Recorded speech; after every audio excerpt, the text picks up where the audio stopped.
A hand brushes dirt from a face that has not seen the sun for 7,500 years. She is seated, arms resting on knees, her gaze tilted toward a sky she has forgotten.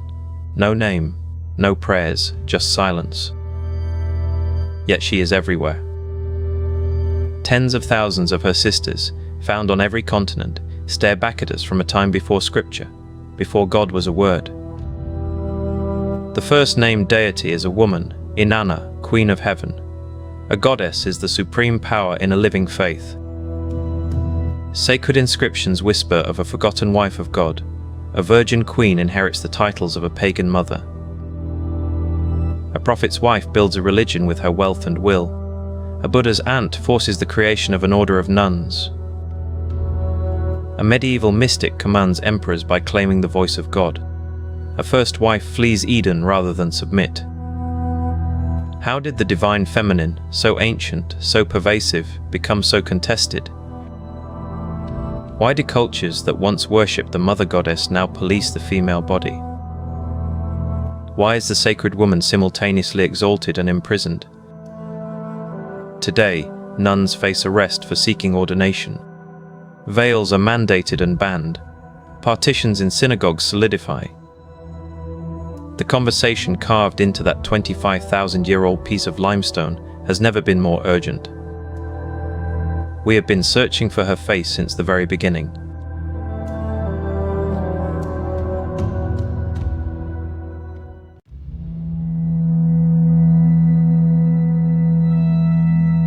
Long before the first cities rose from the river mud, before the first word for God was ever carved into clay or stone, human hands were already shaping the sacred. In the deep, echoing silence of the last ice age, in the flickering firelight of rock shelters and the quiet of riverbank camps, our ancestors turned to a particular form. They reached for soft stone, for mammoth ivory, for lumps of clay hardened in the hearth. And with flint tools and patient fingers, they began to carve. What emerged from the stone was not a weapon, not a tool for hunting or scraping hides. It was something else entirely. It was a woman. Voluptuous, rounded, a shape of profound and immediate physicality. This was not portraiture. This was an idea made solid, an intuition given weight and warmth in the palm of the hand. This is where our story begins. Not with scripture, but with sculpture. Not with doctrine, but with a silent, tangible prayer to the source of life itself.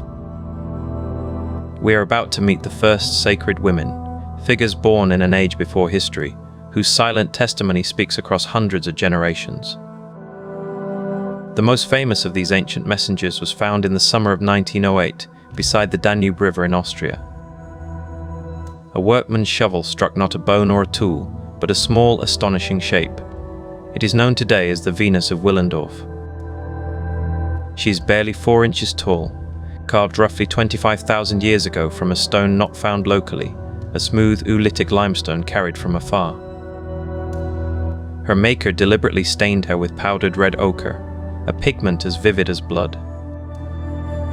She is a study in deliberate exaggeration, enormous pendulous breasts, a swollen belly, wide, generous hips that taper to carefully detailed legs. Her face is obscured by what might be rows of braided hair or a woven cap. She has no eyes to meet ours. She is not an individual, but an essence. This tiny, portable icon is not an anomaly.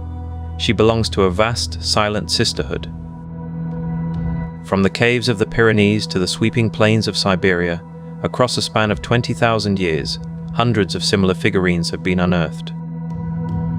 They're carved from stone, ivory, and antler, modeled from clay and baked in fires.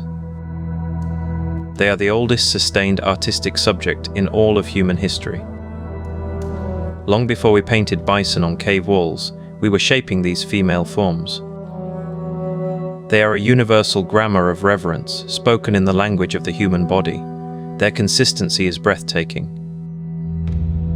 They speak of a shared preoccupation, a collective understanding that flickered across the glaciers and steppes of the ancient world. What were they for? Talismans for safe childbirth? Symbols of abundance in a lean, frozen world? icons of a generative force that people could hold in their hands. Their very silence is their power. They offer no myth, no name, no story, only presence. Centuries after her discovery, one archaeologist would dedicate her life to listening to this silence. Marija Gimbutas was a Lithuanian-born scholar who fled war and displacement, finding her life's work in the quiet soil of prehistoric Europe. For decades, she excavated and catalogued, amassing evidence of what she called Old Europe, a Neolithic world that flourished between the 7th and 3rd millennia BCE. Her work focused on a staggering collection, over 30,000 female figurines recovered from villages, temples, and graves. Gimbutas saw in them not isolated fertility charms, but the fragments of a complete cosmology. She argued that these societies understood the universe itself through a feminine metaphor. Birth, death, and regeneration were not separate. Frightening mysteries, they were parts of a single, continuous cycle embodied in the female form.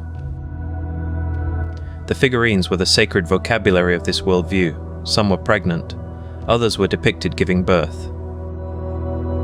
Many were shown as hybrid beings, part woman, part bird or snake, creatures that could traverse the boundaries between earth, water, and sky. Gimbutas pieced together a vision of a goddess-centered world, where the primary divine force was feminine, a great mother who governed the rhythms of nature, life, and the afterlife. Her theories were sweeping, poetic, and would become fiercely controversial. But her fundamental, meticulous observation was inarguable. The archaeological record of pre-literate Europe is saturated with female imagery of a profound, central, and sacred nature. This imagery reaches a spectacular crescendo at a place called Çatalhöyük in central Turkey. Here, around 6000 BCE, one of the world's first large agricultural towns thrived. Its people lived in mud brick houses packed together like honeycombs, entering through holes in the roof. In 1961, archaeologists made a stunning discovery within one of these ancient rooms. It was a clay figurine seated on a throne. The seated woman of Çatalhöyük is a figure of undeniable authority. She is large, substantial. Her hands rest on the heads of two creatures that flank her, animals with powerful spotted bodies, their heads resting obediently in her palms. They are leopards. This is not an image of nurturing fertility alone. This is an image of sovereign power, of dominion over the wild, untamed forces of nature. The leopards are not threats, they are her attributes, her companions, symbols of her fierce protective capacity. She is a ruler. The details are deliberate. Her corpulent body, a sign of abundance. Her seated posture, one of stable, enduring presence. The predatory cat, a display of controlled might. Here, the sacred feminine is portrayed not just as the source of life, but as the master of it. She commands respect, not merely supplication. This single artifact shatters any simplistic notion that these ancient figures were only about childbirth. They were about the full spectrum of power inherent in the generative principle, creative, sustaining, and formidable. Marija Gimbutas wove these threads into a grand narrative she called the Kurgan hypothesis. She proposed that old Europe's peaceful, goddess-worshipping societies were overthrown by waves of patriarchal, horse-riding warriors from the eastern steppes, the Kurgans, who imposed their male sky gods and a culture of hierarchy and violence. This sweeping theory remains hotly contested by many archaeologists who find it too neat, too ideologically charged, and difficult to prove with material evidence alone. The debate is complex and often acrimonious, yet even her staunchest critics must grapple with her core, undeniable observation. Whether one calls it a religion, a cosmology, or a symbolic system, the fact remains: the pre-literate archaeological record of Europe and the Near East is saturated with female sacred imagery in a density and centrality that no later historical religion, not the pantheons of Greece and Rome, not the Abrahamic faiths, would ever fully replicate. Something profound was happening in the human imagination for tens of thousands of years. A feminine face was the primary lens through which the mystery of existence was viewed. Gimbutas may have framed the story in a way that divides scholars, but she unearthed the plot. To understand the depth of this symbolism, we must return to that red stain on the Venus of Willendorf, red ochre. It is more than a pigment, it is a key. This iron-rich mineral, ground into powder, is found coating these ancient figurines. But it is also found, abundantly, in the graves of the very same cultures. It was sprinkled over the bodies of the dead, rubbed onto their bones, lining their final resting places. The connection is visceral and profound. Red ochre is the color of lifeblood, of menstrual blood, the substance of birth. And yet, it is lavished upon the deceased. In this single, potent material, the circle is drawn tight. The female form, stained red, becomes the point where the mystery of entering this world and the mystery of leaving it converge. She is the gateway. The imagery of birth and the rituals of death are united through her, painted in the same sacred hue. This suggests a worldview of breathtaking wholeness. Death was not an opposite to life. It was a phase within a continuum governed by a feminine principle. The blood of life and the ochre of the grave were part of the same substance, the same cycle. The figurines, often found in domestic spaces as well as tombs, were perhaps constant reminders of this continuum, tangible points of contact with the force that spun the great wheel of being. The legacy of these first sacred women is not a lost paradise, as some have romanticized it. It is something more subtle and more challenging.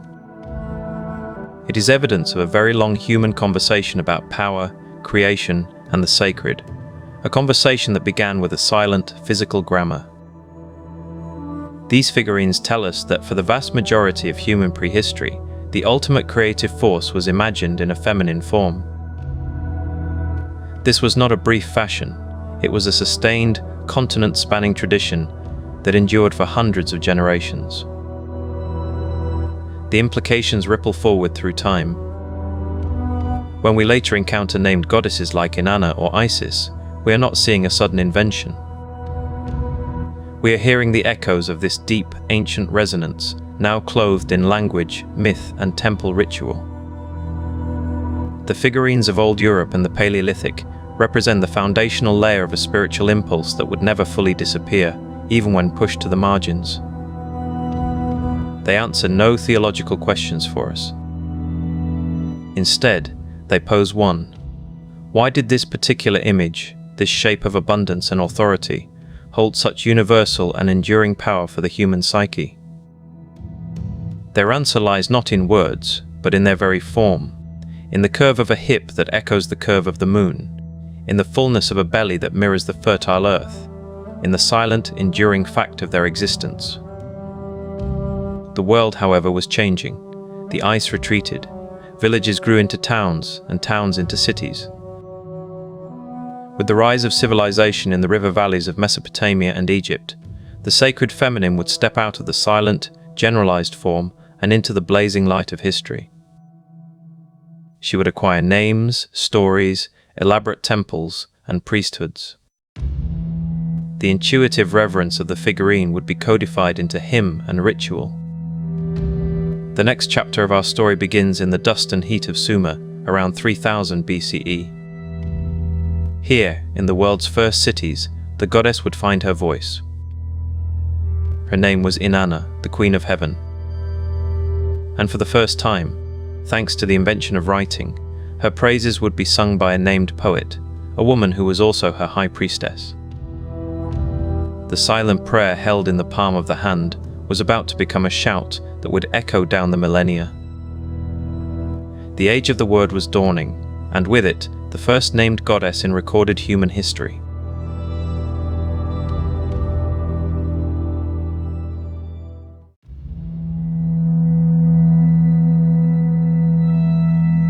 Long before the word God was ever gendered, before temples rose to a single male skyfather, the divine had a name, and it was hers.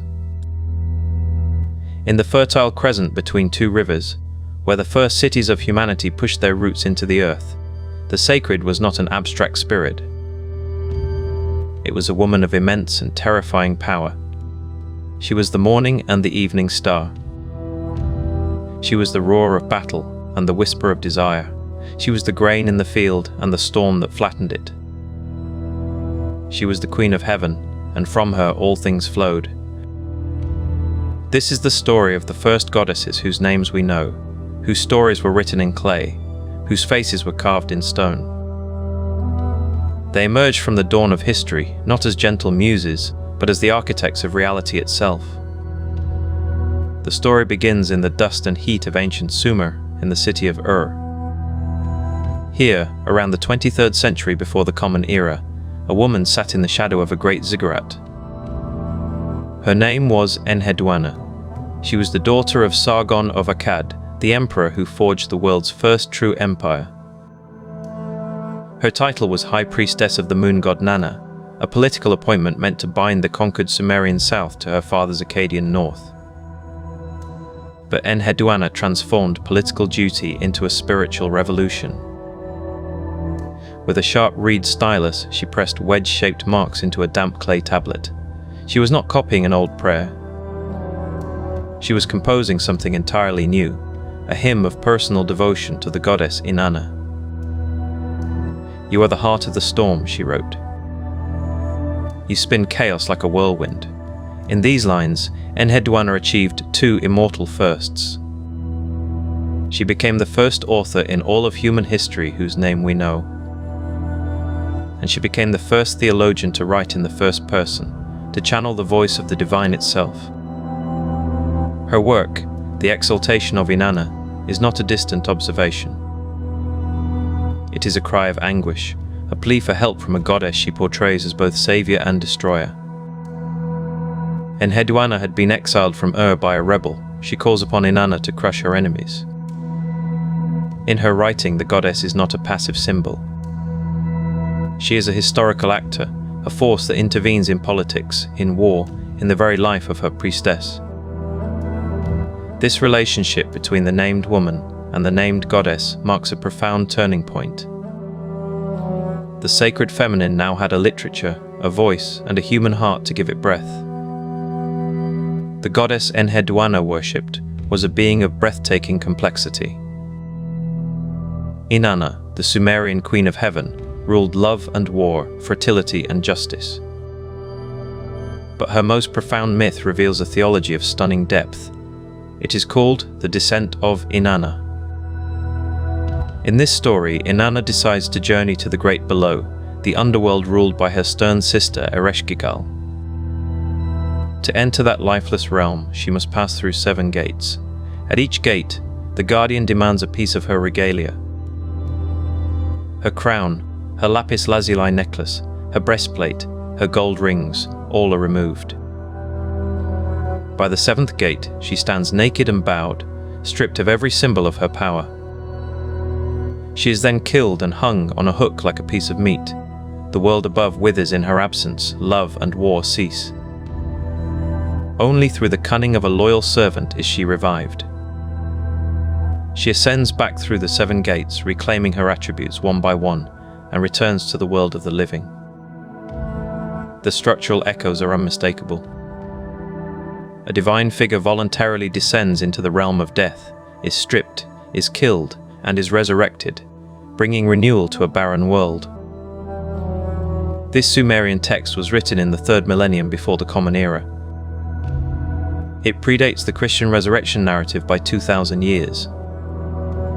This is not to suggest direct borrowing, but to reveal a foundational pattern in how ancient humanity understood transformation. The path to renewal, this myth insists, requires a voluntary surrender of power, a confrontation with the darkest self, a symbolic death. Inanna's journey maps the spiritual psychology that would resonate across millennia, a story first told about a goddess. Centuries passed, empires rose and fell, and Inanna was adopted and adapted by new cultures. To the Babylonians and Assyrians, she became Ishtar. Her domain expanded, yet that essential duality remained. Ishtar was the goddess of sexual love and passionate warfare. She was the planet Venus, the brilliant evening star that promised romance, and the fierce morning star that heralded battle. In one famous hymn, the hero Gilgamesh rejects her advances, listing the terrible fates of her previous lovers, one turned into a wolf, another into a mole. Ishtar is portrayed as capricious, violent, and intensely desirable. This combination is the key to her power. Ishtar deliberately collapses categories that later religions would labor to keep separate. In the moral frameworks that would follow, the nurturing mother and the sensual lover would be split apart, the virgin and the whore created as opposing ideals. Ishtar refused that split. She was both the giver of life and the bringer of violent death. Her temples were centers of economic, social, and spiritual life. To worship her was to acknowledge that creation and destruction are two sides of the same cosmic force, and that force was feminine. Far to the west, along the life-giving Nile, another goddess was weaving a different but equally enduring archetype. Her name was Isis. Her story begins in tragedy. Her brother and husband, Osiris, the good king, is murdered and dismembered by their jealous brother Set. Isis, with her sister Nephthys, embarks on a relentless quest. She searches the length of Egypt, gathering the scattered pieces of Osiris's body. Using her profound magic, she reassembles him, fashions the first phallic emblem, and conceives their son, Horus. In this act, Isis becomes the devoted wife, the magical healer, and the protective mother. She hides in the marshes of the Nile Delta to raise Horus, protecting him from Set's wrath. When Horus grows to challenge his uncle and reclaim the throne, Isis is his fierce advocate. Her cult emphasized loyalty, magical protection, and the promise of resurrection. Unlike the formidable Inanna Ishtar, Isis was approachable, a compassionate intercessor, and her influence would travel far beyond Egypt. Following the conquests of Alexander the Great, her worship spread across the Hellenistic world and into the heart of the Roman Empire. By the 1st century of the Common Era, temples to Isis stood in Rome, Pompeii, and Londinium. She was called Myrionimos, the goddess of 10,000 names. Most significantly, she was often depicted as a mother nursing her infant son, Horus.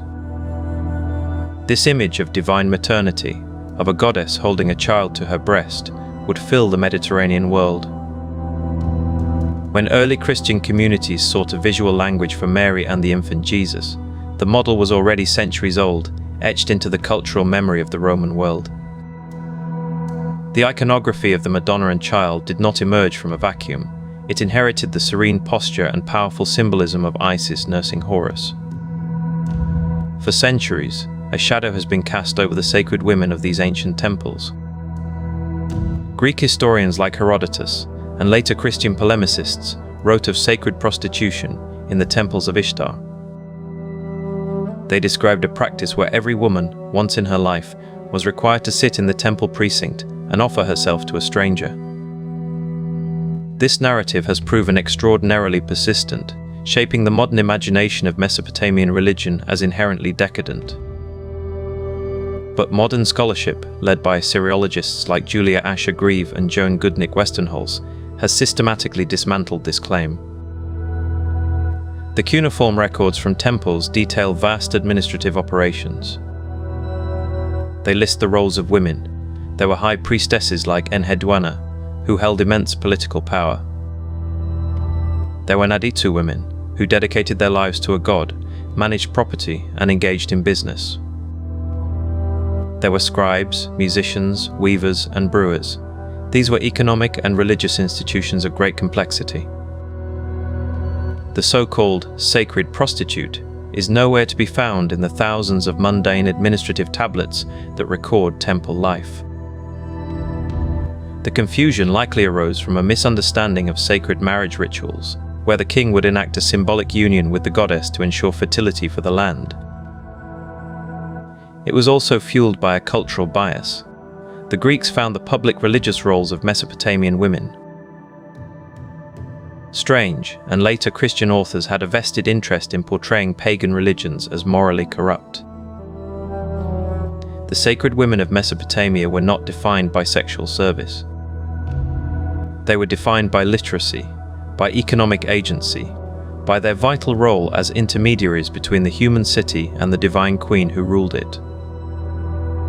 To reduce them to a salacious myth is to silence their true legacy. The stories of Inanna, Ishtar, and Isis are not mere relics of a dead past. They are the bedrock upon which later ideas of the divine feminine were built, often unconsciously. Inanna's daring descent into the underworld established a template of death and rebirth that would echo through countless traditions. Ishtar's fierce unity of love and war presented a vision of feminine power that refused to be compartmentalized. Isis's devoted motherhood and magical prowess offered a model of compassionate, accessible divinity that would cross continents and cultures. These goddesses were not worshipped in isolation. They were part of a living, breathing theological system that saw the feminine as central to the cosmos's function. Their decline was not due to a lack of power in their conception, but to vast historical shifts. The rise of empires centered on warrior kings, the codification of laws that restricted women's public roles, and the eventual triumph of monotheisms that consolidated divine authority into a single, predominantly male figure. Yet their influence seeped into the cracks of the new traditions. It lingered in the titles given to the Virgin Mary, in the mystical personification of divine wisdom, in the very human longing for a goddess. As we leave the river valleys of Mesopotamia and Egypt, this longing does not fade. It travels east, to a land where the sacred feminine would not be relegated to myth or memory, but would remain at the very heart of a living faith. For in the cosmology of ancient India, the goddess was not a consort or an aspect. She was the source of all power, the energy that animates the universe itself. She was Shakti, and her story was just beginning.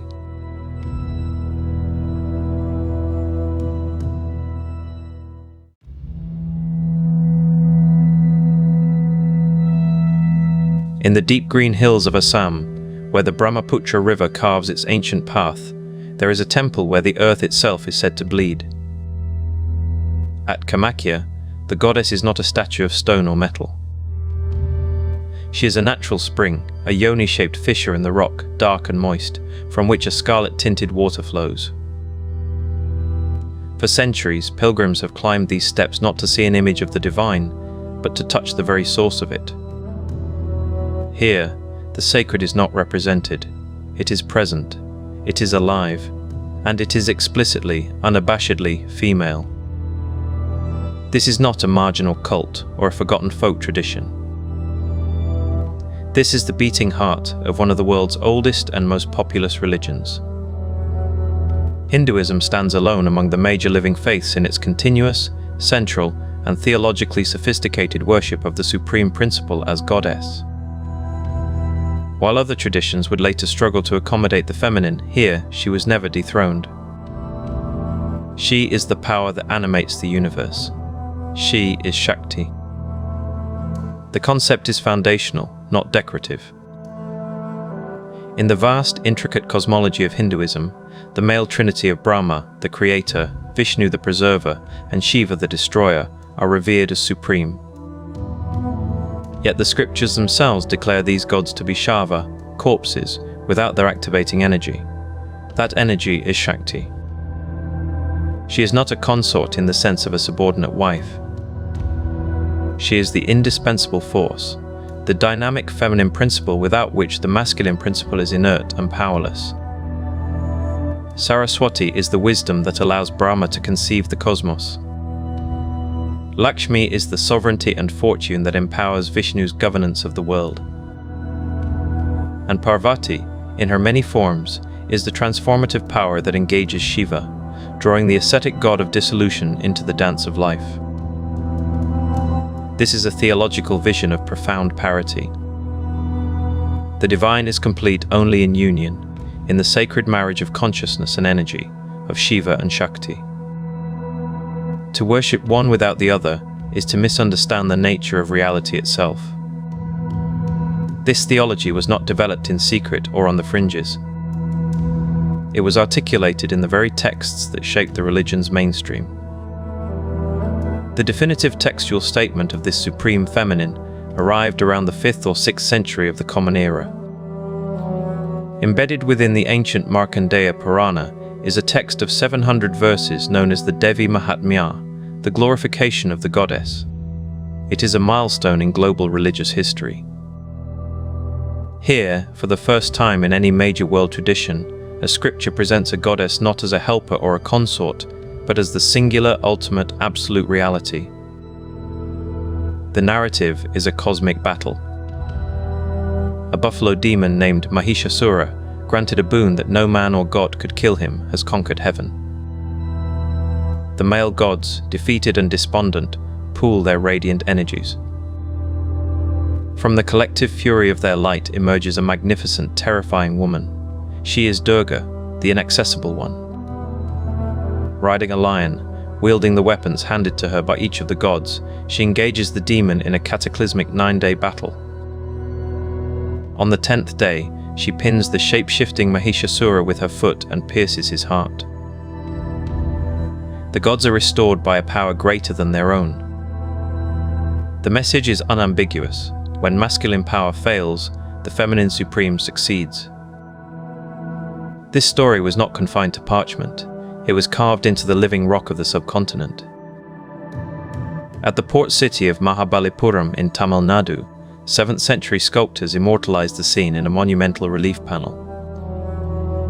Durga, serene yet forceful, stands with one foot on her lion, the other pressing down on the buffalo's head, while a host of celestial and earthly beings bear witness.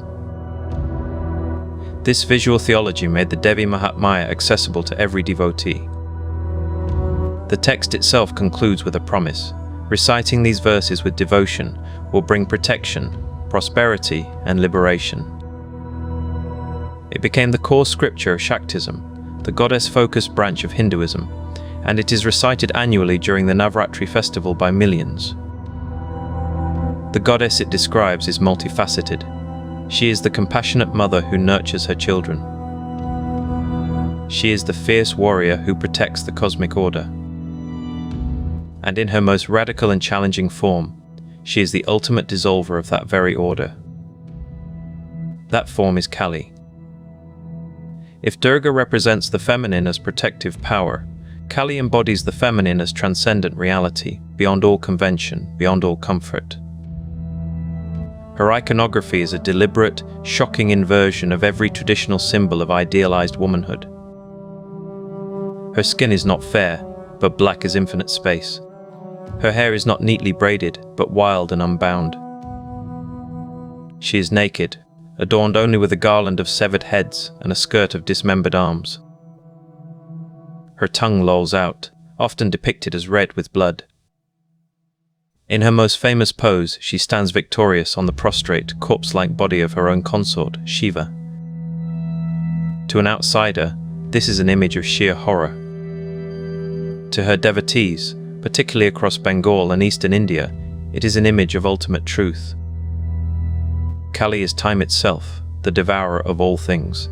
The heads are the egos she has severed. She stands on Shiva to show that even transcendent consciousness is grounded in her dynamic energy. She is not evil. She is reality stripped of its illusions. Her worship is not morbid, but ecstatic, a direct confrontation with the transformative power of destruction that makes new life possible.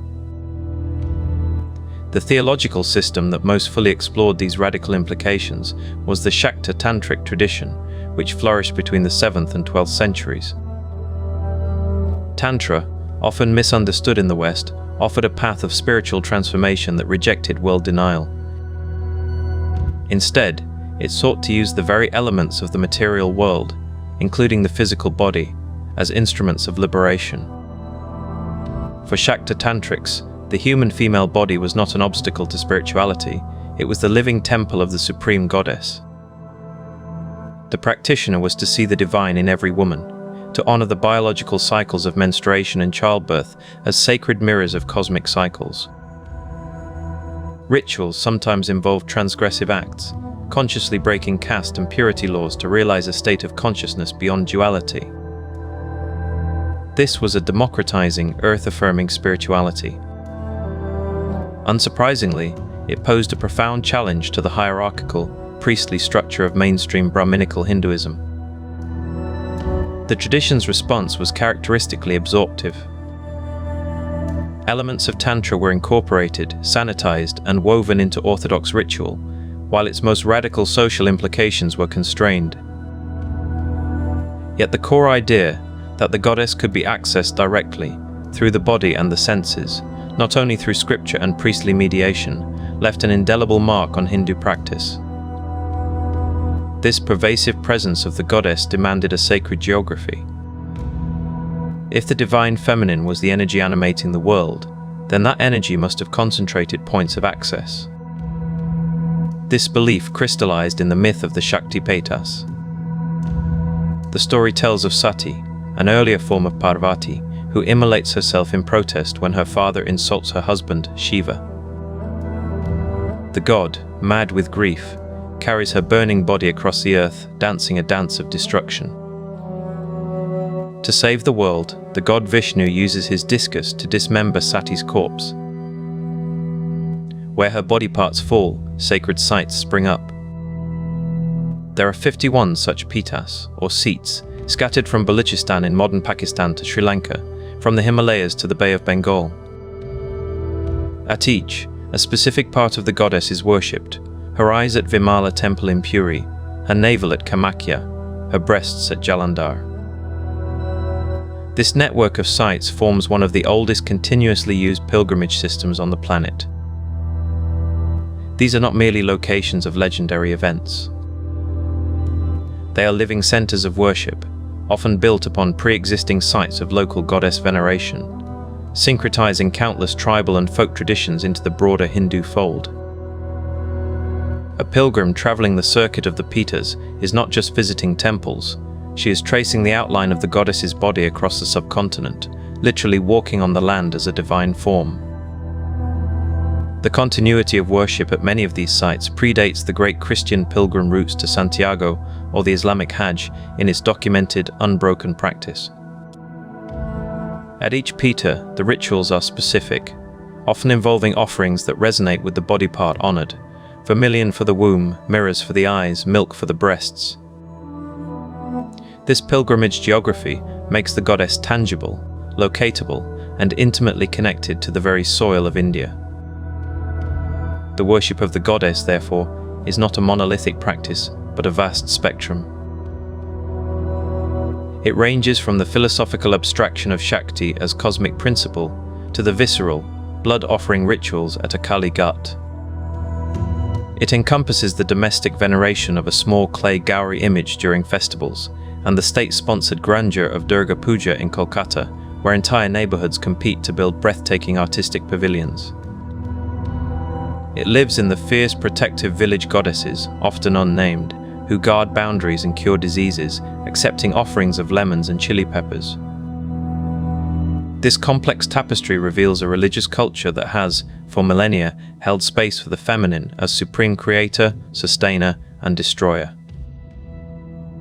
It is a tradition that can look upon the image of a mother decapitating a demon and see beauty, and upon a naked, blood-stained goddess of death and see the compassionate mother of the universe.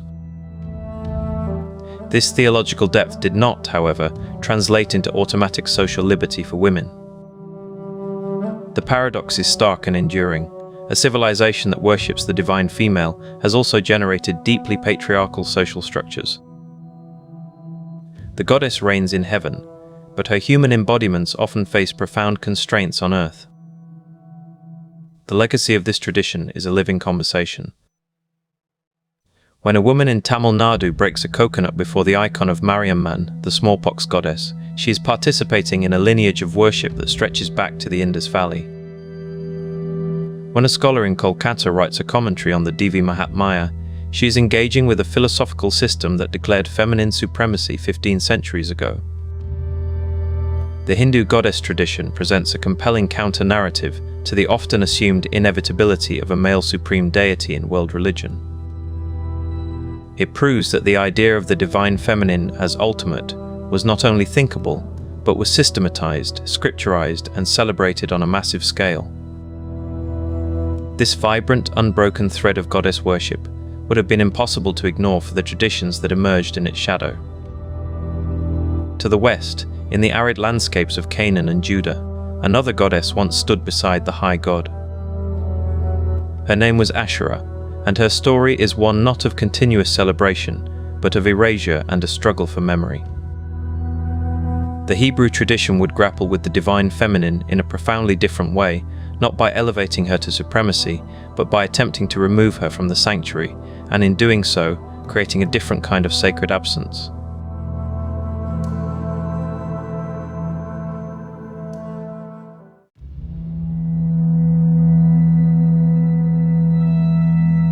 In the stark, sun-bleached silence of the Sinai desert, a story was waiting. It was etched not on a grand monument, but on the broken shoulder of a large clay storage jar. For centuries, the wind had scoured the ruins of a remote caravanserai, a place called Kuntilet Ajrud. Then, in 1975, archaeologists brushed the dust from pottery fragments. And the ancient words, painted in faded ink, spoke a truth that would unsettle centuries of theological certainty. They invoked a blessing from a familiar god, and from a partner whose name had been all but erased. May you be blessed by Yahweh and by his Asherah. This was not an isolated whisper. At another site, Kirbet el-Qom in the West Bank, a tomb inscription from the same era, the 8th century before the Common Era, echoed the same startling phrase. Yahweh and his Asherah. Here was direct, physical evidence, scratched into stone and painted on pottery, from the heart of ancient Israelite society. It was not the marginal scribbling of heretics. These were blessings, prayers for protection and prosperity, invoking both the god of the Exodus and a divine female consort. The inscriptions suggest that for many people, perhaps most, the worship of Yahweh was not a solitary male affair. The divine household, it seems, had a queen. This archaeological testimony forces us to reread the biblical text with new eyes, to listen for the echoes of a partnership that official history would later try to silence. Who was this Asherah? To understand her presence in Israel, we must look to her origins in the wider Canaanite world. There, she was Atharat, the powerful mother of the gods, the lady who treads on the sea. She was the consort of the high god El, and she was intimately associated with sacred trees, groves, and wooden poles that symbolized her life-giving power. When the tribes of Israel emerged in the Canaanite highlands, they did not enter a religious vacuum. They inherited a landscape thick with divine presences. The biblical text itself, in its relentless campaign against her, confirms how deeply Asherah's worship had taken root. The books of Kings record with disapproval that King Manasseh placed a carved image of Asherah in the Temple of Jerusalem. More tellingly, they describe the reforming kings Hezekiah and, later, Josiah, cutting down her sacred poles and removing her vessels from the temple itself. This was not a fringe practice happening in distant hills. The objects of her veneration were inside the national sanctuary, the very heart of Yahweh's official worship. They had to be physically carried out. This implies they had been there for generations, accepted, perhaps even cherished, by priests and people alike.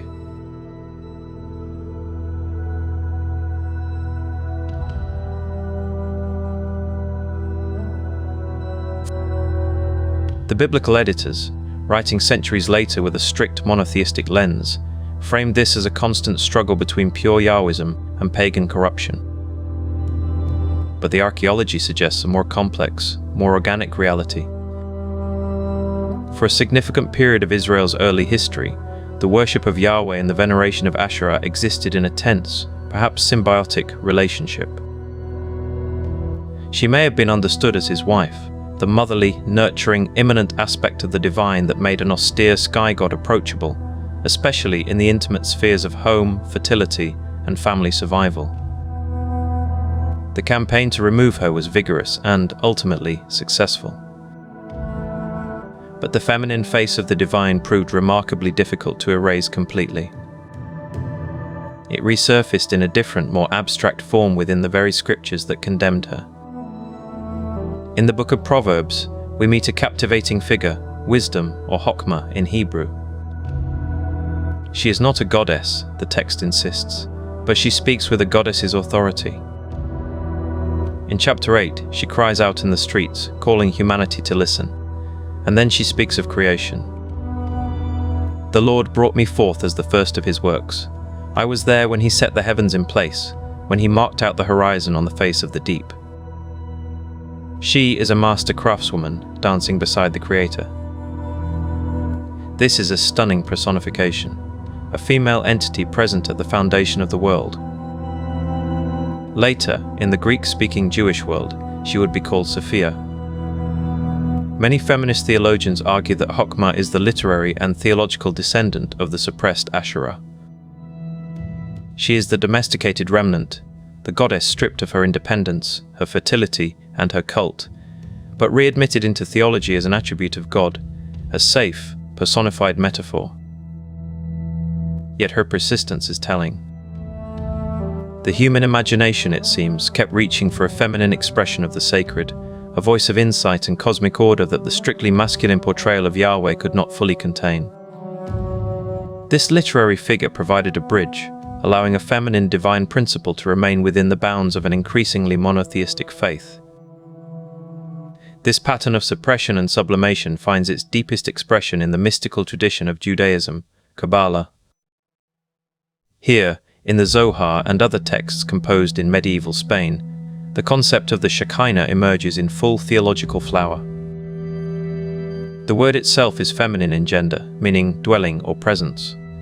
The Shekhinah is the immanent, indwelling aspect of God, the manifestation of the divine in the world. She is described as God's bride, the feminine counterpart to the transcendent, male aspect of the divine. In a powerful and poignant metaphor, when the people of Israel were sent into exile, the Shekhinah went with them. She is the divine that suffers alongside humanity, that remains connected to the created world. This is not a return to polytheism. In Kabbalistic thought, the Shekhinah is an emanation of the one unknowable God. But the language, the imagery, and the emotional resonance are undeniably feminine. She is the mother, the bride, the queen. She is the receptive principle through which divine energy flows into the world. The Kabbalists, through complex and secretive theology, reincorporated the feminine divine into the heart of Jewish mysticism. The Shekhinah became the accessible face of God, the comfort in darkness, the promise of presence.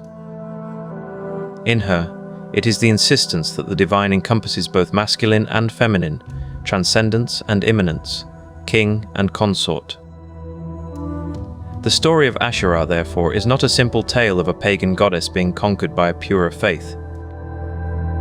It is a story of a protracted and painful divorce.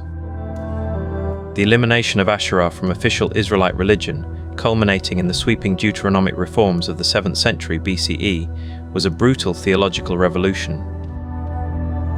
It was a top-down project, driven by a specific political agenda, to centralize worship in Jerusalem and consolidate royal power under the banner of an exclusive national god. The passionate, repeated condemnations by prophets like Jeremiah and Elijah are not aimed at a minor cult. They are the furious rhetoric of a party fighting a popular, entrenched tradition. Do not set up any wooden Asherah pole beside the altar you build to the Lord your God, Deuteronomy commands, a prohibition that only makes sense if people were doing exactly that. The biblical text paints the people as constantly backsliding into idolatry. But from another perspective, they were clinging to a spiritual worldview that felt complete and comforting. Asherah represented the sacred in nature, in fertility, in the cycles of life and the security of the household. Removing her meant severing a direct link between the divine and the earth, between God and the daily concerns of women and families. The reform's success required not just breaking poles and burning idols, but a profound re-education of the human imagination. It required learning to envision the sacred as singular, male, and increasingly distant, a god of history and covenant, rather than a god and goddess of hearth and field. The evidence of this struggle is etched into the landscape itself. At the Israelite temple in Arad, in the Negev desert, archaeologists uncovered a Holy of Holies. Inside were two standing stones. One was undoubtedly for Yahweh. The other, many scholars argue, was likely for Asherah. This was a state-sanctioned temple, not a backstreet shrine. It stands as silent, stone testimony to the era of divine partnership. The reforms that swept such stones away were violent and absolute. They sought to create a new religious memory, one in which Asherah had always been a foreign abomination. But the pottery sherds and the tomb inscriptions refused to forget. They whispered the older truth, a truth that the traditions of wisdom and the Shekhinah would later, in transformed ways, strive to answer. The victory of exclusive Yahwism shaped the future of Western monotheism. It established the template for a God who is Father, King, and Lord, profoundly masculine in language and conception. Yet the ghost of the goddess never fully departed.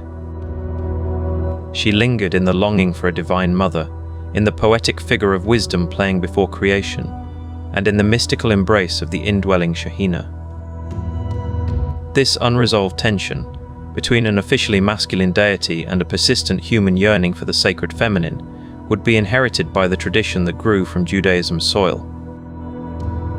It would re-emerge with explosive force around a different woman, a young mother from Nazareth who would be called, like Asherah of old, the Queen of Heaven. Her story, and that of the woman who stood beside her son at the cross, would open a new and complex chapter in the struggle to give the divine a female faith.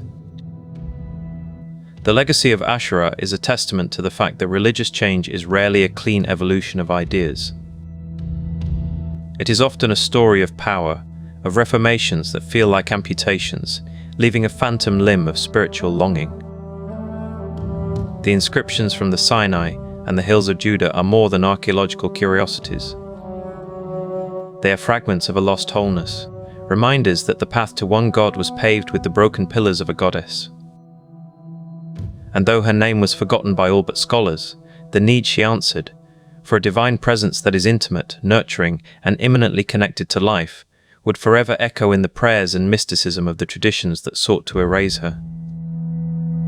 This echo would resonate powerfully in the next arena of our story, as we turn to the West and examine how Christianity, born from this Jewish milieu, would grapple with its own profound ambivalence toward the feminine face of God through the figures of Mary and Mary Magdalene.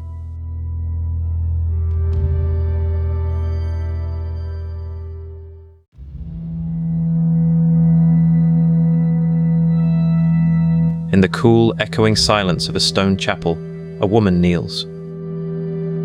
Her eyes are fixed on a painted face, dark as weathered wood, serene and ancient. She whispers a prayer to the Mother of God. But the threads of that prayer, the very words she uses, were woven long before this chapel was built. They were spoken in temples now, dust, to goddesses whose names were almost forgotten. Christianity presented itself as a radical new beginning, a rupture from the pagan past. Yet from its earliest days, it carried within it a profound and complicated inheritance, the human longing for a sacred feminine face. This tradition did not vanish, it was transformed, hidden in plain sight within the stories of two women whose names would echo through centuries. One would be lifted to the heavens, the other cast into shadow. Their intertwined destinies would become the battleground for the soul of a faith. The mother of Jesus of Nazareth was, in her lifetime, an obscure woman from a small town. Within 4 centuries, she would be proclaimed the Mother of God. This astonishing elevation did not happen in a vacuum. It unfolded in a Mediterranean world steeped in the worship of powerful mother goddesses. When early Christians sought language to express Mary's unique holiness, They instinctively reached for titles already resonant with divine power. Queen of Heaven, Star of the Sea, Mother of God. For centuries, these had been the sacred epithets of Isis, the Egyptian goddess whose cult spread across the Roman Empire. Isis was the devoted mother, the sorrowing wife, the queenly protector of sailors. She was worshipped in grand temples and humble homes. When her statues were eventually toppled, the psychic space she occupied did not simply disappear. It awaited a new occupant. The pivotal moment came in the year 431, in the bustling port city of Ephesus. This was no neutral ground. Ephesus was for centuries the sacred heart of the cult of Artemis, whose magnificent temple was one of the 7 wonders of the world. Here, the goddess was worshipped as the many-breasted mother of all life. It was in this city, amid the lingering spiritual presence of the great goddess, that the Council of Ephesus convened. The theological debate was fierce and political. The central question, could Mary be called Theotokos, God-bearer? To affirm this was to make a staggering claim about the nature of Christ himself. When the Council Fathers declared Mary Theotokos, the streets of Ephesus erupted in celebration. Torchlit processions wound through the city, voices chanting the new title for the Mother of Jesus. But the crowds were chanting in a city that for generations had chanted for Artemis. The form of their devotion, the need it answered, was ancient. The Church had not invented a new devotion. It had baptized an old and powerful one, channeling a deep river of longing into a new channel. While one Mary was being lifted toward the divine, the other was being systematically buried under a different legend. Her name was Mary Magdalene, from the fishing town of Magdala. The Gospels clearly present her as a devoted follower, present at the crucifixion, and, most crucially, the first witness to the resurrection. She was the apostle to the apostles. Yet by the late 6th century, her identity had undergone a profound and damaging transformation. In the year 591, Pope Gregory I stood to deliver a homily in Rome. In that address, he made a fateful rhetorical move. He merged 3 distinct women from the Gospel narratives into a single, compelling figure. The Mary Magdalene, who was healed of 7 demons. The unnamed sinful woman who anointed Jesus' feet with her tears and hair. And Mary of Bethany, the contemplative sister of Lazarus. Pope Gregory declared these were all the same person. In his conflation, Mary Magdalene became the penitent prostitute, her past a spectacle of sin, her redemption a lesson in humility. This was not biblical scholarship, it was narrative alchemy. It created a powerful and enduring archetype, the fallen woman redeemed by Christ's grace, but forever defined by her former sexuality. For nearly 1400 years, this composite Mary Magdalene dominated Western art, literature, and theology. She was the beautiful, weeping sinner with long red hair, a fixture in Renaissance painting and medieval morality plays. The historical woman, the disciple, the financial patron, the first evangelist, was erased. The Catholic Church did not formally correct Pope Gregory's conflation until 1969, quietly separating the 3 women in its official liturgical calendar. But the cultural image proved far more durable than the theological correction. The Magdalene had been imprisoned in a story, one that served to compartmentalize female spirituality into either virginal purity or repentant sensuality. But other stories about Mary Magdalene survived, hidden away in the desert sands. In 1896, a papyrus codex was purchased in Cairo and taken to Berlin. It contained the Gospel of Mary. Decades later, in 1945, an Egyptian farmer named Muhammad Ali al-Saman discovered a sealed jar near the town of Nag Hammadi. Inside were dozens of ancient Coptic codices, a library of lost Christian texts. Among them was the Gospel of Philip. These writings, known as the Gnostic Gospels, presented a radically different portrait of the Magdalene. In these texts, she is not a sinner, but the wisest of the disciples. The Gospel of Philip states plainly, the companion of the Saviour is Mary Magdalene. Christ loved her more than all the disciples and used to kiss her often on the mouth. This language is symbolic of passing spiritual knowledge, but it indicates an unparalleled intimacy. She is the one who understands Jesus' teachings when the others are confused and fearful. The Gospel of Mary depicts a scene of tension after the resurrection. The distraught male disciples turn to Mary for comfort and insight. She shares a private vision Jesus granted her. But when she finishes, Andrew and Peter object. Did he really speak privately with a woman and not openly to us? Peter asks, his jealousy and disbelief laid bare. Mary weeps at their lack of faith. Levi defends her. Peter, you have always been hot-tempered. Now I see you contending against the woman like the adversaries. If the Saviour made her worthy, who are you to reject her? This text captures a first-century fault line. It presents Mary Magdalene as the guardian of a deeper, more mystical understanding of Jesus' message, a tradition that valued direct spiritual experience and insight over institutional hierarchy. This was a path the emerging Orthodox Church, solidifying its authority through a line of male bishops, could not tolerate. The Gnostic Gospels were not included in the New Testament canon. They were suppressed, their views declared heresy, and the portrait of Mary Magdalene as a leading apostle was buried for 1500 years. Across Europe, in candlelit crypts and mountain sanctuaries, another mysterious manifestation of the sacred feminine holds silent court. She is the Black Madonna. Her skin is the color of dark earth, aged wood, or polished ebony. She gazes out from shrines at Montserrat in Catalonia, at Rocamadour in France, and most famously, at Częstochowa in Poland. These statues are often ancient, their origins shrouded in legend. Some were said to have been carved by St. Luke, others were discovered in caves or under oak trees. Scholars like China Galland have traced the locations of these shrines and found a startling pattern. They are frequently built atop pre-Christian sacred sites, places once dedicated to goddesses of the earth, of fertility, of the underworld. The dark coloring echoes the black stone of Cybele, the dark earth of Demeter, the starry night sky of Isis.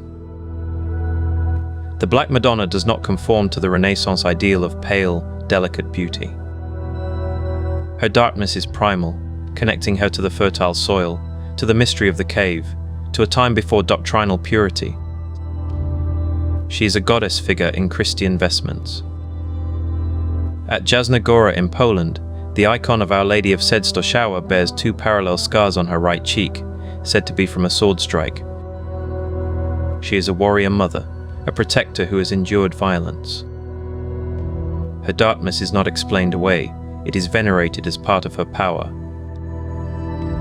These images suggest a substratum of devotion that official theology could not fully articulate, a longing for a divine mother who was not distant and celestial, but earthy, resilient, and intimately connected to the cycles of life, death, and the land itself.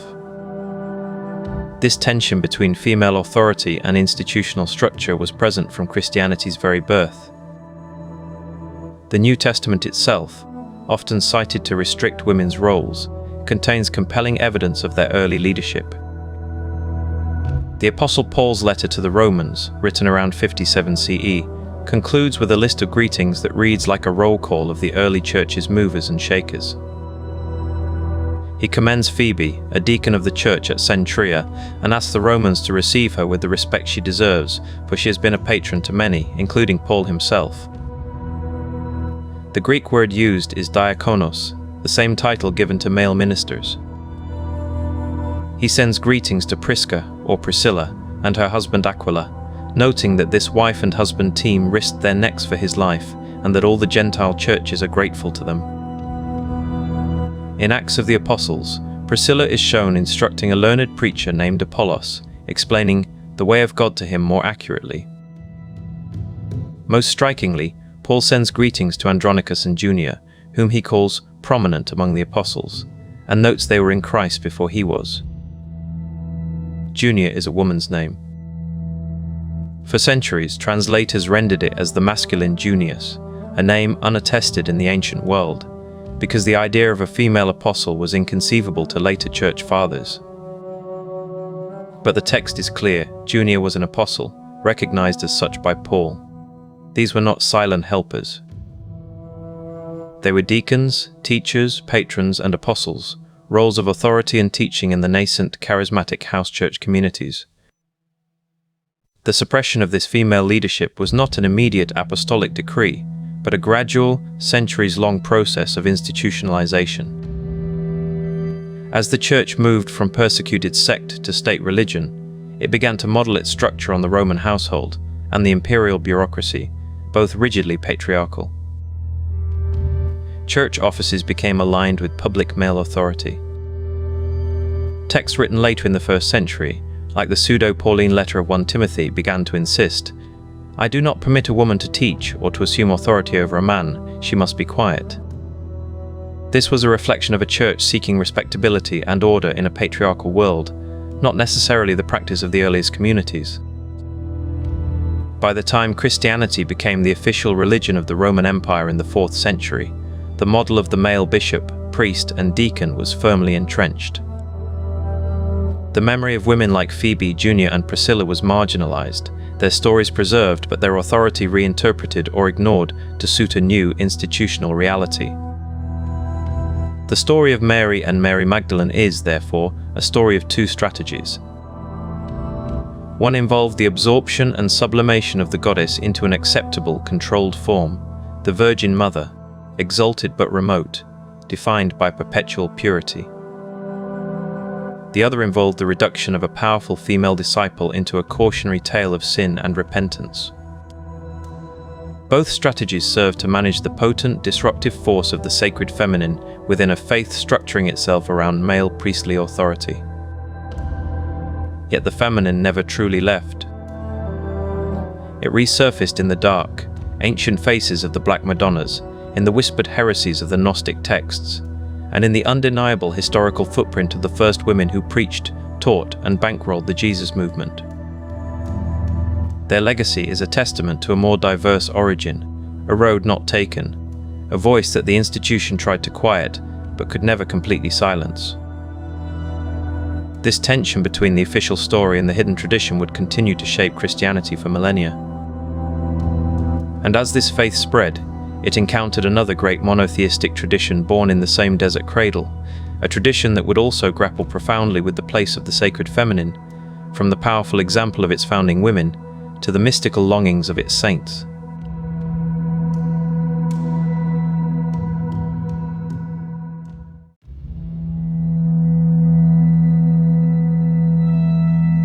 In the vast, silent expanse of the Arabian desert, under a sky so immense it seems to swallow the earth, a new voice was about to emerge. It was a voice that would reshape continents, forge empires, and define the spiritual lives of billions.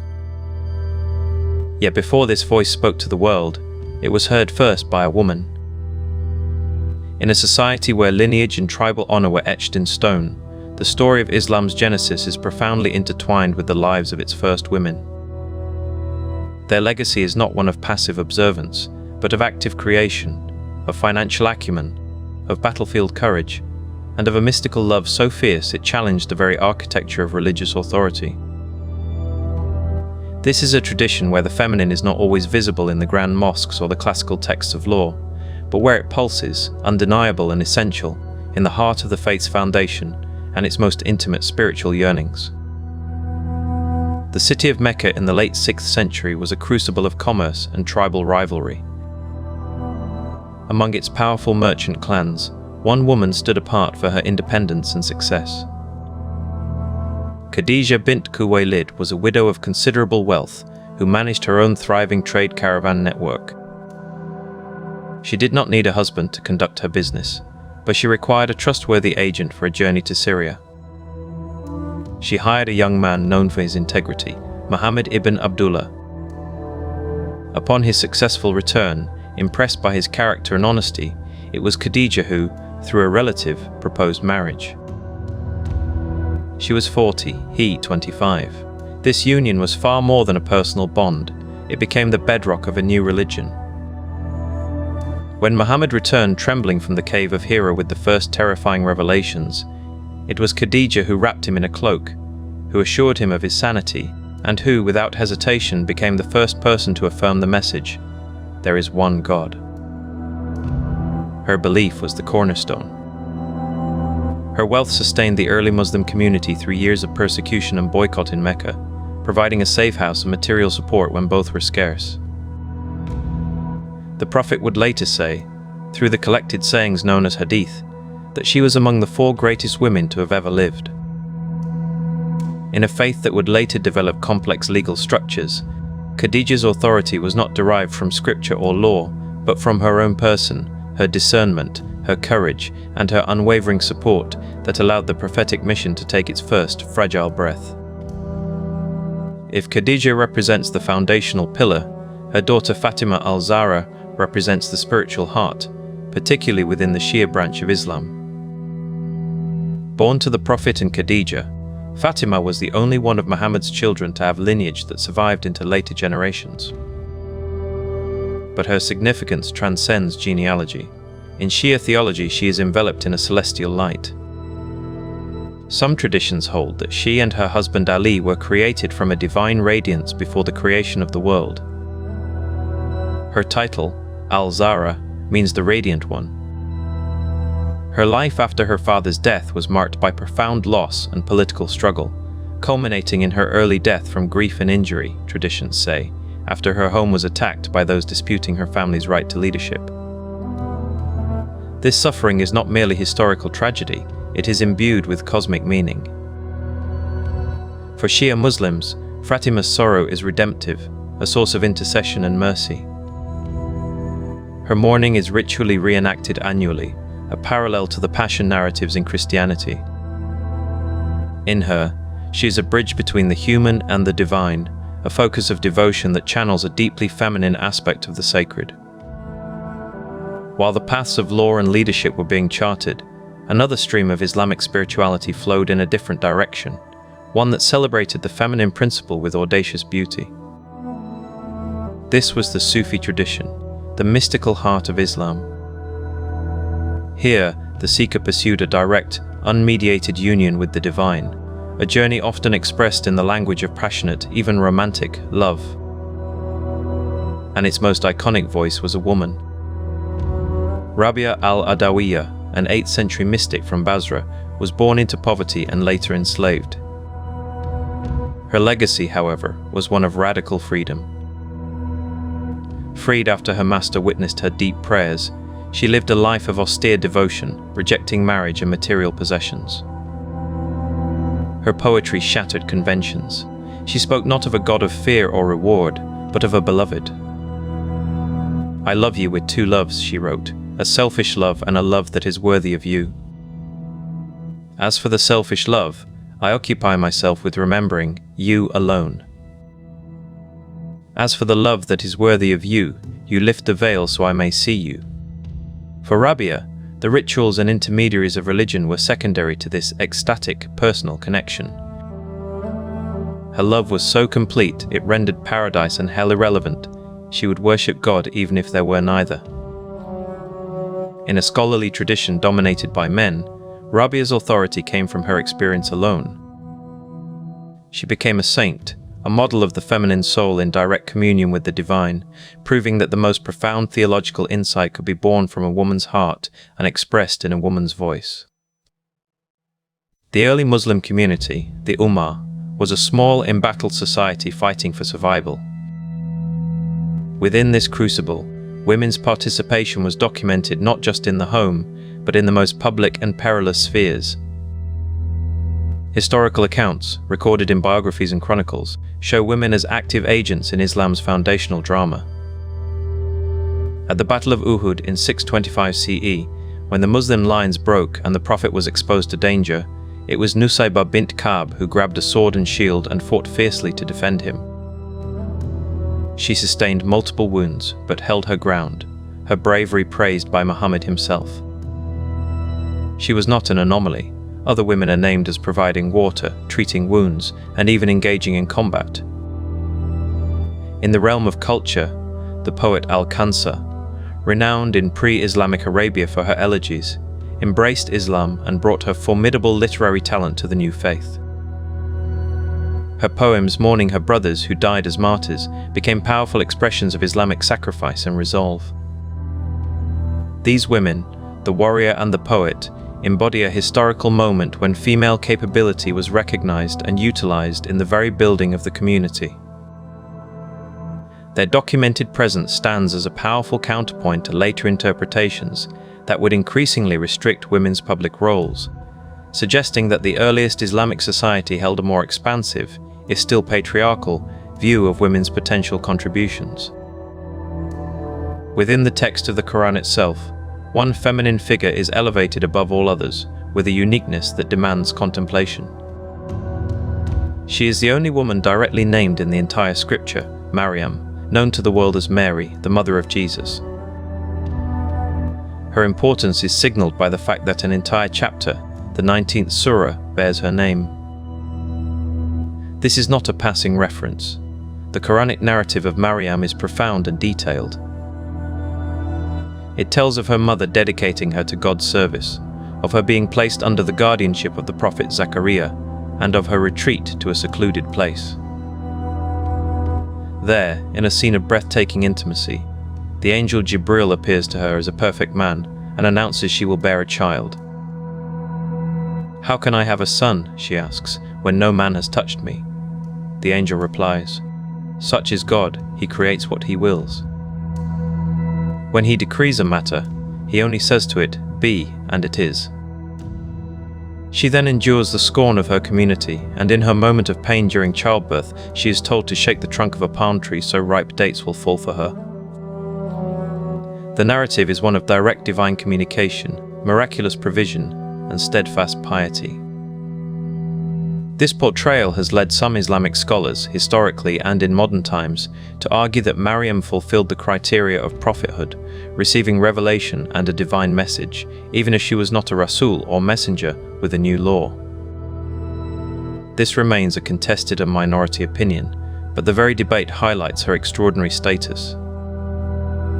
She is the model of complete submission, purity, and divinely supported strength, a feminine ideal enshrined in the very words Muslims believe to be the literal speech of God. The spiritual legacy of these women extends far beyond the pages of history. It lives in the whispered prayers at Fatimah's shrines, in the verses of Sufi poets who followed Rabia's path of love, and in the ongoing scholarly re-examination of figures like Maryam. It is a legacy that demonstrates the feminine principle in Islam is not an imported idea or a modern innovation, but is woven into the faith's earliest fibers. From Khadijah's pragmatic faith that launched a prophecy, to Fatimah's luminous sorrow, to Rabia's ecstatic love, these narratives form a hidden tradition of authority, devotion, and power. They remind us that the story of a religion is never just the story of its laws and conquests, but also the story of the human hearts that first nurtured it, defended it, and expressed its deepest mysteries in uniquely feminine keys. This conversation between the feminine and the sacred, so vividly present in Islam's foundation, finds powerful echoes in the spiritual landscapes of the East.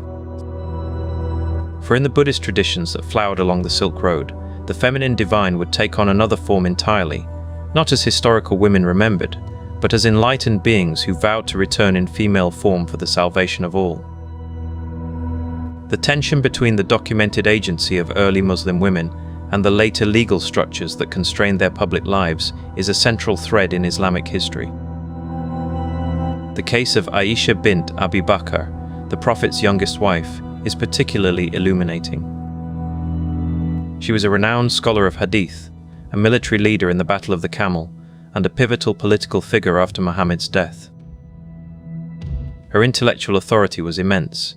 She taught male companions and corrected their interpretations of law and tradition. Her life exemplifies the complex reality that women in the first Muslim community could hold and wield significant religious and political influence. Yet, the subsequent centuries saw the development of fiqh, Islamic jurisprudence, within empires that often codified more restrictive social norms. The vibrant, participatory role of women in the early Ummah became, in many times and places, a historical memory rather than a living practice. This divergence between origin and interpretation is not unique to Islam, but it is particularly stark here. The lives of Khadijah, Nusayba, and Aisha stand as a permanent testament, a challenge from within the tradition itself, asking each generation how to reconcile the foundational past with the evolving present. The veneration of Fatimah al-Zahra evolved into a rich tapestry of ritual and art, especially in Iran and South Asia. Her birthday is celebrated with joyous festivals, while the anniversary of her death is marked by profound, communal mourning.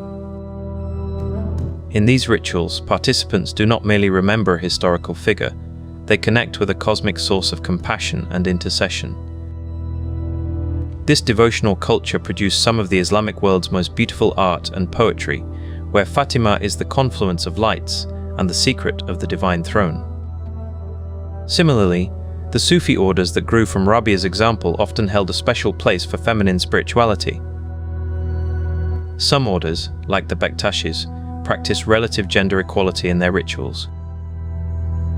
Others told teaching stories where the wise spiritual guide was an old woman, a Piri Khanum, whose insight surpassed that of learned men. These undercurrents ensured that the feminine path to God was never fully extinguished, even when it flowed underground, away from the centers of political and legal power. It persisted in the songs of wandering dervishes, in the folklore of saintly women, and in the quiet, determined scholarship of those who kept their stories alive.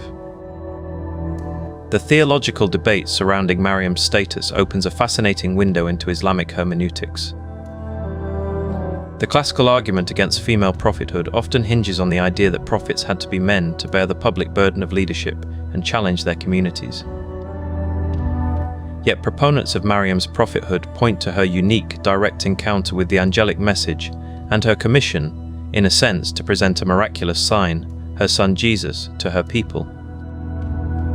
Scholars like the medieval thinker Ibn Hazm argued for her prophethood, while others, like al-Ghazali, placed her in a supreme category of saints.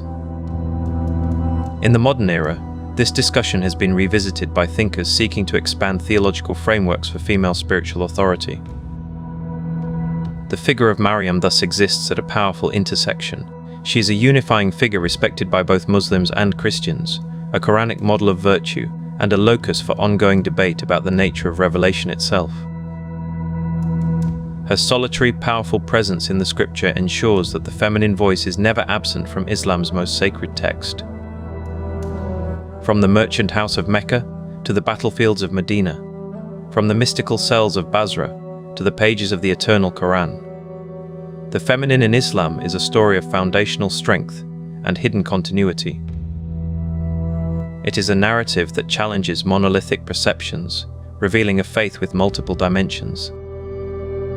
The historical authority of its first women, the devotional intensity surrounding its holy women, and the mystical love championed by its women saints together form a rich, often overlooked tradition. This legacy does not exist in opposition to mainstream Islam, but as a vital, integral part of its spiritual ecosystem. It proves that the yearning for a divine expression that includes the feminine is a universal, enduring human impulse, one that finds a unique and powerful voice within the Islamic world. And as this exploration of the sacred feminine continues its global journey, we now turn eastward to a tradition where the feminine is not hidden, but proclaimed as the very energy of the universe itself. In the Dharma paths of Buddhism, we will encounter goddesses who vowed to forever return in female form, and a bodhisattva whose compassion caused a miraculous transformation from male to female, becoming the most beloved deity across all of East Asia.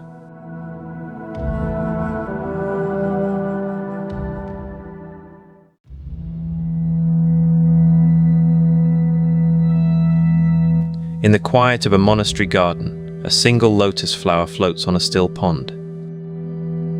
Its roots are buried deep in dark mud, yet its petals open pure and white to the morning sun. This is the ancient Buddhist symbol of enlightenment, beauty born from suffering, wisdom rising from the murky depths of the world. For centuries, this image has been central to a tradition often perceived as serene, detached, and profoundly masculine. We picture the Buddha seated beneath the Bodhi tree, the lines of monks in saffron robes, the philosophical texts written by male hands. But another story has always been unfolding in the shadows of the Vihara halls and along the high mountain passes of the Dharma's journey. It is a story of fierce devotion, of radical compassion, and of a sacred feminine that refused to be silenced. From the very beginning, women have walked the path to awakening, sometimes against the Buddha's own initial hesitation. And in response, the tradition itself has given birth to some of the most powerful and beloved female figures in all of religious history. This is the story of how Buddhism, a path founded by a man, came to hold the feminine not as a footnote, but as a force of liberation. The story begins not with a goddess, but with a determined aunt. 5 years after his enlightenment, the Buddha Siddhartha Gautama was teaching at the Jetavana monastery, supported by his royal patron, King Pasenadi. A profound loss had struck his own family. His father, King Suddhodana, had died. Leading the funeral rites was the Buddha's aunt and foster mother, Mahapajapati Gotami, the woman who had raised him after his own mother's death. In her grief, she saw not an end, but a beginning. She approached the Buddha with a request that would change history. She, along with 500 other women of the Sakyan clan, wished to renounce the world. They wanted to be ordained, to follow his teachings as full monastic disciples. The Buddha refused. He refused again. The monastic life, he reportedly said, was too difficult for women. It would shorten the lifespan of the Dharma itself. Mahapajapati did not accept this verdict. She and her companions took matters into their own hands. They shaved their heads, the ultimate sign of renunciation. They fashioned their own robes from the same ochre-dyed cloth the monks wore, and then, barefoot, they began to walk. The journey from Kapilavastu to Vesali was long and arduous, a distance of over 150 miles. By the time they arrived at the Buddha's retreat, their feet were bleeding and swollen, their robes stained with dust and sweat. They stood outside the gate, not demanding, but simply present. The Buddha's cousin and personal attendant, the Venerable Ananda, found them there. Moved by their resolve, he became their advocate. He approached the Buddha and pleaded their case. "Lord," he asked, "are women capable of attaining the fruits of the path, of becoming stream enterers, once returners, non-returners, and arhats?" The Buddha had to concede that yes, women were equally capable of achieving full enlightenment. With that admission, the logical foundation for refusal crumbled. Reluctantly, the Buddha agreed, but he established a set of 8 special rules, the Garudhammas, that subordinated the new order of nuns, the bhikkhunis, to the order of monks. It was a compromise victory, but a victory nonetheless. Mahapajapati Gotami accepted these conditions, and with her ordination, one of the earliest formally organized communities of female religious practitioners in world history was born. The Bhikkhuni Sangha flourished. Its members became renowned teachers, poets, and masters of meditation. In the Therigatha, the verses of the elder nuns, we hear their voices directly, stories of liberation from grief, from societal expectation, from the very confines of the self. They proved, through the sheer power of their realization, that the path was open to all. Yet this institutional foothold remained fragile. The seeds of a deeper, more cosmic affirmation of the feminine were already being sown elsewhere, not in the historical record of nuns, but in the evolving imagination of the faithful. They would blossom into a figure of boundless compassion, who chose her form with deliberate, revolutionary intent. That figure is Tara. Her origins are a beautiful fusion of cultures. She first appears in the Hindu pantheon as a minor goddess, a star, a protector. But by the 6th century of the Common Era, she had been fully embraced and transformed by Mahayana Buddhism, particularly in the high valleys of Tibet and Nepal. Her entry into the Buddhist cosmos is told in a poignant legend. The Bodhisattva Avalokiteshvara, the embodiment of compassion, looked upon the endless suffering of the world and wept. From one of his tears, a lotus bloomed, and from that lotus, Tara was born. She is not his creation, but his manifestation. Compassion made active, made responsive. In the Tara Tantra, a seminal text of her worship, she makes a vow that is both personal and theological. While other enlightened beings might choose to manifest in male forms to accord with worldly expectations, Tara declares she will always, in every lifetime, take a female form. She does this to remind beings that enlightenment has no gender. It is a direct, elegant rebuttal to any notion that a male body is a spiritual advantage. She appears in a spectrum of 21 primary forms, each addressing a different human fear. The most common are green Tara and white Tara. Green Tara, vibrant and active, is the swift liberator. She is depicted with one leg extended, ready to step down from her lotus throne to answer a cry for help. White Tara, serene and healing, represents longevity and wisdom. She is often shown with 7 eyes, the usual 2, plus eyes on her palms, soles and forehead, seeing the suffering of all realms. For 1,000 years, her mantra, Om Tare Tutere, Ture Svaha, has been whispered in monasteries, chanted in homes, and carved into prayer wheels. She is the compassionate mother who is also a fearless warrior, a protector against the 8 great terrors, from lions and elephants to the more intimate dangers of pride and delusion. She embodies a feminine principle that is active, intelligent, and utterly sovereign. As Buddhism traveled further east, another transformation was underway, one so complete it would change the gender of a god and capture the heart of a continent. This journey follows the winding threads of the Silk Road. From the monasteries of India, the cult of the Bodhisattva Avalokiteshvara, the very same who wept the tear that became Tara, traveled north and east. In Sanskrit, Avalokiteshvara means the Lord who looks down, a majestic, princely figure of mercy. In China, his name was translated as Guan Yin, the one who perceives the sounds of the world. And somewhere between the 7th and 12th centuries, as this figure moved through the cosmopolitan Tang dynasty and into the Song dynasty, a profound shift occurred. The majestic Lord began to be depicted as a graceful, compassionate woman. Scholars debate the precise causes. Some point to the influence of Taoist goddesses like the Queen Mother of the West. Others suggest the devotional needs of laywomen, who found a more relatable figure in a female comforter. There are also intriguing artistic clues.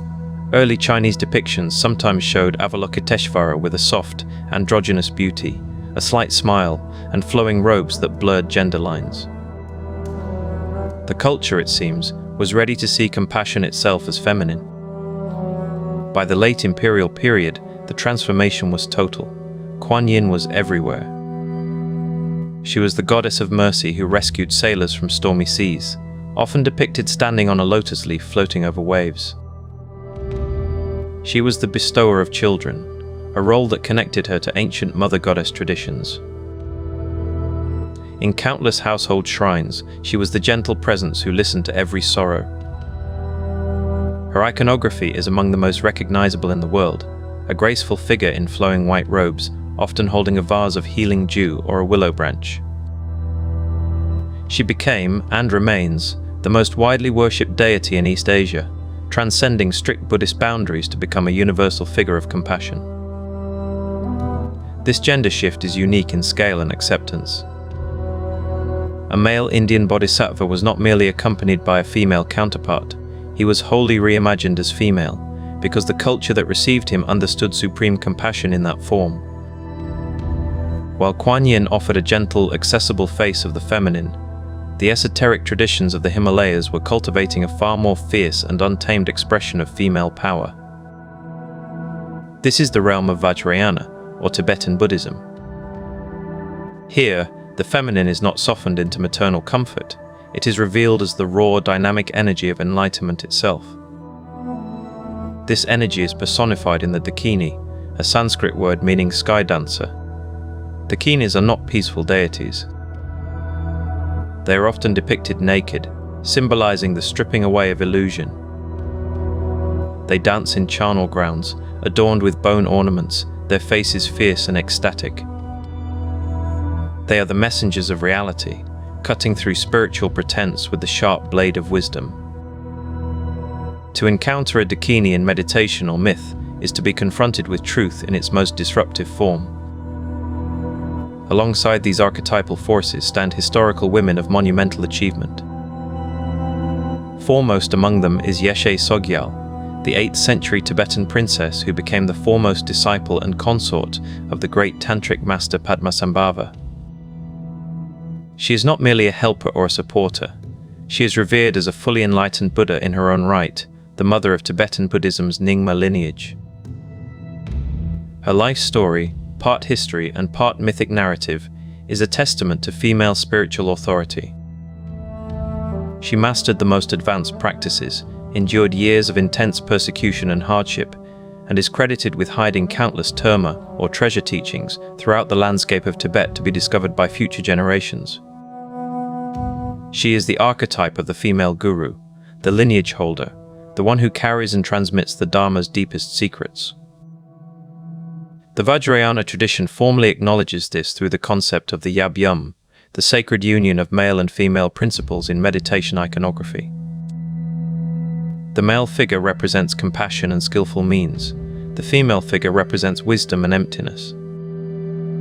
They are inseparable, two sides of the same enlightened mind. This theological parity, however, did not always translate into institutional equality for ordinary women. The very order that Mahapajapati fought to establish would face centuries of decline, leading to one of the most pressing and painful debates in Buddhism today. The Bhikkhuni ordination lineage, once vibrant across the Buddhist world, began to fade. In the Theravada traditions of Sri Lanka and Southeast Asia, it is believed the full ordination line for women died out in the 11th century. Without a quorum of fully ordained bhikkhunis to perform the ceremony, new nuns could only take novice vows. They lived in a liminal state, renunciants without full monastic rites, often dependent on the support of the male sangha. For nearly a millennium, the higher ordination for women was considered impossible to restore. That changed in 1998, when a daring international effort took place. A Sri Lankan woman named Kusuma Devendra, along with others, received full ordination from a dual sangha of Korean bhikkhus and bhikkhunis in Bodh Gaya, India, the site of the Buddha's enlightenment. This act, while historic, remains deeply controversial within conservative Theravada circles. In Thailand, where Buddhism is enshrined in the state, the situation is even more tense. The Thai Sangha's highest council does not recognize female ordination. Women who attempt to ordain as bhikkhunis face social ostracism and even potential legal charges of impersonating a monk. Yet they persist. Pioneers like Venerable Dhammananda Bhikkhuni, who was ordained in Sri Lanka in 2001 and returned to establish the Songdhamma Kalyani monastery in Thailand, stand as living challenges to the establishment. In Tibet, the Dalai Lama has repeatedly expressed his personal support for restoring the Bhikkhuni lineage, calling it very important. But the complex ritual requirements and conservative monastic politics have stalled concrete action. Tibetan Buddhist women, known as Ani Las, often hold a status below fully ordained monks. This contemporary struggle is the unfinished legacy of Mahapajapati's long walk. It asks a fundamental question. Can a tradition that venerates female deities and enlightened consorts fully embrace living women as its highest authorities? The debate is not merely about rules, it is about the very embodiment of the Dharma. The story of the feminine in Buddhism is thus a story of profound paradox. It is a tradition that gave the world Tara, who vowed to be a woman until samsara ends, and Kuan Yin, whose mercy knows no bounds. It gave us the fierce wisdom of the Dakini and the monumental achievement of Yeshe Sogyal. These figures are not marginal, they are central to the devotional and philosophical heart of millions. Yet the path for human women to walk in their footsteps has been, and remains, strewn with obstacles. The tension between the exalted feminine archetype and the constrained human woman is a dynamic that Buddhism shares with many of the world's religions. It is a tension between the ideal and the institutional, between the power of symbol and the politics of flesh and blood. This struggle for authority, for the right to fully embody the sacred, would also define the lives of countless women in the medieval Christian West.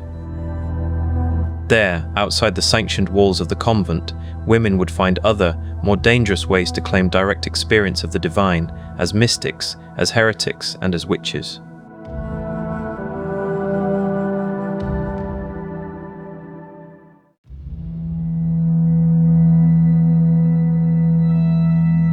In the quiet of a stone cell, lit only by a single candle, a woman writes.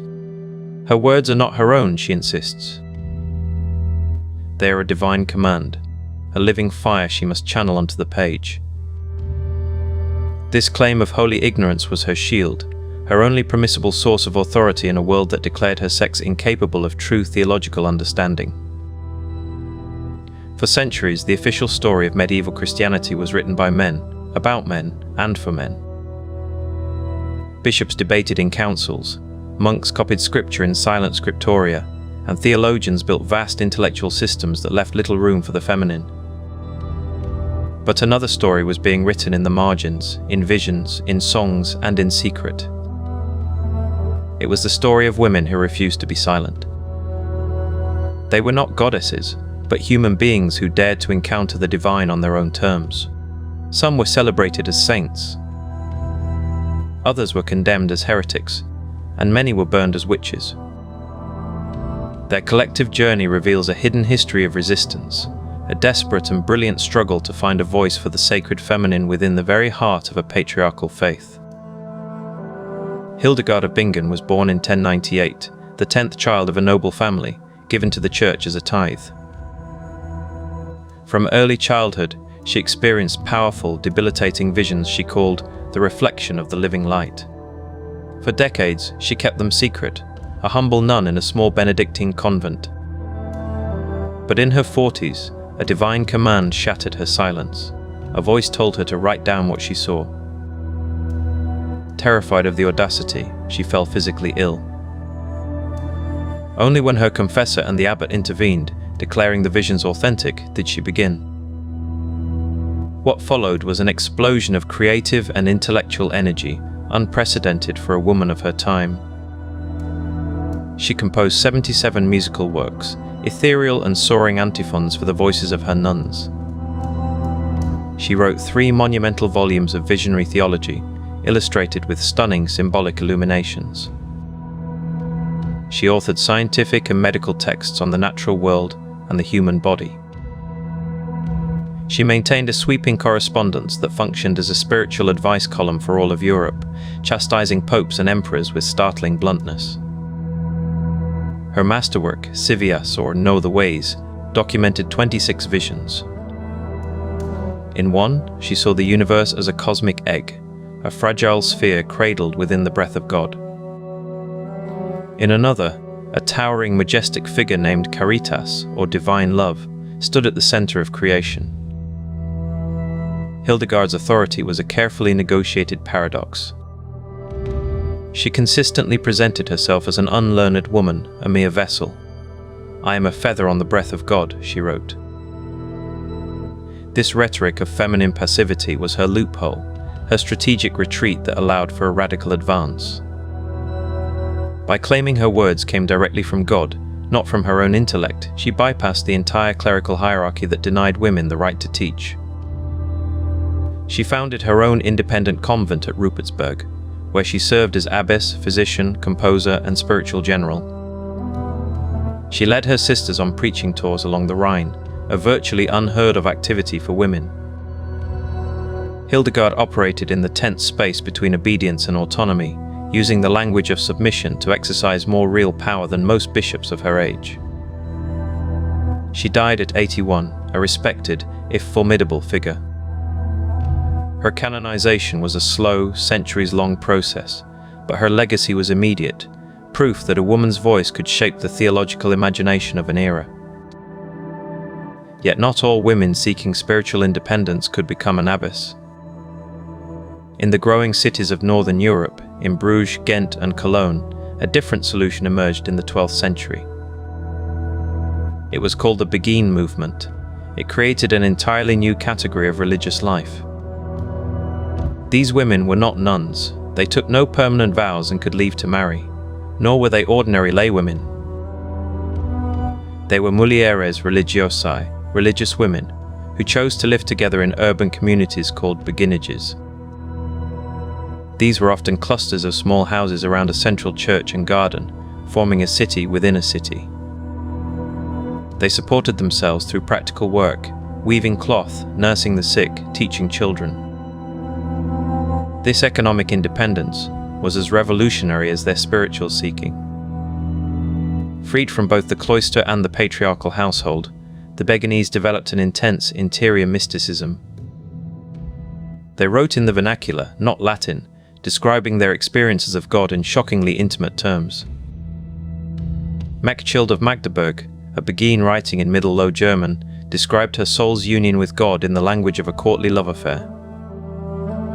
"The Godhead is my bed," she wrote, "where I rest alone."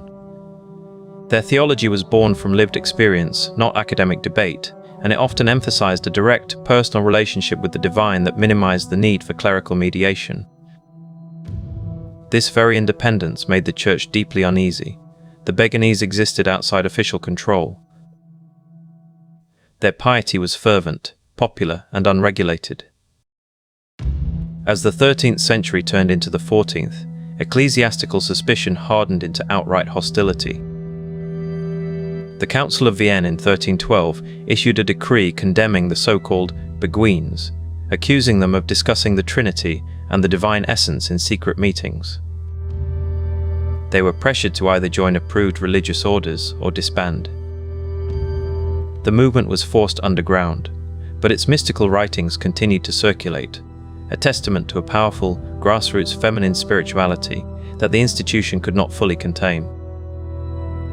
The Beguine way offered a glimpse of an alternative, a life where women could seek God collectively, on their own terms, supported by their own hands. It was a fragile experiment in autonomy that would soon meet its most brutal critic. That critic found his ultimate target in a Beguine from Hainaut named Marguerite Porete. Around the year 1300, she wrote a book titled The Mirror of Simple Souls.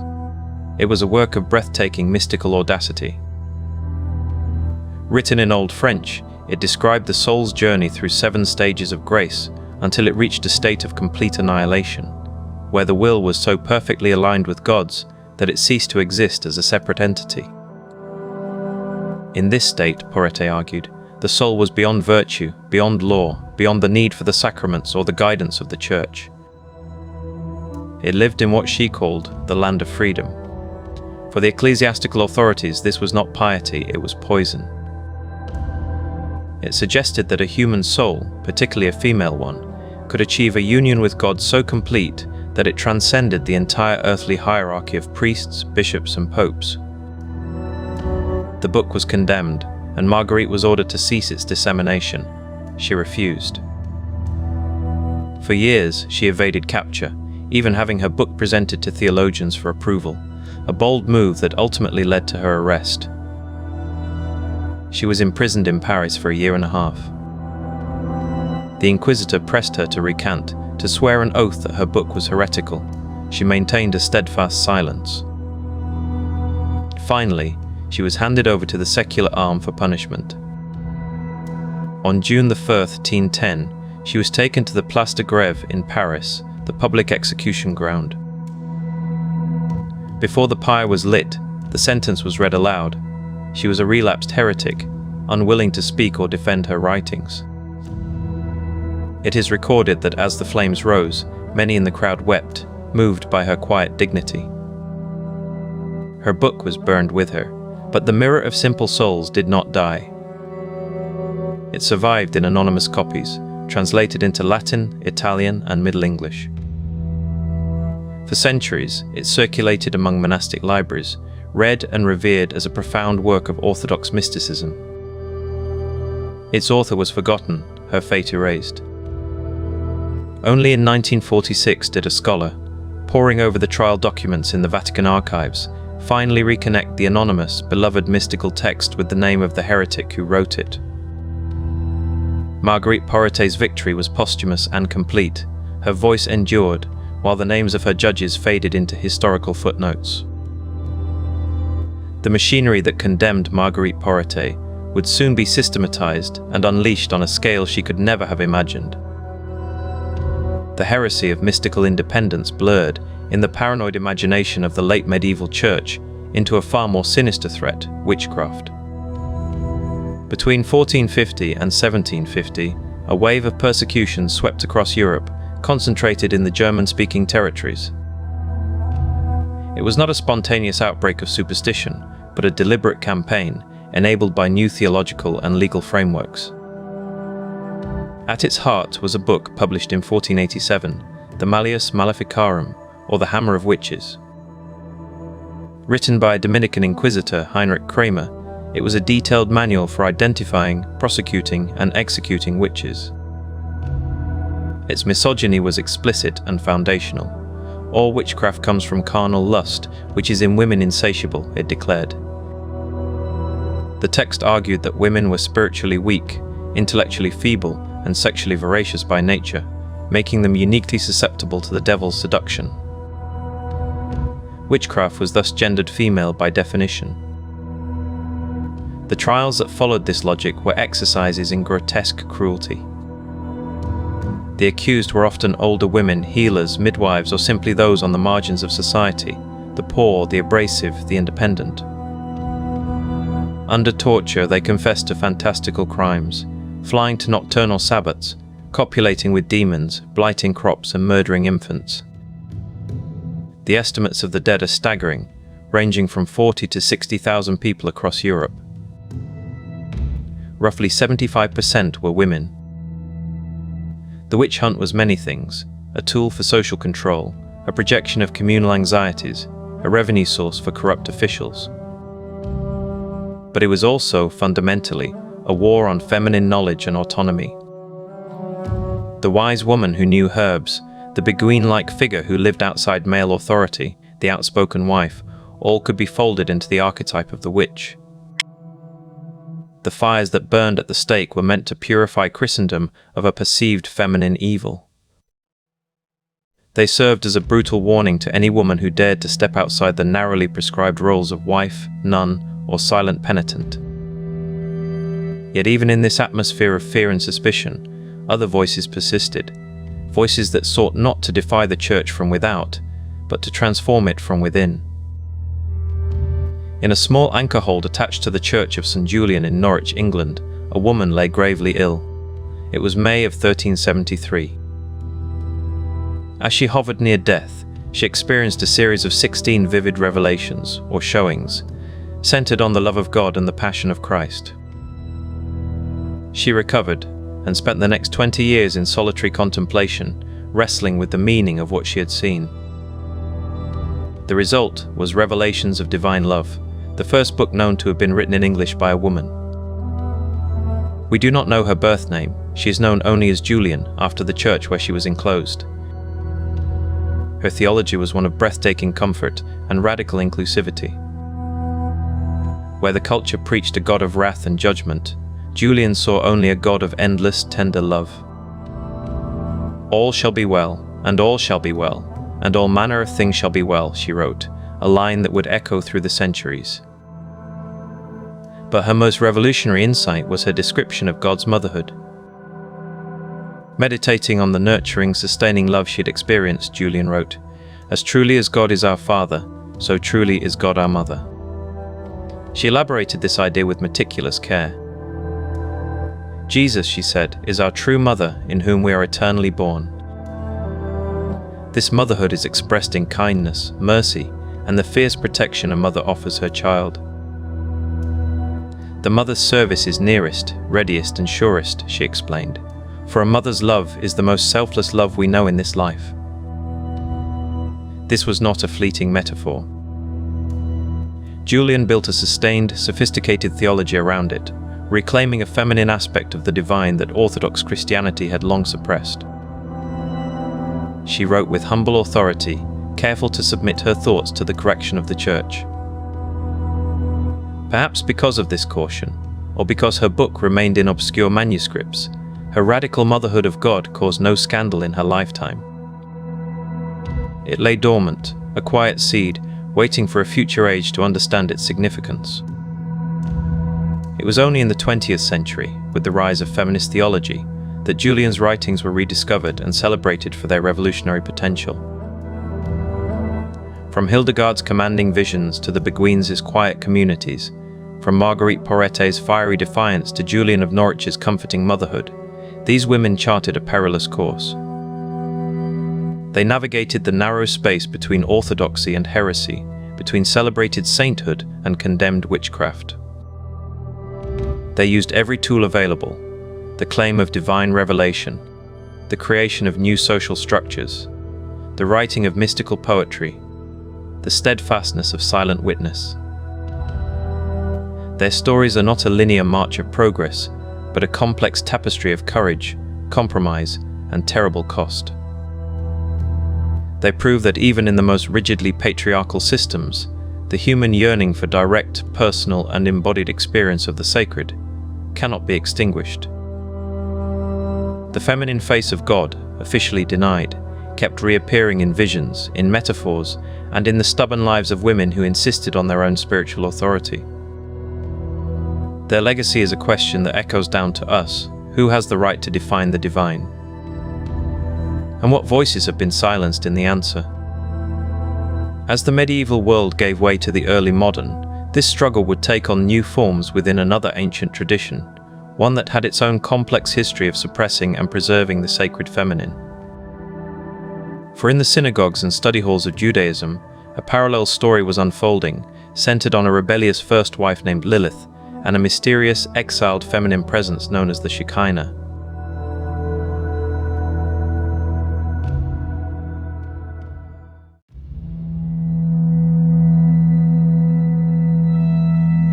In the cool, silent hours before dawn, a different kind of sacred story is told.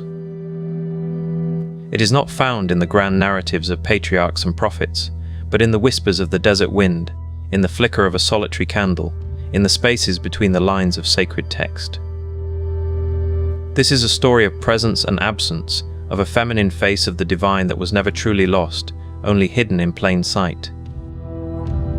It is a story woven through Jewish tradition, from the most ancient folklore to the most contemporary prayers, a persistent, haunting melody of the sacred feminine that refused to be silenced.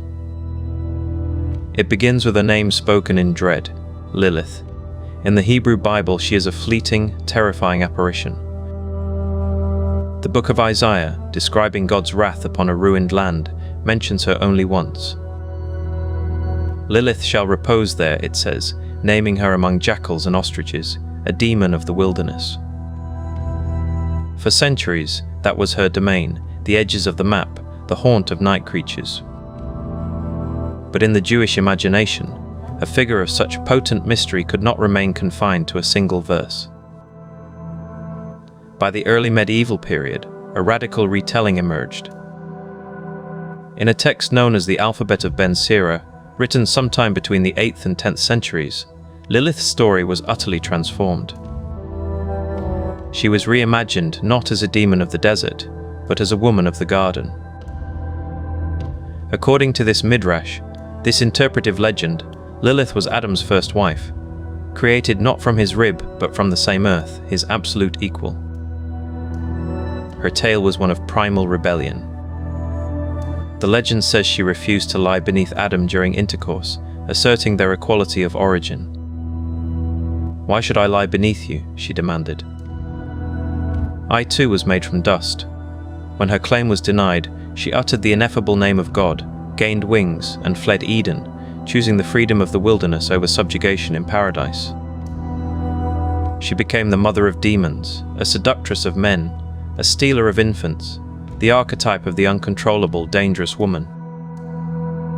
Yet within that fear was a potent recognition, a feminine power so autonomous it would rather face exile than surrender its essence. Lilith became the shadow in the Jewish marital ideal, the haunting question about partnership and power that the tradition itself dared to articulate.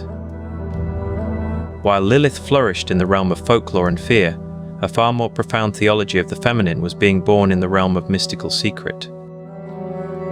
In 13th century Spain, a text of staggering complexity and beauty began to circulate. The Zohar, or Book of Splendor, attributed to the 2nd century sage Rabbi Shimon bar Yochai, but likely composed by the Castilian mystic Moses de Leon, became the foundation of Kabbalah. Within its dense, poetic Aramaic, it articulated a revolutionary concept, the Shekhinah. This was the indwelling presence of God, the aspect of the divine that is immanent in the world. And in the Zoharic system, the Shekhinah is profoundly, explicitly feminine. She is the bride to God the King, the receptive vessel for the flow of divine energy from the higher masculine spheres. She is the Sabbath Queen, welcomed with song every Friday evening. Most powerfully, she is the community of Israel itself, and she shares in its fate. The Zohar describes a cosmic drama of exile and reunion. When the Jewish people were sent into diaspora after the destruction of the temple, the Shekhinah went with them. She is the divine presence that suffers alongside humanity, weeping for her separation from the Holy One. This was a theological earthquake. It introduced a dynamic, relational, and emotionally vulnerable feminine principle into the heart of Jewish monotheism. God was not only a distant, transcendent father or king.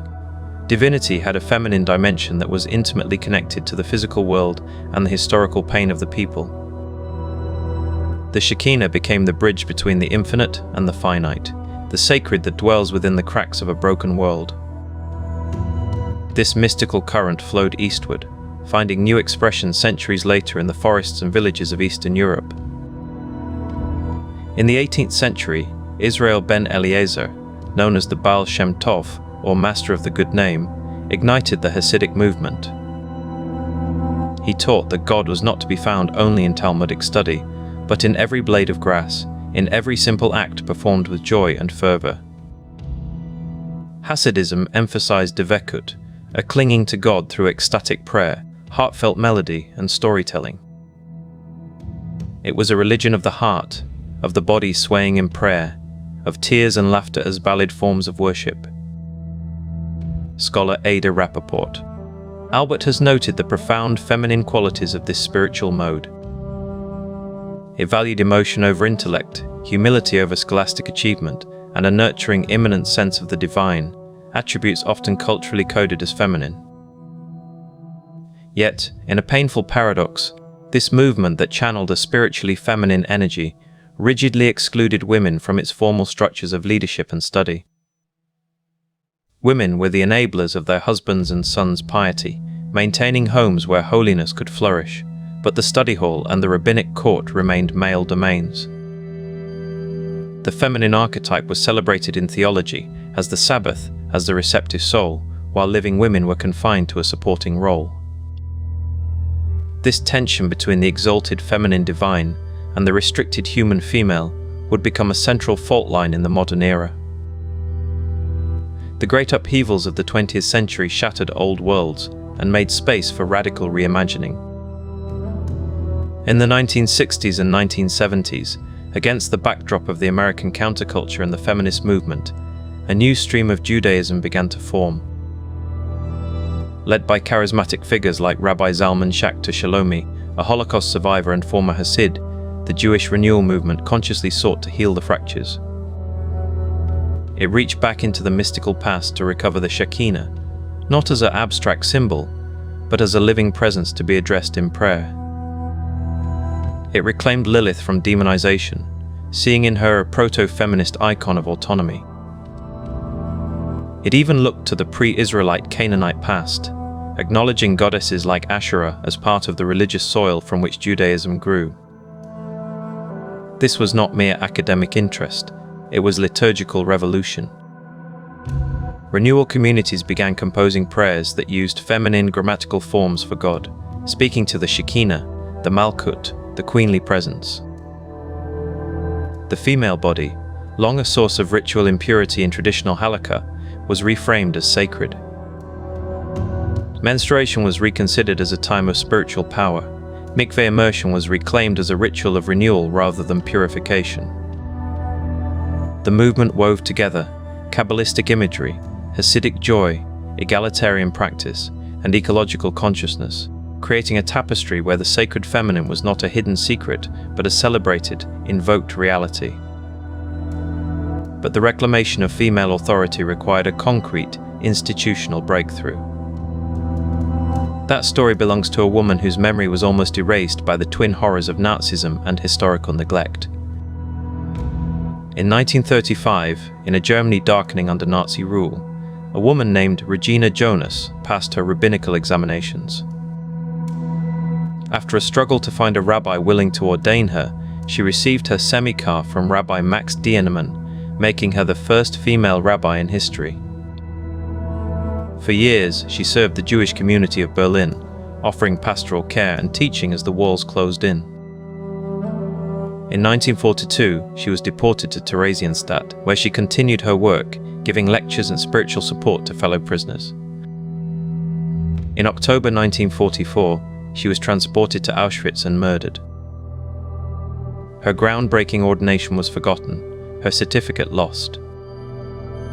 It was only in 1991, after the fall of the Berlin Wall, that her papers were discovered in an archive, restoring her to her rightful place in history. Her legacy, buried for half a century, finally found its time. In the post-war world, the major non-Orthodox movements of Judaism gradually opened their doors. The Reform movement ordained its first female rabbi, Sally Priesand, in 1972. The conservative movement followed in 1985 with the ordination of Amy Eilberg. The Reconstructionist movement had been ordaining women since its founding rabbinical college opened in 1968.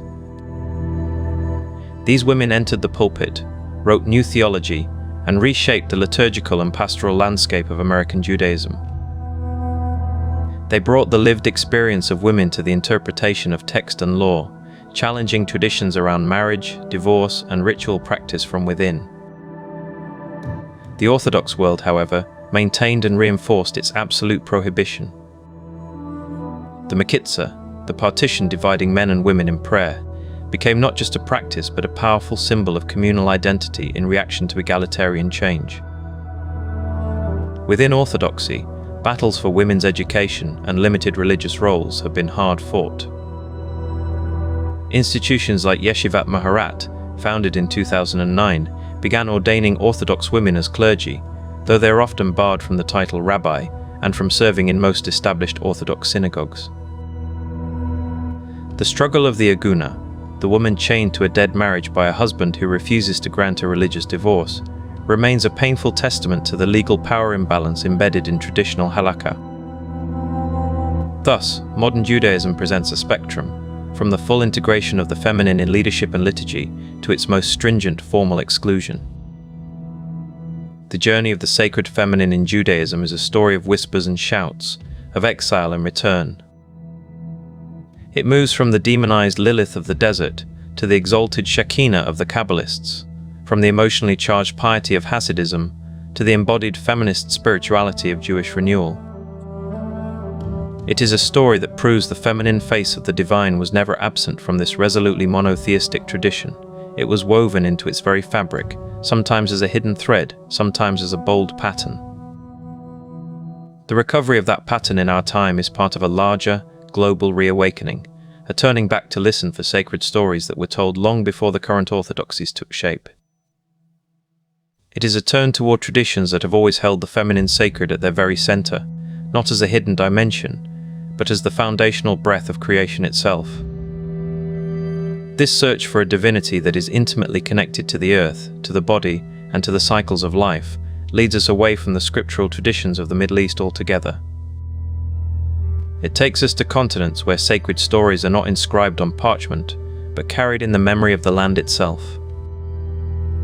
to places where the divine feminine is not a hidden presence or a recovered symbol, but the living, breathing, foundational reality, the Earth Mother who births all things, the Spider Grandmother who weaves the world into being.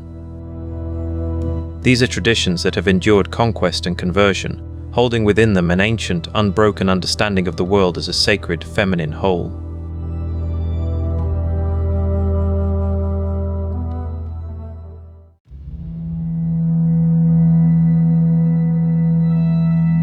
The wind moves across the Great Plains, carrying the scent of sage and dry earth.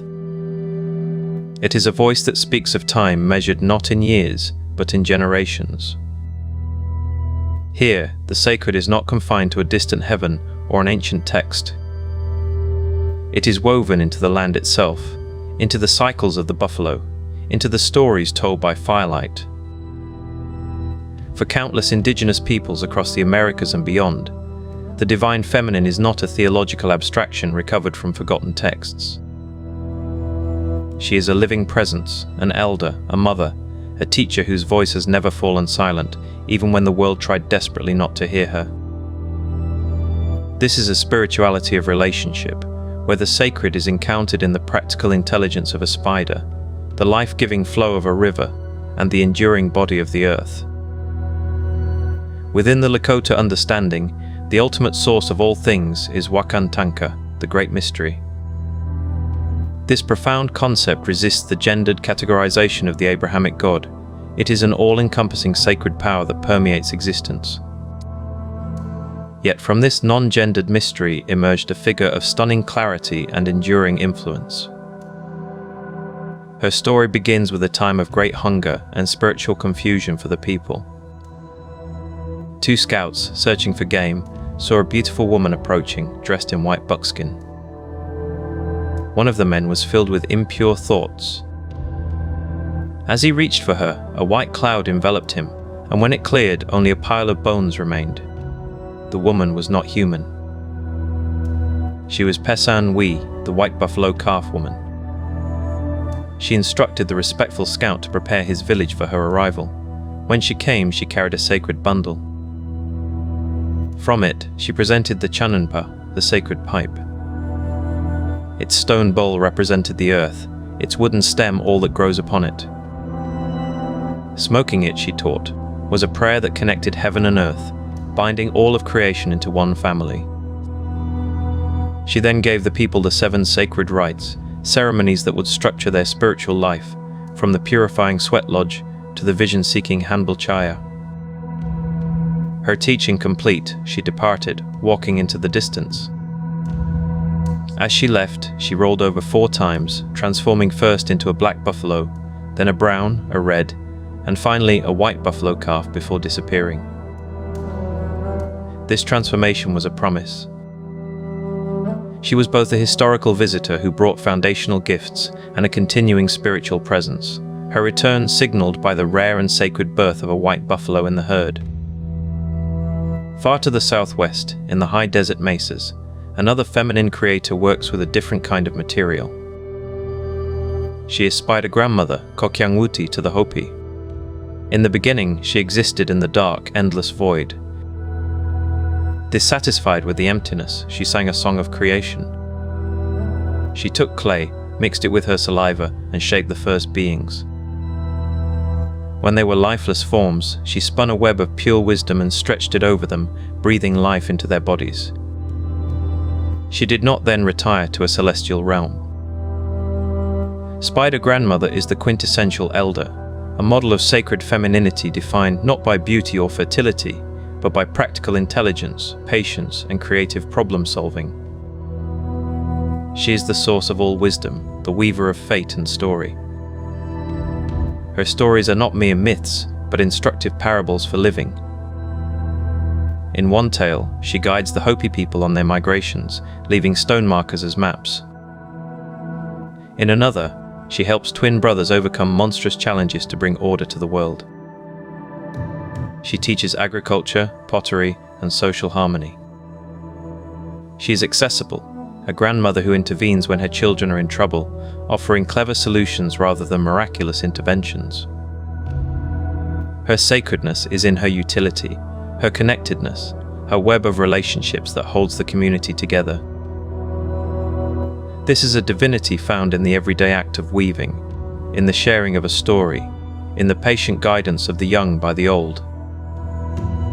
The web she spins is both literal and metaphorical, a symbol of the interconnectedness of all life and the delicate, strong threads of tradition that sustain a people. Across the Atlantic, in the forests and rivers of what is now Nigeria, a different kind of feminine power flowed. Oshun, the Yoruba Orisha of sweet waters, love, fertility, and artistry, is the essence of attraction and the joy of life. She is depicted as a beautiful woman adorned in gold and yellow, carrying a mirror and a fan, her laughter like the bubbling of a stream. Her sacred river, the Osun, is a place of healing and pilgrimage. But the story of Oshun's veneration took a brutal and transformative turn in the 16th through 19th centuries. Enslaved Yoruba people, torn from their homeland, carried Oshun in their memories and their souls across the Middle Passage. In the horrors of the plantation system in Brazil, Cuba, Trinidad, and beyond, they performed a monumental act of spiritual endurance. They disguised their gods behind the faces of Catholic saints. Oshun was syncretized with Our Lady of Charity in Cuba, with Our Lady of the Immaculate Conception in Brazil. To the colonial overseer, it appeared the enslaved were praying to the Virgin Mary. In truth, they were maintaining a direct line to the river goddess of their homeland. This gave rise to the vibrant syncretic traditions of Santeria, Candomblé, and Trinidad Orisha. In ceremonies, Oshun is called down. She possesses her devotees, she offers counsel and comfort. Her survival represents one of the most remarkable feats of cultural memory in human history, a fully formed goddess tradition, preserved not in libraries, but in the bodies and rituals of a persecuted people, adapting without losing its core.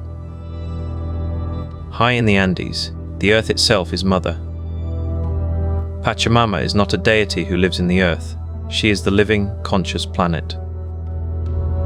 For the Quechua and Aymara peoples, every planting, every harvest, every drink begins with a small offering to her, a few coca leaves, a splash of chicha. The Spanish conquest and the forced imposition of Catholicism sought to bury her. But Pachamama could not be eradicated. She was too present in the soil underfoot, in the potatoes pulled from the ground. Instead, she was syncretized, often merged with the Virgin Mary in the figure of the Virgin of the Earth or the Virgin of the Mines. For centuries, her worship continued quietly in agricultural rituals and household devotions. In the late 20th and 21st centuries, Pachamama has experienced a dramatic public revival. She has become a potent symbol of indigenous identity and ecological resistance. This is no longer a hidden folk practice, it is a political and constitutional principle.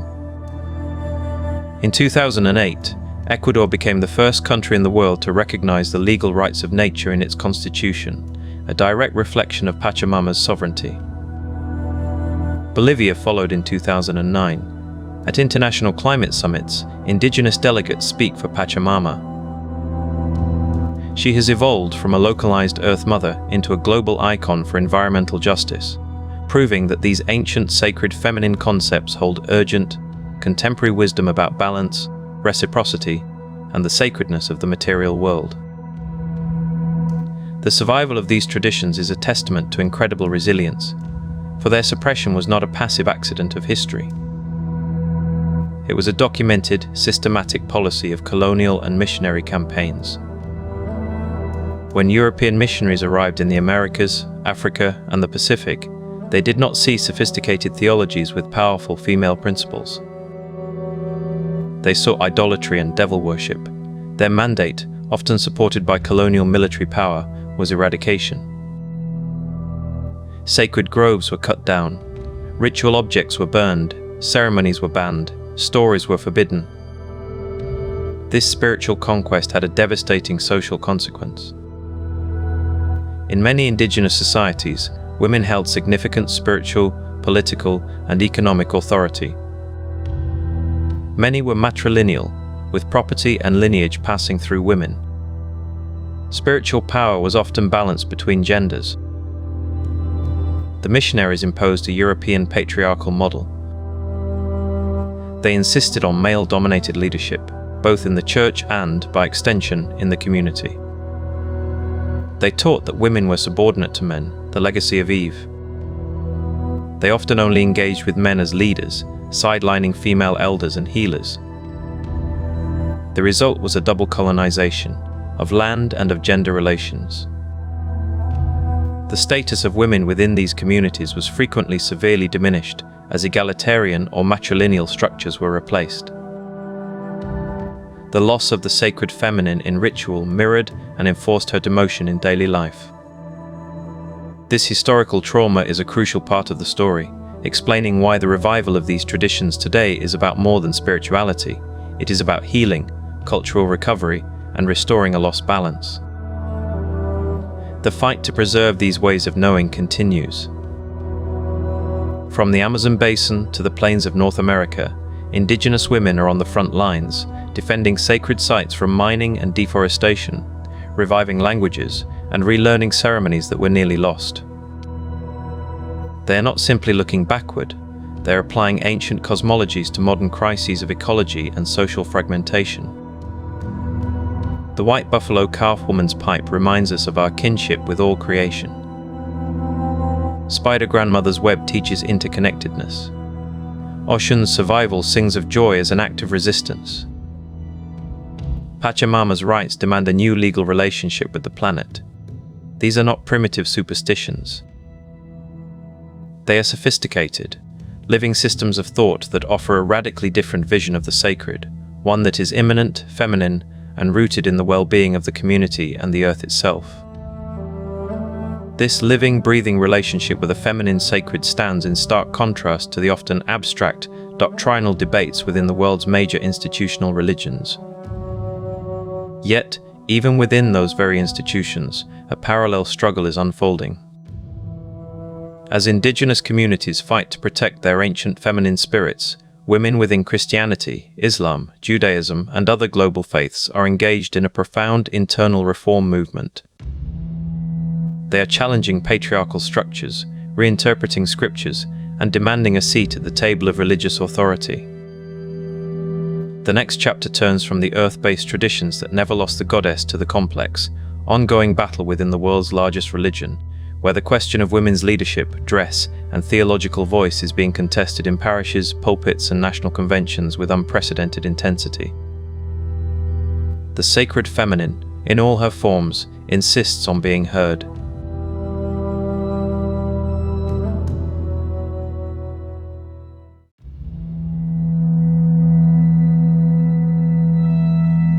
For 2,000 years, the Christian story has been told, interpreted, and administered by men. The apostles were men.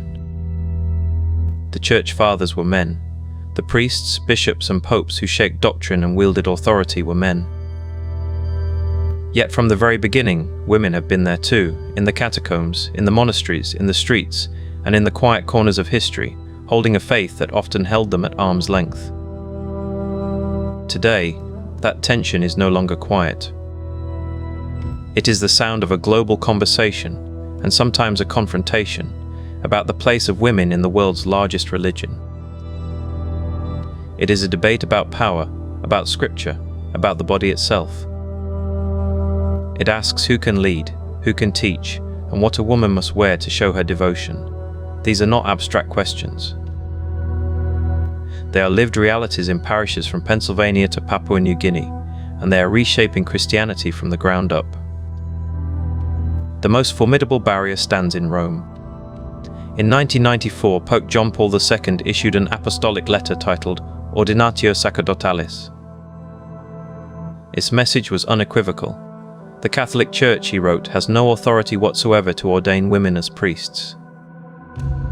This teaching was to be held definitively by all the faithful. The question was closed.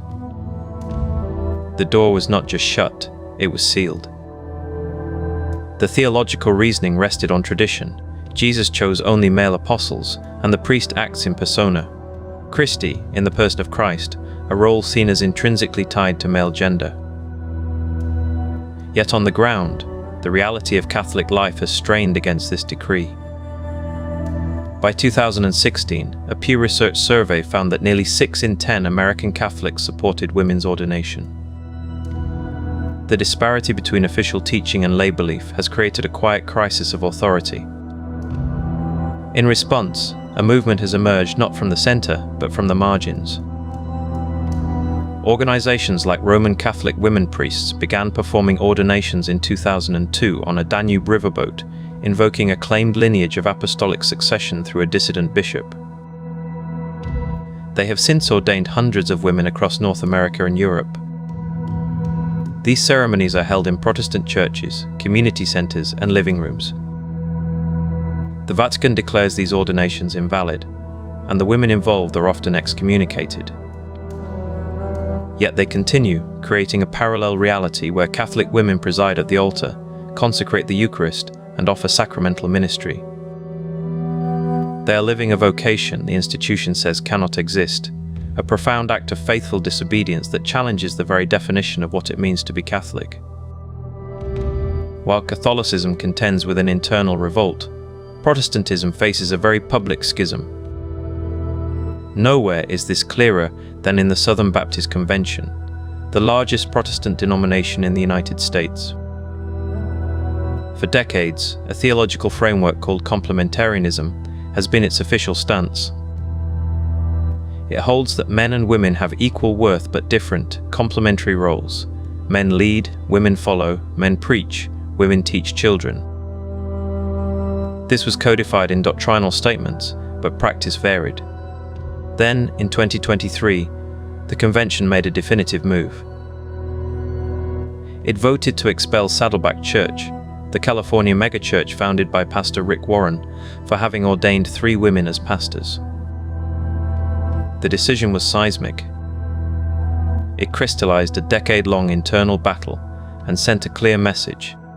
There was no room for ambiguity. The vote was not just about Saddleback. It was a line in the sand for the entire denomination. In the aftermath, several other large congregations, including Prestonwood Baptist in Texas, chose to leave the convention altogether, citing a narrowing of focus they could no longer support. The Saddleback decision laid bare a fundamental tension. It pitted a literal reading of certain Pauline epistles, which instruct women to be silent in churches, against the evident gifts and calling of millions of Baptist women. It asked whether a denomination could hold together when its churches disagreed on an issue so central to authority and identity. The departure of these congregations suggests an answer, pointing toward a future where American evangelicalism may fracture along the fault line of gender.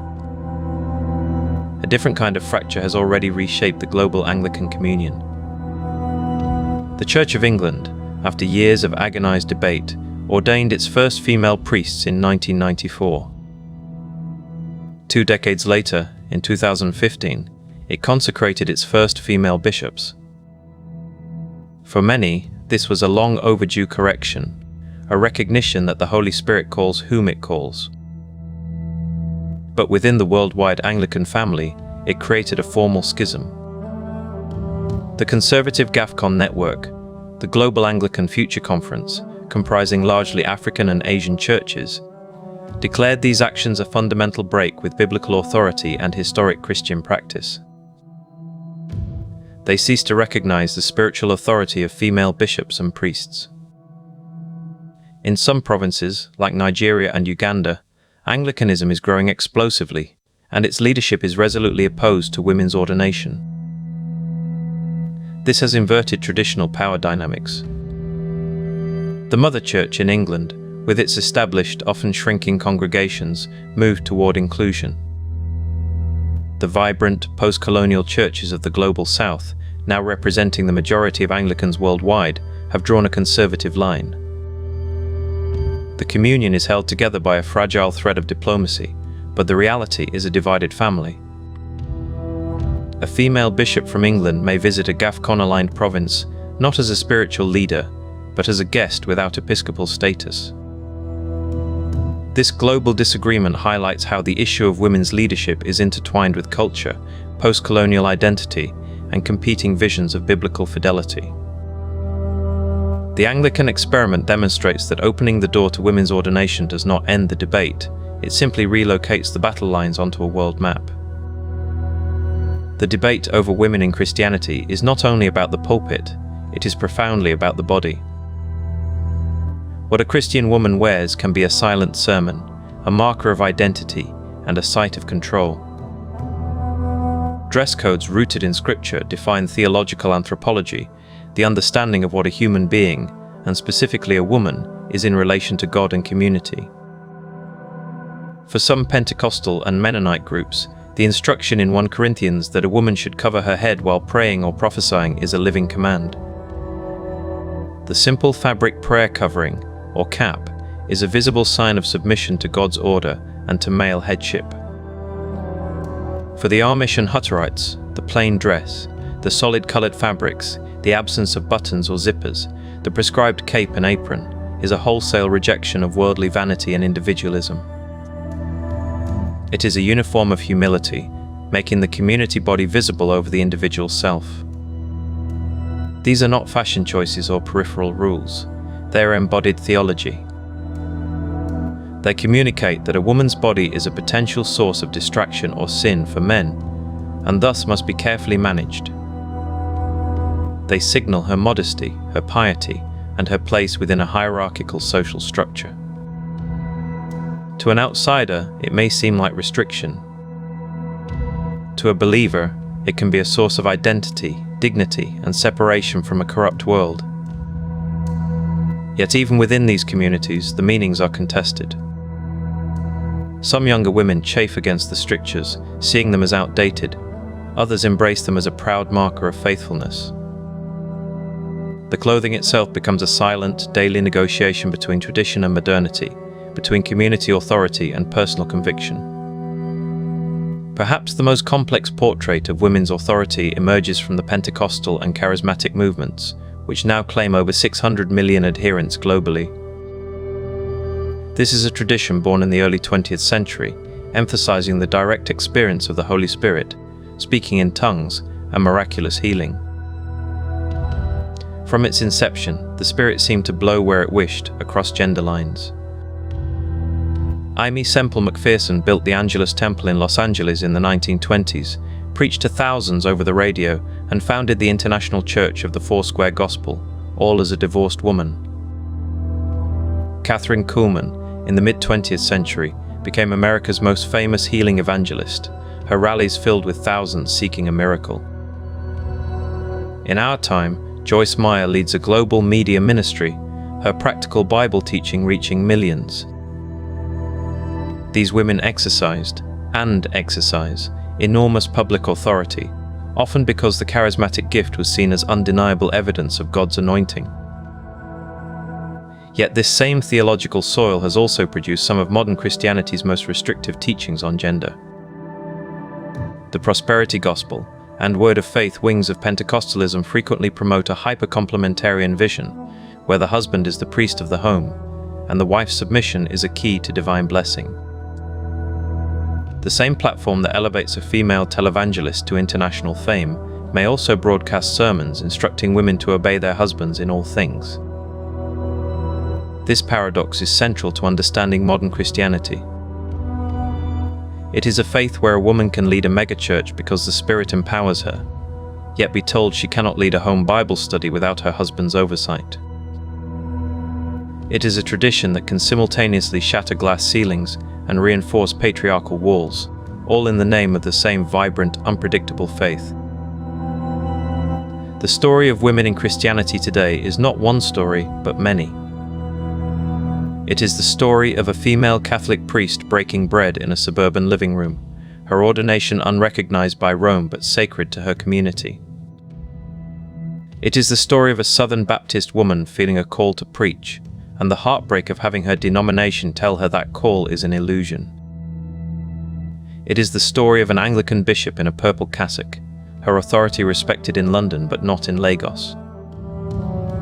It is the story of an Amish girl putting on her first prayer covering, and a Pentecostal woman taking off her hat because the spirit, she believes, makes such symbols obsolete. These stories are about interpretation. They hinge on how a verse from a letter written 2 millennia ago is understood today. They are about tradition, and whether it is a chain that binds or a foundation to build upon. They are about power, who has the right to interpret, to lead, to define the boundaries of the faithful community. The debates are often framed in the language of timeless truth, yet they are intensely contemporary, shaped by modern feminism, by cultural shifts, and by the simple, persistent presence of women who refuse to be silent. As these debates unfold within Christianity, a parallel, and in many ways more intense, conversation is happening within the world's second largest religion. The questions are strikingly similar: the meaning of modesty, the interpretation of sacred texts, the right of women to lead public prayer and to shape religious law. Here, too, the female body becomes a canvas on which societies paint their deepest anxieties and highest ideals about faith, purity, and social order. The veil, like the Christian head covering, is far more than a piece of cloth. From the Catholic cathedrals of Europe to the storefront churches of America, the issue of women's leadership remains a live wire. It is a practical problem for shrinking parishes in need of pastors. It is a theological problem for scholars debating ancient Greek words. And it is a deeply human problem for women who feel a vocation burning within them, a call they believe comes from God, yet is blocked by a church they love. The reform movements within Christianity, whether the quiet defiance of Roman Catholic women priests or the very public departure of Saddleback Church, are not fringe events. They are symptoms of a religion in the midst of a profound reckoning. For centuries, the structure of Christianity assumed a certain social order, a certain family structure, a certain division of labor between men and women. That world has changed irrevocably. The question is whether the church will change with it. The answers are being written not in papal encyclicals or denominational resolutions alone, but in the daily choices of millions of faithful women. They are teaching Sunday school, leading worship bands, running church food banks, studying theology, and asking, with increasing volume, why the line between the laity and the clergy must be drawn along the line of gender. The tension between complementarian and egalitarian visions of Christianity shows no sign of abating. If anything, it is becoming the defining fault line of 21st century Christian identity, promising both renewal and rupture in the decades to come. This internal struggle within Christianity finds a powerful echo in the experiences of Muslim women worldwide. There, the debates over modesty, leadership, and scriptural interpretation are equally charged, often more visible, and frequently entangled with politics, colonialism, and global perceptions. The headscarf becomes a symbol fought over in parliaments and schoolyards. The figure of the female imam, like that of the female priest, challenges centuries of male religious authority. As Christian women navigate the limits of their traditions, so too do their Muslim sisters, in a parallel journey that underscores how the sacred feminine continues to press against the boundaries of faith.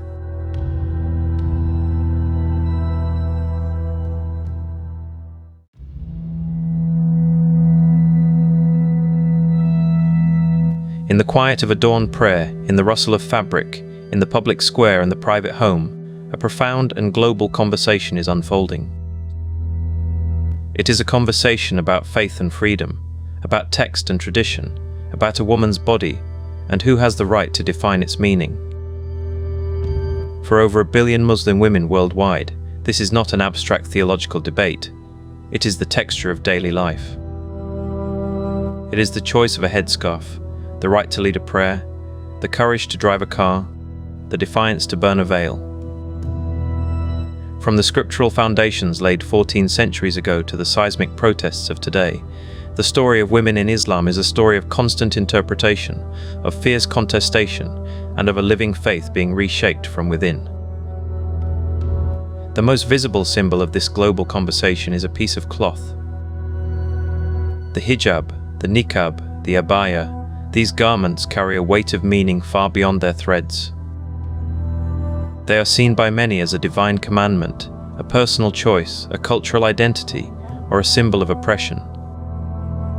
The scriptural roots lie in the Quran's verses on modesty, in surahs An, Nur, and Al-Azab.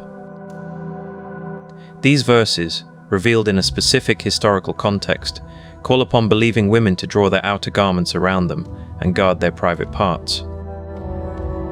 Yet from these poetic instructions, a vast spectrum of practice has grown. For some scholars, modesty is a spiritual state, an internal quality. For others, it is defined by a precise dress code. This interpretive chasm means that in a city like Cairo, you will see women in everything from blue jeans and loose headscarves to full black niqabs, all considering themselves devout. The political enforcement of the veil tells another story. The full face veil is legally mandatory only in Saudi Arabia and Afghanistan under Taliban rule, where religious police patrol the streets. Yet in a stark paradox, European nations like France and Belgium have enacted laws banning the same garments in public spaces, framing them as threats to secular identity. In both cases, the state claims authority over a woman's body. In one, it is in the name of religious purity. In the other, in the name of secular liberty. The Muslim woman finds herself at the intersection of these competing powers, her clothing a battleground for ideologies far larger than herself. Her personal faith becomes a public argument, her modesty scrutinized by both the mosque and the parliament. This contested space is precisely where the Islamic feminist movement has taken root. For scholars like Morocco's Fatimah Mernissi, Pakistan's Asma Barlas, and American Amina Wadud, the question is not whether Islam is compatible with women's rights, but how centuries of male-dominated interpretation have shaped the faith. Mernissi, in her groundbreaking work The Veil and the Male Elite, excavated early Islamic history to reveal the powerful public roles of women like the Prophet's wives, arguing that patriarchal readings were a political construction, not a theological inevitability. Their work is a rigorous return to the source texts, a rereading of the Quran through a lens of justice and equality that they argue is inherent to the revelation itself. This scholarly work became a global spectacle on a Friday in March 2005 in a small art gallery in New York City. Amina Wadud, a professor of Islamic studies, stepped onto the minbar, or pulpit, to deliver the sermon and lead the Friday prayer. The congregation before her included men. In mainstream Islamic practice, this was an unprecedented act. The event was planned in secrecy, required security guards, and sparked immediate global controversy. Fatwas were issued against her, she received death threats. But for Wadud and the 100 people who prayed behind her, it was a necessary theological statement. It asserted that a woman's voice could interpret divine word, and that a woman's body could lead communal worship. It was a direct challenge to institutional authority, proving that Islamic feminism was not just an academic theory, but a lived, embodied faith. No country embodies the violent tension between state-imposed veiling and women's defiance more powerfully than Iran. Following the 1979 revolution, the hijab became legally compulsory for all women, a cornerstone of the new Islamic Republic's identity. For over 4 decades, the morality police enforced this law on the streets. Then, in September 2022, a 22-year-old Kurdish Iranian woman named Mahsa Amini was arrested in Tehran for allegedly wearing her headscarf too loosely. She died in police custody. Her death was not an isolated tragedy, but a catalyst. It ignited the woman, life, freedom protests, the largest uprising since the revolution itself. Young women and men flooded the streets, and in acts of breathtaking courage, women publicly removed and burned their headscarves, cut their hair in mourning and defiance. These protests were about far more than a piece of cloth. They were a revolt against a system of control, a demand for bodily autonomy as the foundation of all other freedoms. The chant, woman, life, freedom, linked gender equality directly to human dignity and liberation. The state responded with brutal force, But the image of the unveiled woman, hair whipping in the wind, became an indelible symbol. It demonstrated that the most potent challenge to theocratic authority could come from the very women whose modesty it claimed to protect. The struggle in Iran continues, a stark reminder that for many, the fight for women's rights within Islam is a literal fight for survival. The landscape of women's rights in the Muslim world is a map of contradictions. Nowhere is this more apparent than in Saudi Arabia. Until June 2018, the kingdom was the only country in the world where women were legally forbidden from driving. The ban was rooted in conservative religious interpretations and was a powerful symbol of female restriction. Women also lived under a male guardianship system, requiring permission from a father, husband, or even son for travel, marriage, or certain medical procedures. Yet within these confines, extraordinary figures emerged. Lubna al-Olayan, for instance, became one of the Arab world's most powerful business executives, leading a vast financial conglomerate. She navigated a boardroom world almost exclusively male, her success highlighting the paradox of a society that restricted movement, but, out of economic necessity, began to open professional doors. This push for economic change is codified in Saudi Arabia's Vision 2030, a sweeping reform plan spearheaded by Crown Prince Mohammed bin Salman. A central pillar is increasing female participation in the workforce from 22% to 30%. The results are visible. Women now work as lawyers, engineers, journalists, and even as members of the once all-male religious police. Universities are graduating more women than men in some fields. The guardianship laws have been loosened, though not abolished. This top-down, economically driven reform creates another complex layer. For some women, it is a welcome expansion of opportunity. For others, it raises questions about the authenticity of rights granted by the state for economic utility, rather than recognized as inherent human dignity. The Saudi model shows that change is possible within a conservative framework, but its limits and motivations are fiercely debated. Beyond the headlines of protests and royal decrees, the long-term work of theological reform is happening in study circles and legal workshops. Organizations like Sisters in Islam, founded in Malaysia in 1988, represent this meticulous, ground-level effort. Founded by a group of professional women including lawyer Zaina Anwar, they began by asking a simple, revolutionary question. If God is just, and Islam is just, why do laws and practices made in the name of Islam injustice to women? They did not reject their faith, they dove deeper into it. Their method involves rigorous study of the Quran, the Hadith, and the classical texts of Islamic jurisprudence, or fiqh. They argue that many discriminatory laws are based on human interpretations frozen in time, not on the timeless principles of the divine text. From this local Malaysian group grew a global movement. In 2009, the founders launched Musawa, which means equalities in Arabic. Musawa is a worldwide network that builds a framework for equality in the Muslim family. They produce detailed research papers, train activists, and engage directly with religious scholars and policymakers. Their work tackles some of the most entrenched issues: polygamy, divorce rights, child marriage, and inheritance laws that often favor male heirs. They argue that the classical fiqh concepts developed in medieval agrarian societies must be re-evaluated in light of contemporary understandings of justice, human rights, and the original ethical spirit of the Quran. This is reform from the inside out, using the tradition's own tools to dismantle patriarchal structures. The journey of Muslim women today is a journey across a landscape of immense diversity and profound conflict. It is a journey from the personal spirituality of a woman choosing her own relationship with the divine, to the political fury of streets filled with protesters. It navigates between the rigid enforcement of state power and the slow, scholarly work of reinterpretation. The figure of the Muslim woman in the global imagination is too often a monolith, a silent figure in a black veil.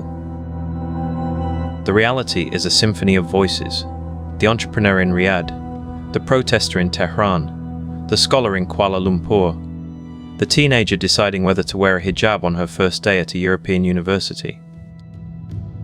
Their struggles are not a sign of a faith in crisis, but of a faith alive, wrestling with its core principles in a modern world. This internal struggle over women's place is not unique to Islam. Every major world religion is grappling with the same fundamental questions of authority, text, and tradition in the face of demands for gender equality.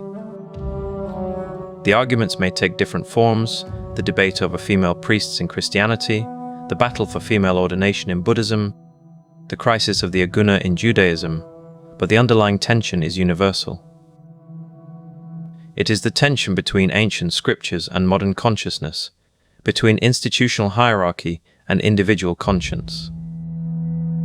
The Islamic experience, with its vivid contrasts of veiling and unveiling, silent piety and loud protest, shows this tension in its most acute form.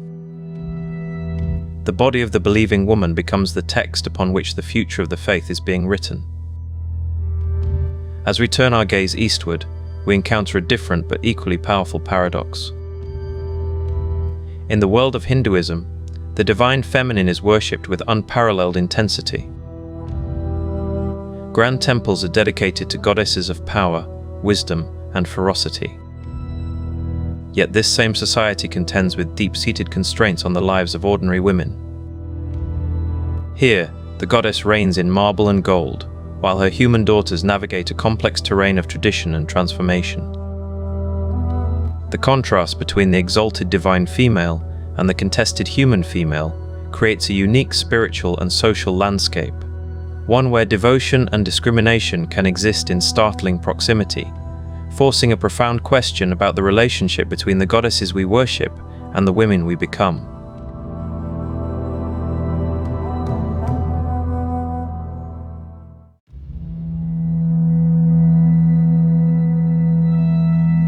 In the cool, incense-thick air of a Himalayan temple, a small girl sits perfectly still. Her feet, painted red, do not touch the earth. Her eyes, heavily lined with kohl, gaze forward without blinking. She is a goddess. She is perhaps 4 years old. For the devotees who kneel before her, their foreheads pressed to the floor, she is the living embodiment of Durga, the fierce mother of the universe. They seek her blessing, her glance, the touch of her tiny hand. Yet this divinity is conditional, bound by a biological clock none can stop. The moment this child bleeds, her divinity ends. She will be returned to an ordinary world that may not know what to do with a former goddess. This is the central, confounding paradox of the feminine divine in modern Hinduism. A tradition that worships the goddess as the supreme creative force of the cosmos simultaneously places profound constraints on the bodies and lives of the women who carry that sacred potential. It is a faith of magnificent cosmic goddesses and deeply earthly struggles, where the line between veneration and violation is often perilously thin. The Kumari tradition, most prominent in Nepal's Kathmandu Valley and in parts of Odisha in India, presents this paradox in its purest, most ritualized form. Selected through an elaborate process that seeks signs of divinity, including a horoscope that matches the king's and a preternatural calm, a prepubescent girl is installed in a palace. She is worshipped daily. Her every gesture is interpreted as an omen. Anthropologist Jeffrey Samuel notes that her sacred power is explicitly linked to her premenstrual state, a time considered one of perfect, self-contained purity. She is the goddess because she is not yet a woman. The moment her first menstruation begins, the goddess is understood to depart. The ritual concludes. The now teenage girl is given a small pension and sent home, often struggling with profound psychological and educational gaps. The tradition defenders see it as the ultimate honor, a direct channel to the divine. Critics see a poignant metaphor. The female body can be sacred only when it is stripped of its adult, sexual, and reproductive power. The worshipped child becomes a marginalized woman, a journey that mirrors a broader societal ambivalence. This tension between sacred status and social vulnerability has a long and complex history in the subcontinent's temple culture. For centuries across South India, the Devadasi system wove another kind of thread between woman and goddess. A young girl would be ritually married to a temple deity, to Shiva or Vishnu or a local goddess, in an elaborate ceremony. She was then dedicated to the temple's service. This was not initially a life of stigma. As a Nitya Sumangali, a woman eternally married to a god, she could never become a widow, an inauspicious status in traditional society. She received land from the temple, enjoyed significant property rights, and was trained in classical dance and music, becoming a custodian of high art. Her position existed outside conventional marriage, offering a rare form of autonomy. The system, however, contained the seeds of its own exploitation. Over time, particularly during colonial rule, the economic patronage of temples faded. The artistic and religious role of the Devadasi became increasingly conflated with sexual service to temple patrons and local elites. The British colonial administration, viewing the practice through a Victorian moral lens, criminalised it with the Devadasi Dedication Abolition Act of 1909. Post-independence Indian states passed similar laws. The intention was reform, but the effect was often catastrophic.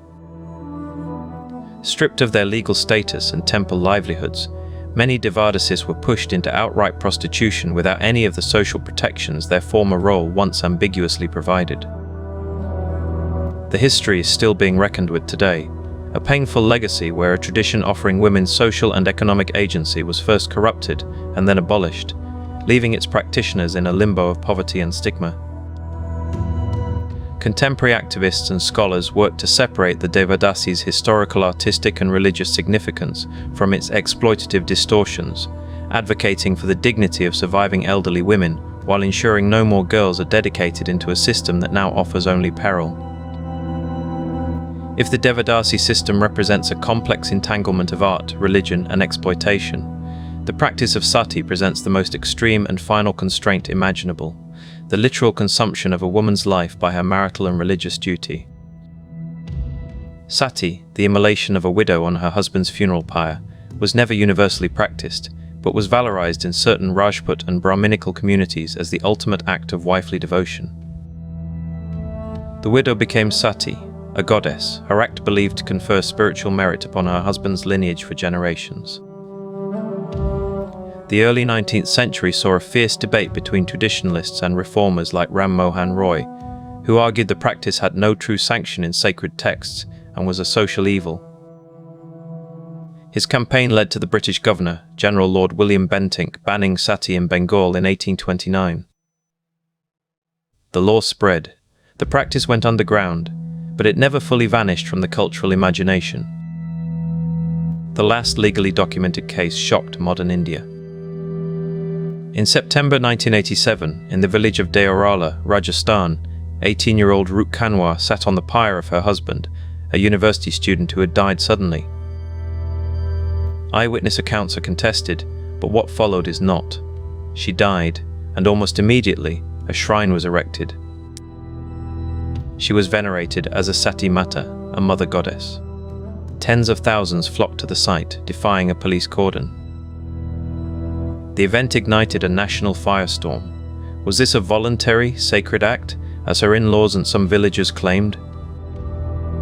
Or was it a murder, a young woman pressured or drugged into a horrific death by a family seeking the social prestige and potential pilgrimage revenue that followed? The criminal case eventually collapsed, but the debate exposed a raw nerve. The terrifying power of religious tradition to sanctify the ultimate sacrifice of a woman's life, and the speed with which a victim could be transformed into an icon. This potent link between female biology and ritual impurity forms the bedrock of many ongoing restrictions. At the heart of the goddess worshipping Shakti tradition in Assam lies the Kamakya temple, dedicated to the menstruating goddess. Each year, the temple closes for 3 days to mark the goddess's annual menstrual cycle. The earth within the sanctum is said to run red. When the doors reopen, the distributed cloth that covered the icon becomes a powerful blessing. Here, the goddess's fertility is celebrated. Yet, in a stark contradiction, this very celebration of divine menstruation is used elsewhere to bar mortal women from sacred spaces. For generations, the famous Sabarimala temple in Kerala barred women of menstruating age, defined as between 10 and 50 years, from entering. The justification was that the temple's deity, Lord Ayyappa, is a celibate god who could be distracted by the presence of women of childbearing age. This rule was not just custom, it was enforced by temple authorities and by violent mobs of devotees. In September 2018, the Indian Supreme Court delivered a landmark verdict. In a 4-1 decision, it struck down the exclusion as unconstitutional, a violation of women's right to equality and dignity. The ruling declared that devotion cannot be segregated by biological functions. What followed was not a simple victory, but a national convulsion. Progressive women's groups, like the Ready to Wait campaign, organized attempts to enter. They were met with massive, often physically violent, protests by traditionalists who saw the judgment as an assault on their faith. The state government, caught between the court order and political pressure, vacillated. The sight of women in their 40s being blocked by human walls of screaming men, all under the watch of helpless police, laid bare the profound conflict in contemporary India, the clash between the promise of constitutional equality and the deep-seated power of religious custom. The Sabarimala controversy proved that legal change is only the first step in a much longer, more difficult cultural battle. Yet, even as one temple became a battleground, a quiet revolution was beginning at one of Hinduism's richest and most conservative shrines. The Sri Venkateswara temple in Tirumala, Andhra Pradesh, attracts millions of pilgrims annually. Its rituals are governed by strict agamic scriptures, and for centuries the priests who performed the core rituals, the archakas, were exclusively men from a few Brahmin families. In 2021, the Tirumala Tirupati Devasthanams, the temple's governing body, initiated a groundbreaking pilot program. They selected a group of women from priestly families and began training them in the exacting agamic rituals, the Sanskrit mantras, and the intricate procedures for worshipping the deity. This was not a symbolic gesture. It was a technical, ritual education designed to make them fully qualified priests. The first women officially performed rituals in subsidiary temples, a historic break in a male monopoly that spanned generations. Their presence in the sanctum, wearing the traditional priestly attire, chanting the ancient verses, represents one of the most significant internal reforms in modern Hindu practice. It is a reform driven not by a court order, but by a theological argument made from within the tradition. If the divine is formless and beyond gender, and if the goddess is supreme, then the vessel delivering the worship is irrelevant. The resistance remains substantial. They are still a tiny minority within a vast priestly establishment, and many Orthodox groups continue to oppose them. But their very existence cracks open a door. It suggests that the tradition capable of imagining the entire cosmos as a goddess's play may also be capable of reimagining the human intermediaries who serve her. The journey of the feminine divine in Hinduism today is thus a story of profound dissonance and tentative harmony. It is the distance between the Kumari's gilded palanquin and the stark funeral pyre in Rajasthan. It is the gap between the celebration of a menstruating goddess in Assam and the barring of menstruating women from a temple in Kerala. It is the space between centuries of rigid exclusion and the newly trained women priests of Tirumala finding their voice in Sanskrit. This is not a religion that has forgotten its goddesses. It is one that continually struggles to reconcile their cosmic power with the earthly lives of their human counterparts. The goddess is everywhere, in the grand festivals, in the home shrines, in the very landscape. The challenge is to honor that divine presence not just in marble and myth, but in the freedom, safety, and dignity of living women. This tension between the exalted feminine principle and the constrained human female is not unique to this tradition. As we will see, it finds a distinct and powerful echo in the next faith we examine, where ancient laws and modern identities collide at a physical partition. The struggle continues within Judaism, between orthodox interpretation, feminist critique, and the meaning of the Mechitza that separates men and women in prayer.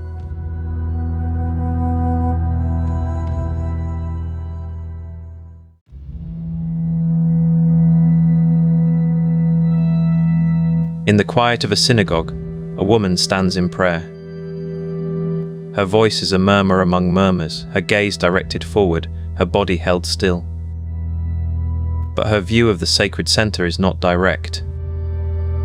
It is framed by latticework, or filtered through a curtain, or glimpsed over the top of a solid wooden divider. This is the Mechitza, the partition. It is the most visible physical manifestation of a profound and modern tension. It separates men from women in Orthodox worship, creating two distinct spaces within one holy community.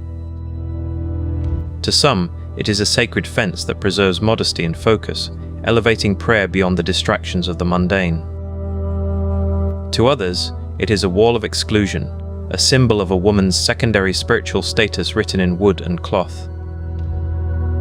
This division did not descend from Sinai fully formed. Its story is not one of ancient law, but of modern identity, a reaction to changing worlds and a line drawn in the sand of tradition. The Mechitza, in its current architectural form, is a surprisingly recent innovation. The Torah commands separation during the raucous celebration of the water-drawing festival at the temple, and the Talmud discusses the creation of a women's gallery, an Ezrat Nashim, to prevent frivolity. But the fixed interior barrier found in today's Orthodox synagogues is not mandated. For centuries, Jewish communal prayer spaces across Europe and the Middle East exhibited a fluid variety.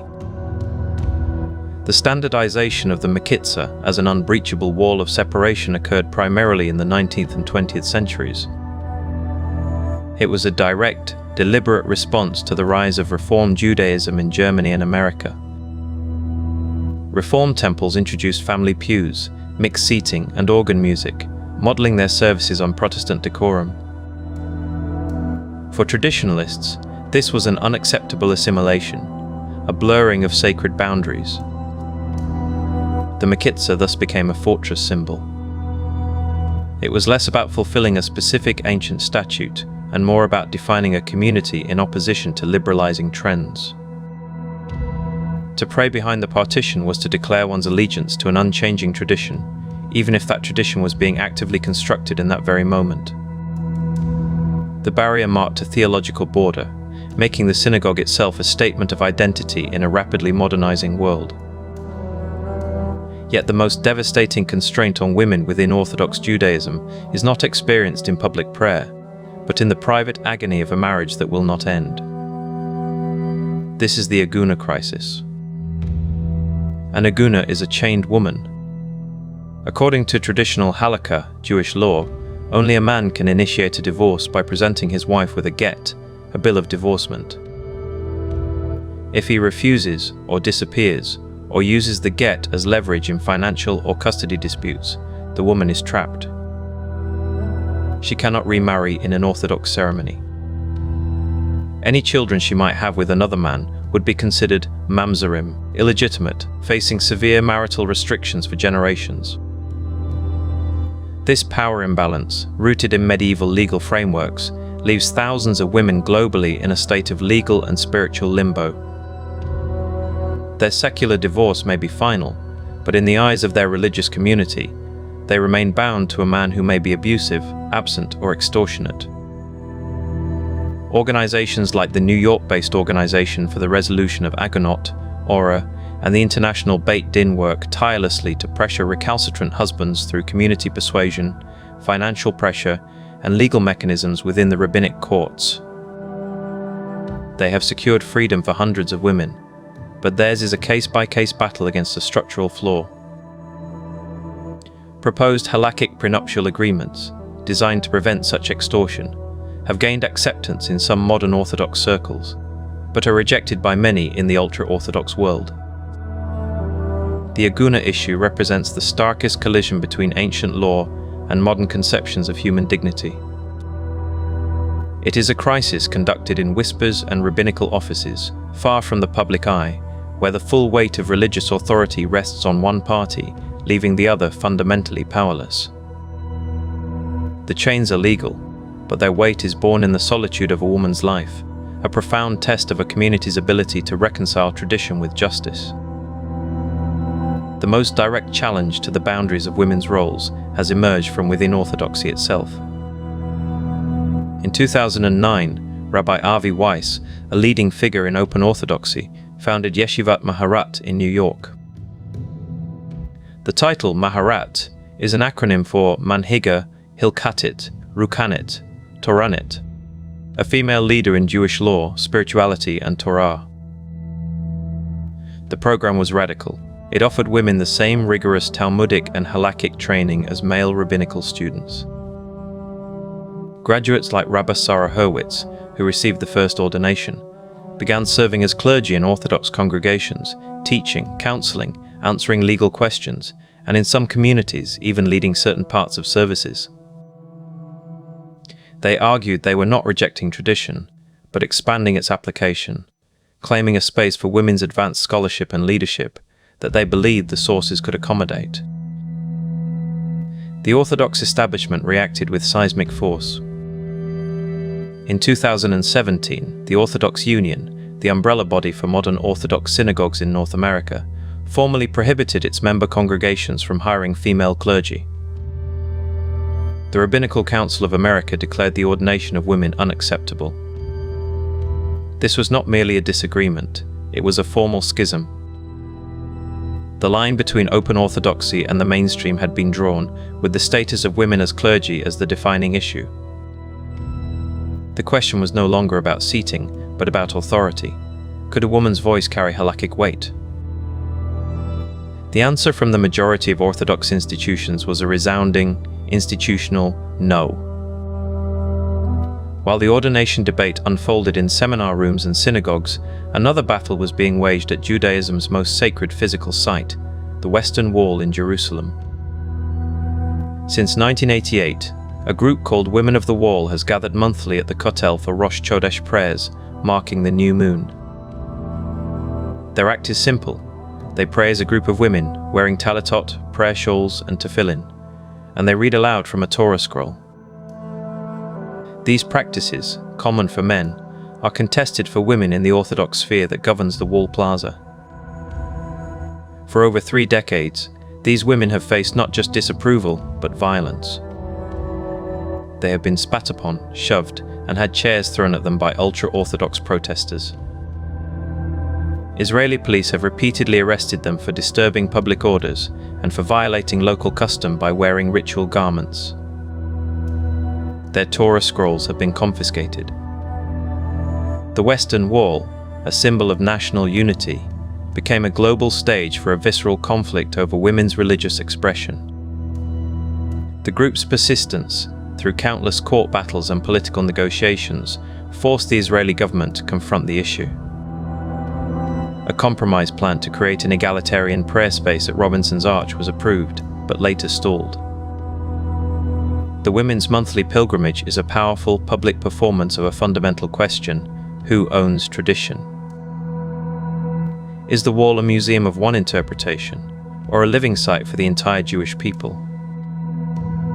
The tensions surrounding women's visibility extend beyond prayer into the very fabric of public life in Israel's ultra-Orthodox or Heretic communities. A practice known as erasing women gained widespread media attention from 2011 onward. In Haredi newspapers, advertisements, and communal publications, images of women and girls were systematically removed or doctored. Photographs of political gatherings would show only the male participants, even if female leaders had been present. Advertisements for products might feature a family scene with the mother and daughters digitally erased, leaving only the father and sons. In some extreme cases, children's textbooks depicted street scenes with blank spaces where women should have been. This is an extreme application of the modesty code, Tes Nayot, which governs dress and interaction. The logic holds that the public display of a woman's image could provoke improper thoughts in men. But the effect is one of profound negation. It renders women invisible in the communal record, airbrushing them out of history, commerce, and public discourse. This practice has been challenged in Israeli courts, with some judges ruling it discriminatory. For secular and many modern Orthodox Israelis, it became a shocking symbol of a growing Haredi separatism and a rejection of shared civic space. It represents a theology of modesty pushed to a point of cultural disappearance, where the ideal of guarding sanctity results in the public annihilation of half the population's image. The drive for modesty shapes life from the earliest years. In Haredi girls' schools, the curriculum and environment are meticulously designed to prepare students for their roles as wives, mothers, and pillars of the religious home. The study of sacred texts is often focused on ethical works and laws pertaining to the home, rather than the intensive Talmud study reserved for boys. The atmosphere is one of disciplined piety, where the values of Tiznite are woven into every lesson, dictating not only dress but demeanor, speech, and ambition. The goal is to cultivate yirat shamayim, fear of heaven, and a deep commitment to the continuity of tradition. For the girls within these systems, it is a world of clear boundaries and profound meaning. For critics, it is a system that limits intellectual and professional horizons from the outset, socializing women into a supportive rather than a leading role in the religious sphere. This education is the foundation upon which the entire structure of Haredi life is built, ensuring the internal transmission of values that keep the community distinct and intact in a modern world. The landscape for Jewish women today is thus a map of fierce contradictions. In the same city, one can find an Orthodox synagogue where a woman's voice is never heard in prayer leadership, and a Reform or conservative congregation where a female rabbi presides over every aspect of spiritual life. A woman may be a renowned professor of Talmud at a secular university, yet be unable to serve as a witness in an Orthodox religious court. The Aguna crisis persists as a deep, systemic injustice, even as female scholars produce groundbreaking halakhic analyses that could pave the way for change. The battles are fought on multiple fronts: in the Supreme Court of Israel, in the committee rooms of synagogue boards, in the pages of Talmudic commentaries, and on the ancient stones of the Western Wall. Each argument, whether for change or for stasis, is made in the language of authenticity, each side claiming the mantle of true tradition. The fundamental question is one of interpretation. Is the tradition a fixed code, its boundaries eternal and immovable? Or is it a living tree, its halakhic branches capable of new growth in response to the moral consciousness of each generation? The Mekitzah is the perfect symbol for this struggle. It is a boundary that some are content to stand behind, others are determined to peer through, and still others are committed to dismantling plank by symbolic plank. The pressure for change often comes from the margins, from those who refuse to accept exclusion as their spiritual destiny. Beyond the established frameworks of orthodoxy, independent minyanim, prayer communities have sprung up, often with egalitarian practices. Online platforms now offer women across the world access to Talmud classes taught by female scholars. The very tools of tradition, the intense textual analysis, the legal reasoning, are being mastered by women and turned toward the project of expanding their own roles. This creates a potent internal dynamic. The argument is no longer solely based on secular values of equality, but on religious language itself. It is a claim made from within the fortress, using its own weapons. This makes the conflict all the more profound and difficult to resolve, for it is a family dispute over a shared inheritance. The future of women in Judaism will not be decided by a single ruling or a broken barrier. It will be shaped by countless daily choices, by the quiet scholarship of a woman in a library, by the courageous prayer of a group at a wall, and by the painful, patient work of untying the chains that still bind. As we have seen, the struggle to define the sacred space for women is not unique to Judaism. It echoes in the vaulted ceilings of cathedrals, in the meditation halls of monasteries, and in the prayer rows of mosques. Each faith tradition grapples with its own history, its own texts, and its own internal logic of inclusion and exclusion. The voices we have heard, the whispered prayers behind the mekitza, the chanted Torah at the wall, the legal arguments in a rabbi's study, are part of a global chorus. They ask the same essential question: what is the rightful place of the female seeker in the eyes of the divine? This question finds another powerful expression in a tradition that, like Judaism, possesses an ancient monastic lineage and a complex relationship with female spiritual authority. It is a tradition where the battle lines are drawn not around a partition, but around the simple, profound act of ordination. Our journey now turns eastward, to the saffron-robed communities of Buddhism, where women fight not for a place at the Bima, but for the right to wear the robes themselves, continuing the eternal search for the sacred feminine in the modern world.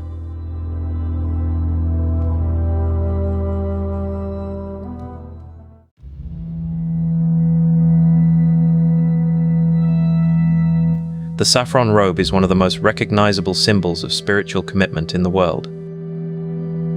It is the color of renunciation, of a life dedicated to the path beyond suffering. For millions of Buddhist men, donning that robe is a sacred rite of passage, a public declaration of their intention to walk in the footsteps of the Buddha. But for women, the color of that commitment is often a matter of geography, of politics, and of a centuries-old debate that remains fiercely alive. In some temples, a woman in saffron is a revered teacher. In others, she is a legal offender. This is the frontier of the sacred feminine in contemporary Buddhism, a quiet revolution unfolding in monastery gardens and on temple steps, where the right to fully embody the Buddha's teachings is the most profound offering a woman can make. The story begins in the very heart of Theravada Buddhism, in the Kingdom of Thailand. Here, Buddhism is not just a religion but the spiritual and cultural bedrock of the nation, protected by both tradition and law. And according to the official stance of the Thai Sangha, the monastic council, the higher ordination lineage for women, the Bhikkhuni order, died out centuries ago and cannot be revived. For a woman to wear the saffron robes of a fully ordained nun is therefore seen not merely as improper, but as an impersonation, a violation of monastic law that can carry legal consequences. This is the wall that women like Dhammananda Bhikkhuni chose to walk toward.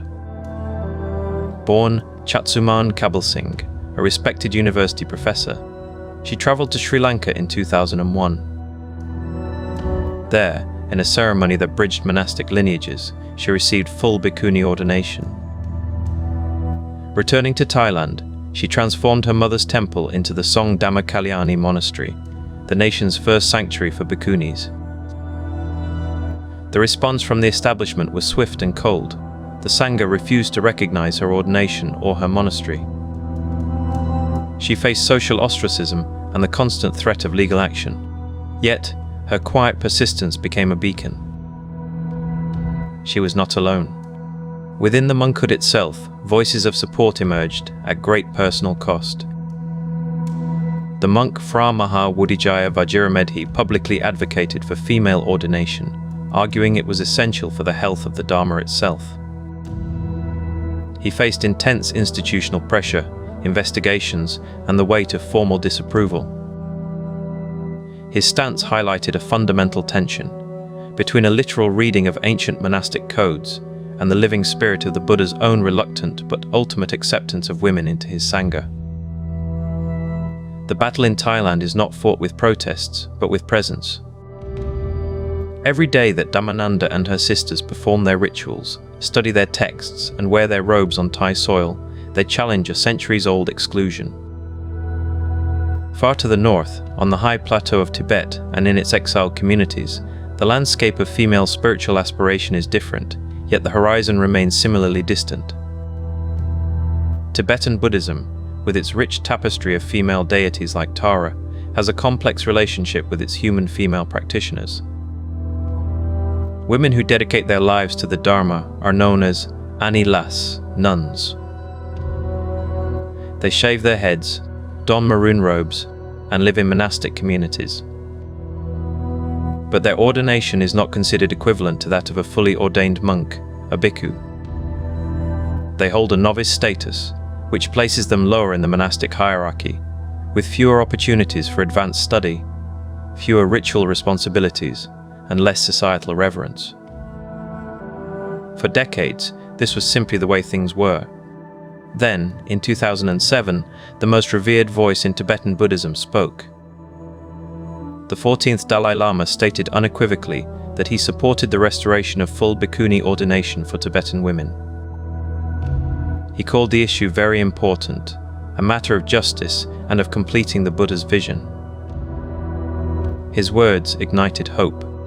Yet moving a centuries-old monastic establishment is like turning a mountain. The technical hurdles are cited. The requirement for a dual ordination ceremony, with both senior monks and nuns present, is difficult to fulfill within the unbroken but novice, only Tibetan nun lineage. The cultural inertia is profound. While the Dalai Lama's moral authority is immense, the day-to-day governance of monastic institutions is conservative. So, the Anilas continue their lives of devotion, study, and practice, caught between the highest possible endorsement and the slow-moving reality of institutional change. Their daily routines are a testament to faith, but their white ceremonial scarves, unlike the full robes of a bhikkhuni, remain a visible symbol of a path not yet fully open. The struggle here is less about legal prosecution and more about navigating a labyrinth of tradition, waiting for a door that has been unlocked from the top to finally be pushed open from within.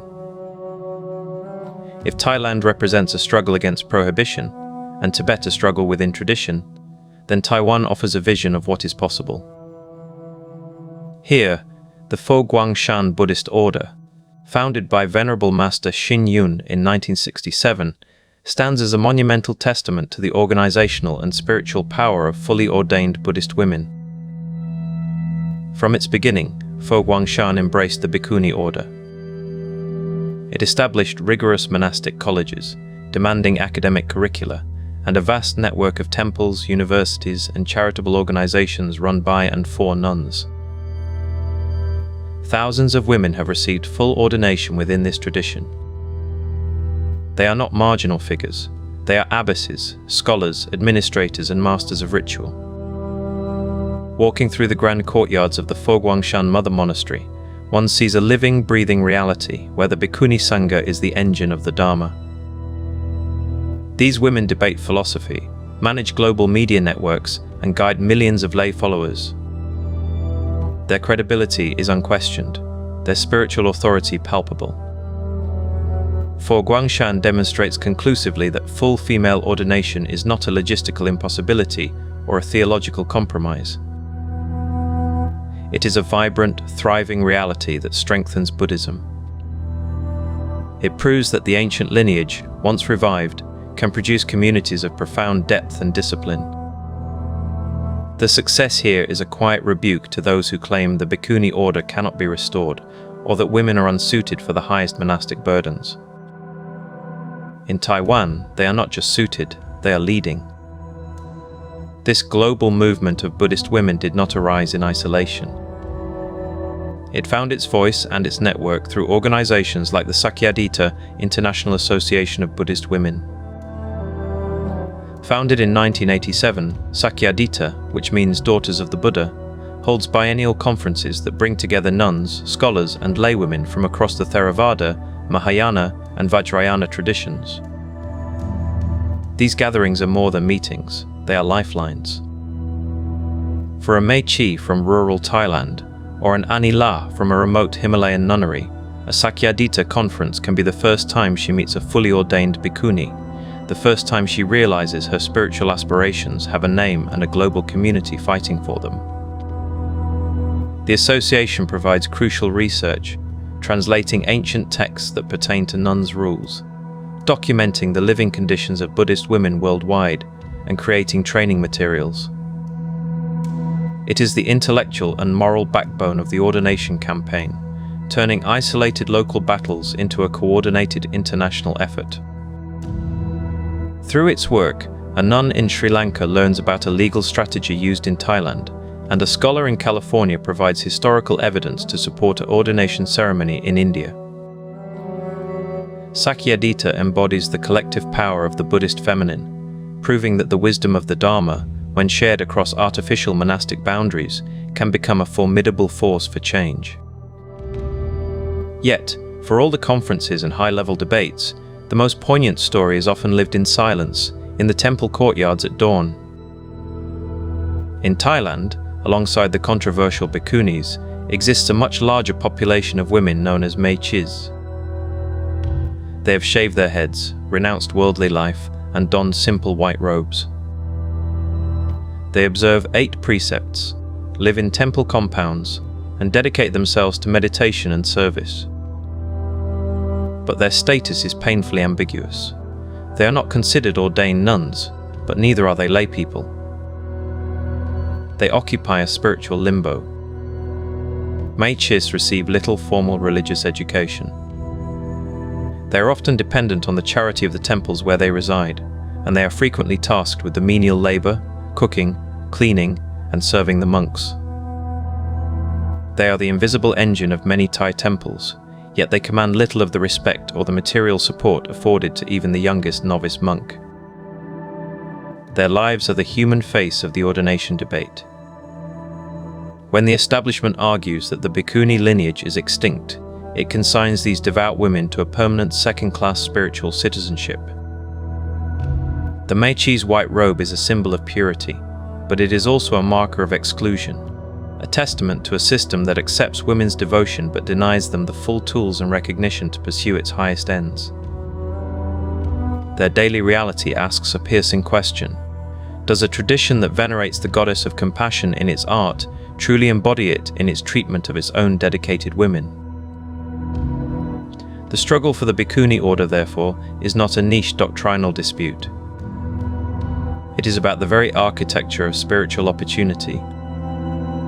It is about whether a woman's profound longing for liberation can be met with the complete framework designed to achieve it, the full monastic discipline, the advanced philosophical training, the authority to teach and guide. The opponents cite Vinaya, monastic law, and historical discontinuity. The proponents cite the Buddha's own ultimate inclusion of women, the success of living bhikkhuni communities, and the fundamental principle of non-discrimination at the heart of the Dharma. This tension exists in every tradition we have explored, from the Catholic altar to the Orthodox synagogue. In Buddhism, it plays out in the color of a robe. The legacy of Mahapajapati Gautami, the Buddha's aunt who famously petitioned for ordination, walks with every woman who approaches the temple today. The path she forged is now a global network of quiet determination. From the legal precariousness of a monastery in Nakhon Pathom to the disciplined halls of Fo Guangshan, women are reclaiming their place in the Sangha. They are not asking for a new teaching, but for access to the old ones in their entirety. They are building a future where the sacred feminine in Buddhism is not only represented in the form of the compassionate Tara on the altar, but in the living, breathing, teaching presence of fully realized women in the monastic hall. This is a revolution of restoration, of making whole what was fractured. It is a slow, deliberate awakening, moving at the pace of deep-rooted change, where every robe ordained is a stitch in the mending of an ancient lineage. As this quiet reformation continues within the world's oldest monastic systems, another, more radical reimagining of the sacred feminine was taking root in the modern West. It did not seek to reform existing traditions from within, but to reach back beyond them, to a time before patriarchies, to a spirituality where the goddess stood alone at the center of the cosmos.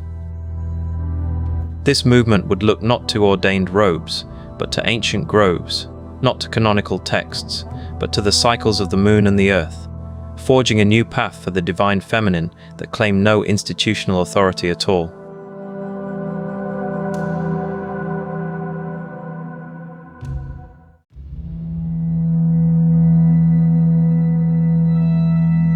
In the quiet of a forest clearing, under a dome of stars, a circle forms.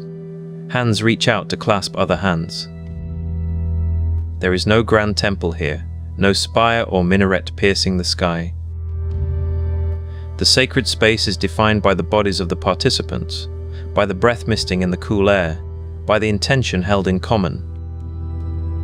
The altar is a fallen log, moss-covered, holding a simple cup and knife, a bowl of water, a stone. Here, divinity is invoked not as a distant, singular father, but as a presence felt in the soil, in the moon's glow, in the very pulse of the blood. This is a ritual of homecoming, a deliberate turning toward a face of the sacred that many felt had been lost or deliberately erased for millennia. It is a modern act with ancient echoes, part of a vast, quiet revolution that began not in a sanctuary, but in a retired British civil servant's book. The modern re-emergence of goddess worship into the Western world is inextricably linked to one man and one book. In 1954, Gerald Gardner, a retired customs officer and amateur folklorist, published Witchcraft Today. It was a sensational claim, presented as sober anthropology. Gardner asserted he was disclosing the surviving rites of a pre-Christian pagan witch cult that had venerated a goddess and a horned god, worshipping in secret covens for centuries. His theology placed a goddess, the Lady of the Moon and the Earth, at the very center. She was often paired with a horned god of the wild forests, but her primacy was clear. Gardner's sources were a patchwork. He drew heavily on Margaret Murray's then influential but now thoroughly discredited academic theory of a pan-European witch cult persecuted by the Church. He incorporated material from Charles Leland's 1899 text Aradia, which purported to record the gospel of Italian witches devoted to the goddess Diana. And he blended in elements of ceremonial magic, borrowing from the flamboyant occultist Aleister Crowley. The tradition Gardner crafted was, by his own admission, a reconstruction, a synthesis, yet its power was undeniable. For thousands, particularly women, it was not a historical curiosity but a revelation. Here was a spirituality that named the divine as female, that celebrated the cycles of nature and the human body, that offered ritual leadership to women as priestesses. Gardnerian Wicca, as it came to be known, provided a ritual grammar and a theological foundation. It was a seed, planted in the post-war soil of the 1950s, that would soon send out shoots in directions its founder might never have imagined. The next great flowering came from across the Atlantic, fueled by the social and feminist revolutions of the 1970s. In 1979, a young American woman named Miriam Simos, writing under the name Starhawk, published The Spiral Dance, a rebirth of the ancient religion of the great goddess. The book was a phenomenon. It sold over 300,000 copies, becoming the accessible, practical handbook for a generation. Starhawk's vision was explicitly feminist and ecological. She presented the goddess not as a distant figure from a romanticized past, but as immanent, present in the living world, in the human capacity to heal, to create, to resist oppression. Her theology was one of interconnection, where harming the earth was a sacrilege and political activism was a sacred act. The Spiral Dance did more than explain rituals, it provided a worldview. It argued that healing the split between spirit and matter, between humanity and nature, between the masculine and feminine within each person and within culture, was the urgent spiritual task of the age. Starhawk's work moved goddess spirituality out of the esoteric fringe and into the heart of feminist and environmental movements. It deeply influenced academic feminist theologians like Carol P. Christ, who would famously write, "Why Women Need the Goddess," and Rosemary Radford Ruther, who sought to reform Christianity from within. The book created a bridge between experiential ritual and intellectual critique, empowering women to see their spiritual yearning as politically potent. While Starhawk was building a new tradition, a fierce intellectual storm was brewing within the very heart of the Christian Academy, one that would push the logic of feminist critique to its breaking point. That storm was named Mary Daly, a philosopher and theologian. Daly published Beyond God the Father in 1973. It was a work of devastating, brilliant analysis. Daly argued that the exclusively male god of Judaism, Christianity, and Islam was not a theological inevitability, but a political and psychological construction. This patriarchal god, she contended, served to legitimize the subordination of women in every sphere of life. To worship such a deity was to participate in one's own oppression. Daly's work was a landmark in feminist theology, but she did not stop there. Her own journey led her to a radical conclusion: reform was impossible. The entire structure was poisoned. In her 1978 masterpiece Gynecology, Daly executed what she called a philosophical castration of patriarchal thought and embarked on a voyage to discover a new, female-defined spiritual reality. She began to speak not of reforming God, but of discovering the goddess, the deep, elemental power of female being. Mary Daly's move from Christian reformer to post-Christian radical marked the most dramatic theological rupture of the 20th century. She gave intellectual permission to thousands of women to leave traditions they experienced as suffocating and to seek the sacred on their own terms, in their own image. Today, the movement that sprang from these roots is not a monolith, but a vast, vibrant ecosystem of practice. It encompasses Dianic Wicca, traditions founded by women like Zsuzsanna Budapest that focus exclusively on the goddess, creating women-only spaces for healing and empowerment. It includes the Reclaiming tradition, co-founded by Starhawk, which blends witchcraft with direct political action, its rituals often focused on environmental justice or social change. For every person in a coven, there are countless solitary practitioners. These individuals may never attend a formal circle, but incorporate goddess imagery into daily meditation, artwork, or personal ritual. For many, the goddess is not a literal supernatural being, but a powerful psychological archetype, a way of naming and integrating aspects of the self, following the path illuminated by Jungian analyst Jean Shinoda Bolen in her book Goddesses in Every Woman. The practice might be as simple as lighting a candle to Venus before a date, or walking in the woods to feel a connection to Artemis. This flexibility is its strength and its challenge. It is a spirituality of personal experience over dogma, of intuition over doctrine. It finds the sacred in the kitchen, the garden, the protest line, and the bedroom, reclaiming all of life as potentially holy ground. This widespread yearning for a sacred feminine has often looked to history and archaeology for validation, for a story of origins. The narrative popularized by scholar Marija Gimbutas of a peaceful, matriarchal, goddess-worshipping old Europe that was violently overthrown by patriarchal horse-riding invaders from the steppes became a powerful founding myth for the movement. It provided a sense of historical injustice and a vision of a lost golden age. However, this sweeping narrative has faced substantial revision within academia over recent decades. Archaeologists like Lynn Meskel and Peter Ucko have critically re-examined the evidence. They argue that interpreting Neolithic female figurines solely as representations of a single supreme goddess is an oversimplification. These objects likely served a multitude of purposes, as toys, talismans for safe childbirth, representations of ancestors, or ritual props in complex, unknown ceremonies. The claim for widespread matriarchal social structures, they contend, is not supported by the archaeological record. This scholarly critique is important, but it does not diminish the cultural and spiritual significance of the modern goddess movement. Its power does not ultimately rest on the historical accuracy of a prehistoric utopia. Its power lies in its response to a profound contemporary need, the need for a divinity that reflects the full human experience, that sanctifies the body and the earth, and that offers a spiritual path centered on connection rather than domination. The movement is not a recreation of the past, but a new creation for the present. The practices continue to evolve, rooted in place and personal experience. At ancient sites like Avebury, the Great Stone Circle in Wiltshire, England, one can witness the convergence of millennia.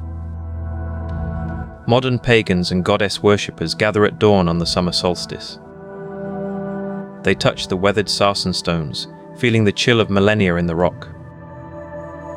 They may chant, sing, or stand in silent meditation. For them, the site is not a dead monument but a living temple, its power still accessible.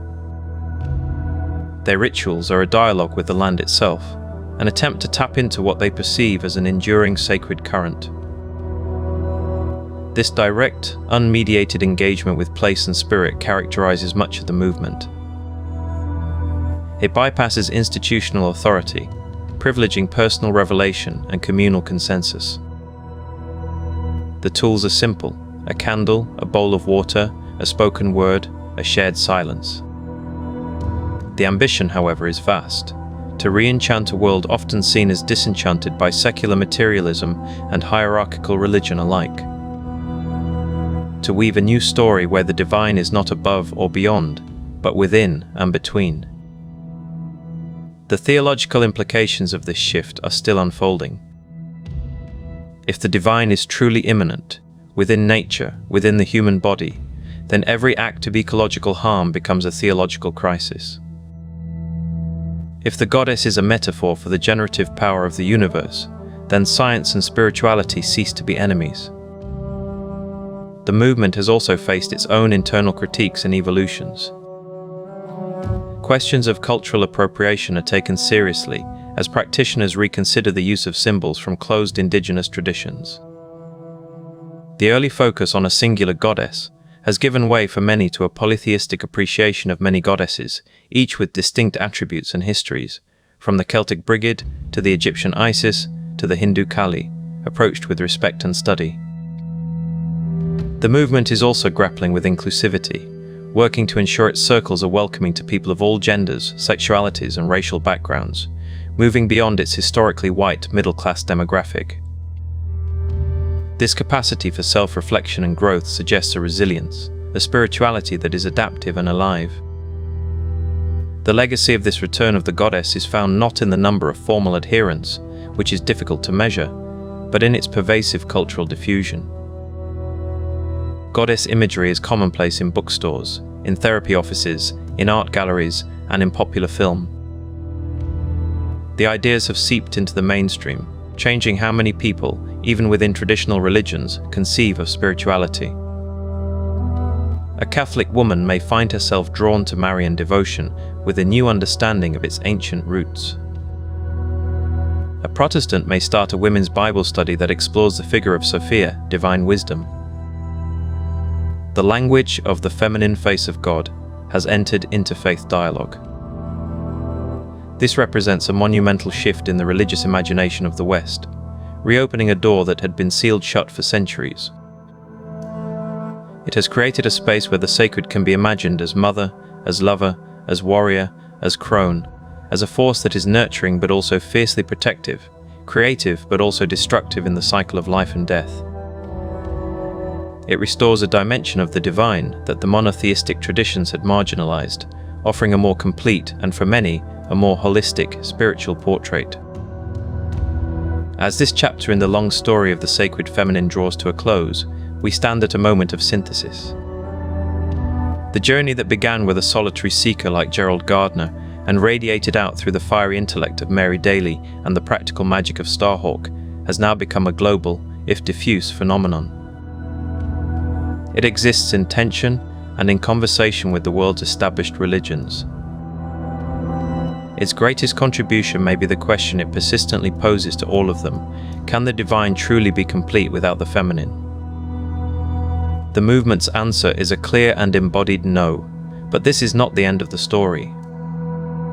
For within every major religious tradition today, there are women and men working tirelessly from the inside, armed with scripture, history, and unwavering conviction, to reclaim the sacred feminine from within their own inherited paths.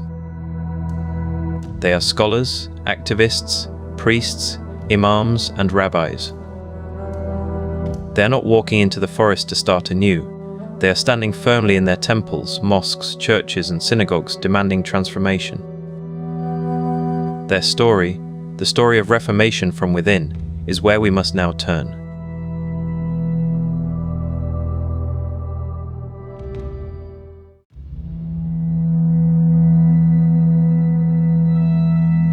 The story of the sacred feminine is not only one of ancient statues and forgotten myths. It is also a story of living voices, speaking now, demanding to be heard within the very traditions that have often silenced them. It is a story of reclamation. Not a return to some imagined past, but a courageous reinterpretation of sacred texts and a radical reimagining of spiritual authority.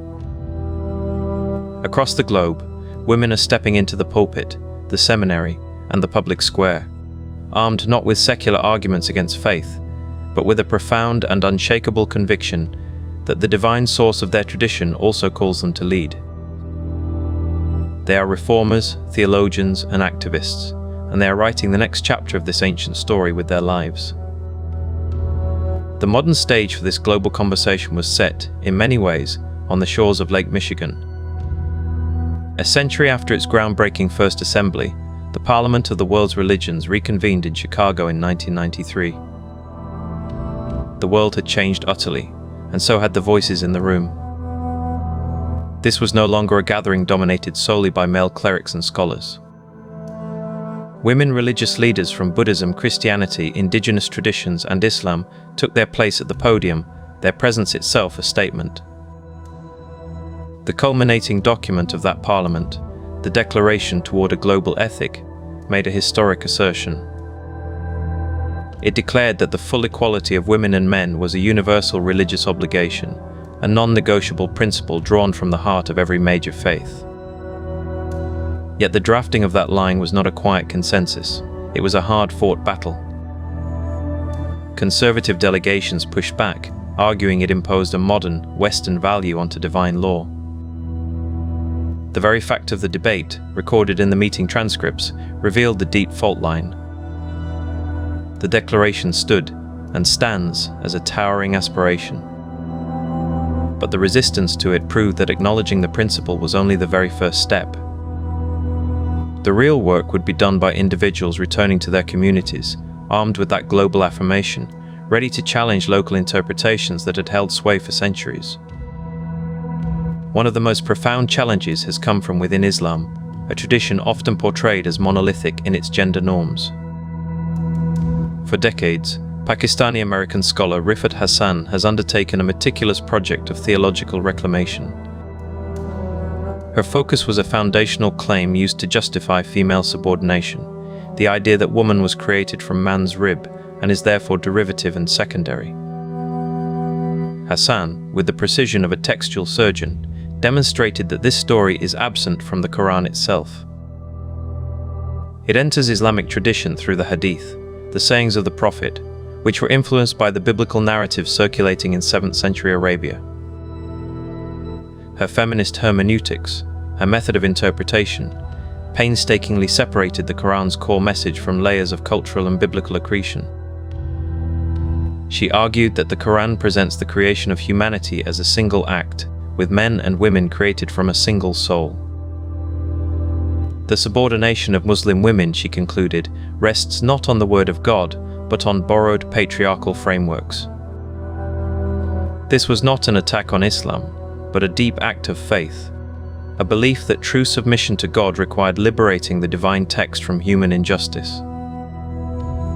Her work provided a theological toolkit for a generation of Muslim women seeking equality from within the framework of their faith. A parallel revolution was unfolding within another tradition often associated with conservatism, evangelical Christianity. For many outside observers, the phrase biblical womanhood conjures images of quiet submission. But starting in the 1970s, a powerful counter-movement arose, arguing that the Bible itself, properly understood, mandated full equality. The Evangelical and Ecumenical Women's Caucus, and later Christians for Biblical Equality, were founded on a radical premise. They insisted that the fight for women's dignity did not require abandoning Scripture, but demanded a more faithful reading of it. Their central text became a single verse from the Apostle Paul, Galatians 30:8. There is neither Jew nor Gentile, neither slave nor free, nor is there male and female, for you are all one in Christ Jesus. They argued this was not a spiritual metaphor, but a declaration of a new creation that dismantled earthly hierarchies. These scholars and pastors, many of them women, developed what they called an egalitarian hermeneutic. They re-examined every contested passage about women's silence and submission, placing them in historical context and reading them through the lens of Galatians' liberating promise. This was not a liberal fringe, it was a theologically rigorous movement that has influenced millions, empowering women to pursue pastoral leadership, theological scholarship, and marital partnerships defined by mutual submission, all while claiming the label evangelical with defiant pride. The reclamation of the sacred feminine is not confined to texts and pulpits, it is also fought in fields and forests. Indian scholar and activist Vandana Shiva, though globally known for her environmental battles, grounds her work in a distinctly Hindu theological framework. She draws on the ancient concept of Prakriti, the feminine creative force of nature itself. In Shiva's ecofeminism, the domination of women and the exploitation of the earth are not separate crises. They are twin symptoms of the same diseased worldview, a patriarchy that sees both the female body and the living land as passive resources to be controlled, extracted, and owned. When she stands with village women protecting their heritage seeds from corporate patents, she is not just making a political argument. She is enacting a ritual of reverence for Prakriti. She argues that the recovery of the feminine principle is essential for the planet's survival. This fusion of theology, ecology, and feminism has made her a pivotal figure. She inspires Hindu reform movements that see environmental stewardship as a divine duty, and she provides a spiritual language for global activists, framing the defense of biodiversity as a sacred act of protecting the feminine body of the world. For many women, the call to reform means facing the most painful consequence a faith community can deliver: expulsion. Their stories are the sharp edge of this global movement. In 2015, Catholic women's organizations from 45 countries converged on Rome for a women's march on the Vatican. They carried banners demanding a seat at the table, a voice in the synods, and an end to the all-male priesthood. They marched not as outsiders, but as devoted daughters of the Church, risking censure to plead for a family they refused to leave. Similarly, within the Church of Jesus Christ of Latter-day Saints, the ordained women movement emerged, asking quietly, persistently, for the priesthood to be extended to women. Its founder, Kate Kelly, a human rights lawyer and lifelong Mormon, framed her advocacy as an expression of faith, not a rejection of it. The institutional response was definitive. In 2014, Kelly was excommunicated, cut off from the sacraments of her community. Her story is a stark testament to the cost of conscience. These women, Catholic and Mormon, represent a profound and growing phenomenon: the refusal to choose between faith and equality. They force a dilemma upon their traditions: to listen to these prophetic voices from within, or to silence them and lose them. Their very presence, their unwavering claim to belonging, is a reform in itself. The work of reclamation is granular and unglamorous. It happens in seminary classrooms where women learn the ancient languages of their faith, better equipped to argue with their male professors. It happens in living rooms where Muslim study circles read Rifat Hassan's work, and in evangelical small groups where Galatians 30:28 is discussed not as a puzzle, but as a key. It happens in courtrooms where Aguna advocates use civil law to pressure religious authorities, and in Thai forests where determined women live as nuns without official sanction. Each act is a thread in a vast, unfinished tapestry.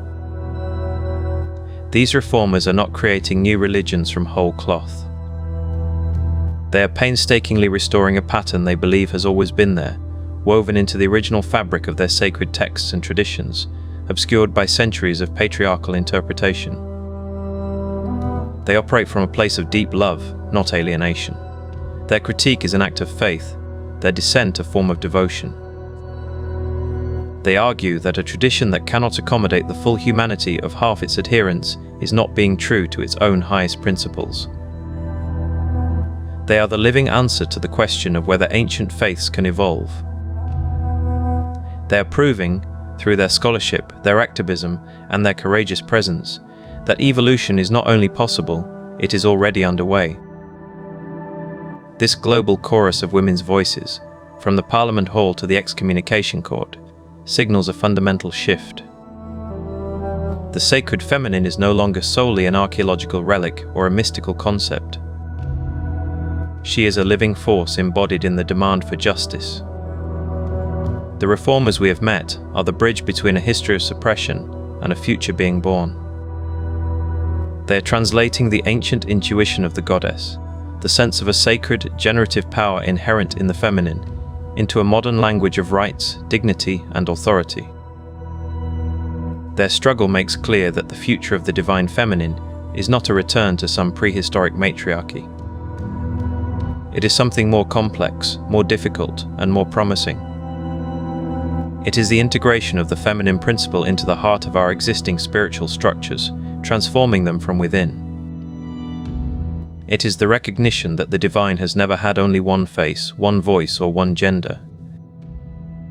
And as these reformers across all traditions continue to speak, to teach, and to lead, they are demonstrating that she, in all her forms, has never truly left. She has been waiting in the texts, in the rituals, and in the quiet faith of billions, for her children to remember and to reclaim their sacred inheritance.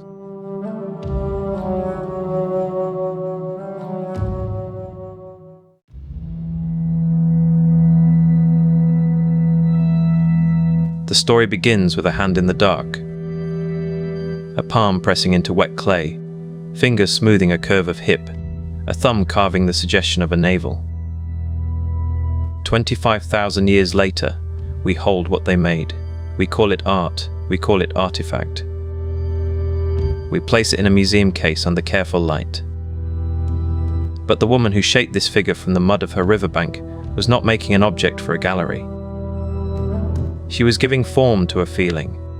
She was building a bridge between the world she could touch and the mystery she could sense. That impulse, to see the sacred in the shape of a woman, was not a beginning. It was a recognition. A recognition that has echoed, been silenced, transformed, and shouted across every continent and every age since. It is the longest conversation humanity has ever had.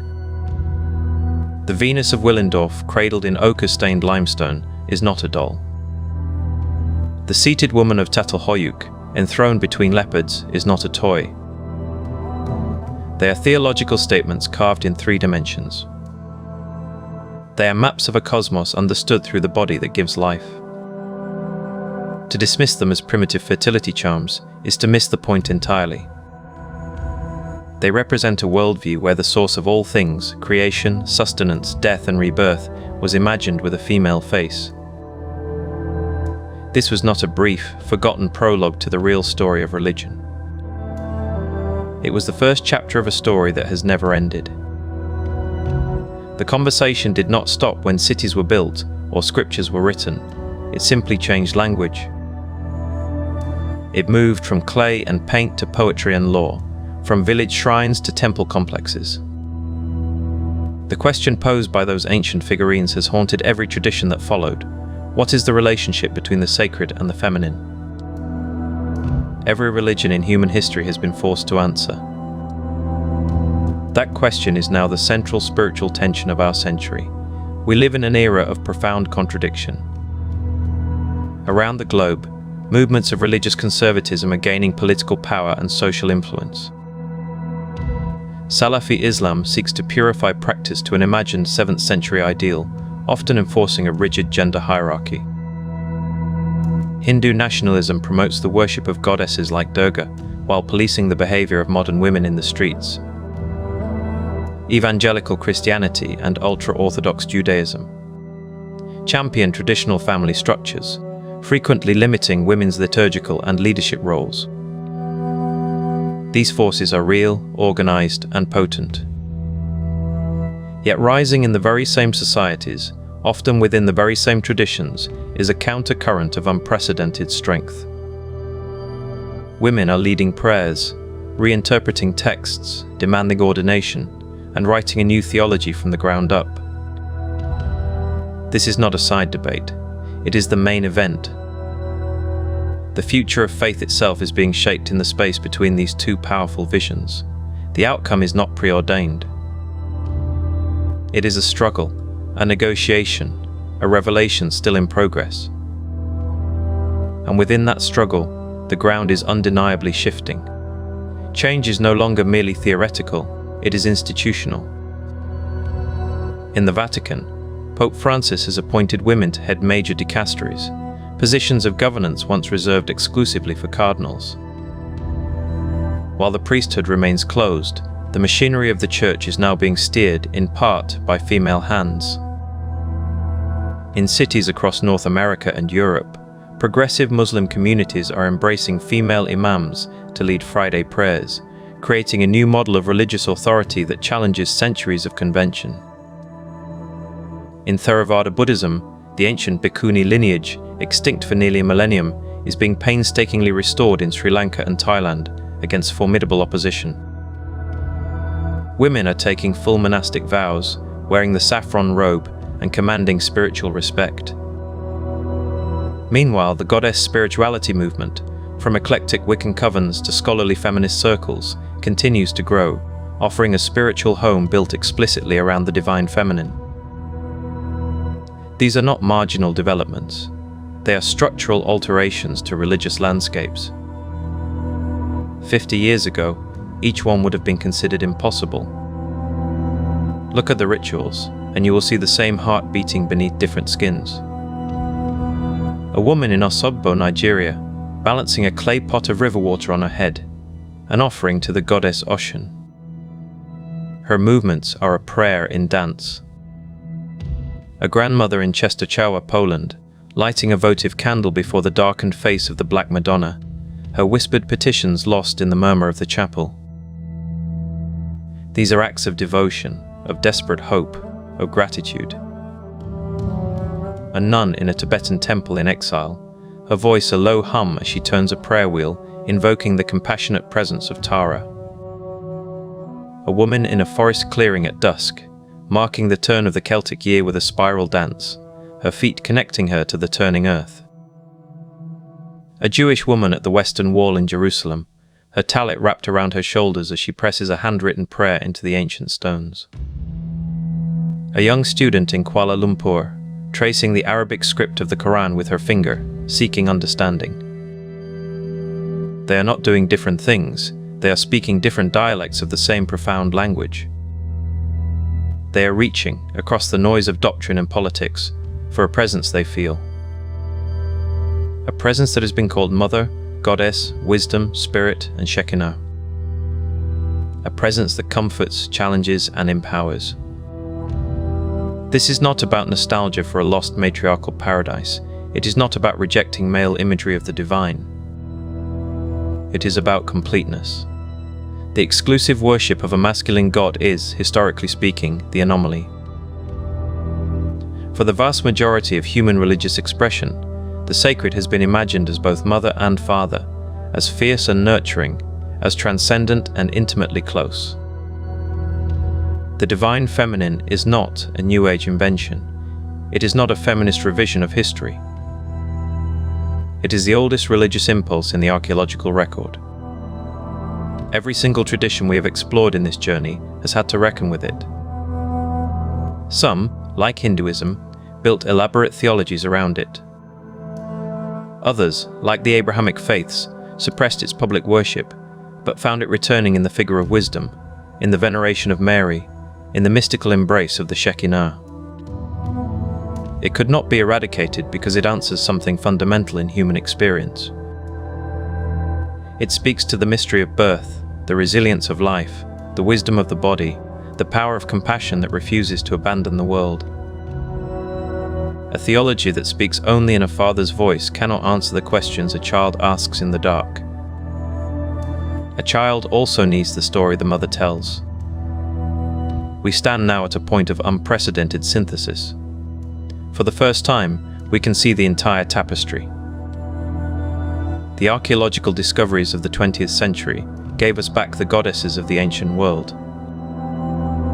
The feminist movements gave us the language to question their disappearance. The global exchange of ideas allows a Buddhist nun to learn from a Catholic mystic, a Muslim feminist to dialogue with a Jewish rabbi. The recovery of the divine feminine is no longer a solitary or secret pursuit. It is a global, cross-cultural, interfaith awakening. It is happening in academic conferences and in grassroots prayer circles, in the quiet of a personal meditation, and in the loud demands for institutional reform. The tools of suppression, lost texts, hidden archaeology, silenced voices, are now the very tools of reclamation. The Nag Hammadi Gospels, the Kuntilet Ajwad inscriptions, the poetry of medieval mystics, all buried or condemned by the orthodoxies of their day, have been unearthed by ours. They are not just historical curiosities, they are ammunition for the soul. They prove that the path not taken was always there, waiting. This is not a call to abandon tradition, it is a call to remember its full breadth. Within every living faith is a reservoir of forgotten imagery, of marginalized stories, of feminine faces of the divine. To reclaim them is not to destroy the tradition but to heal it, to make it whole. A religion that can only imagine God as a father is a religion with a spiritual learning disability. It is missing half the vocabulary of the sacred. The future of the divine feminine is therefore not about creating something new. It is about remembering something very, very old. It is about listening for the echo of that first hand in the clay, and recognizing that the impulse that guided it, to see the holy and the life-giving, the sustaining, the fiercely protective, was not a mistake. It was the first truth we ever glimpsed, and it has never gone away. It has been waiting, sometimes in the spotlight, often in the shadows, for us to be ready to see it again. So what do we do with this knowledge? We pay attention. We listen to the women who are reinterpreting their scriptures with courage and brilliance. We support the communities that are risking censure to ordain female leaders. We read the recovered texts and let them challenge our assumptions. We visit the ancient sites and feel the weight of the devotion that accumulated there. But most simply, we expand our imagination. When we pray, or meditate, or simply sit in wonder at the universe, we can allow ourselves to conceive of the source of all things as both father and mother, as warrior and nurturer, as distant king and intimate friend. We can hold the tension of the paradox. That is where the divine feminine lives, not in choosing one face over another, but in embracing the terrifying, beautiful complexity of a sacred reality that is as multifaceted as humanity itself. The goddesses were never killed. They just went underground, into the mystics' visions, into the folk saints, into the stubborn rituals that grandmothers refused to stop performing. The story that began in a firelit cave, or on the plastered platform of a Neolithic shrine, does not end here. It continues in every decision a religious community makes about who can lead. It continues in every seminary classroom where a student asks why a certain text has been ignored. It continues in every personal moment of crisis or joy when someone reaches for a name of the divine that sounds like comfort. The forces of retrenchment are powerful. They offer the comfort of clarity, of fixed roles, of a stable past. But the human spirit is restless. It seeks the full picture. It yearns for a God who looks like all of us, male and female, powerful and gentle, just and merciful. The return of the divine feminine is the return of that holistic vision. It is not a revolution against God the Father.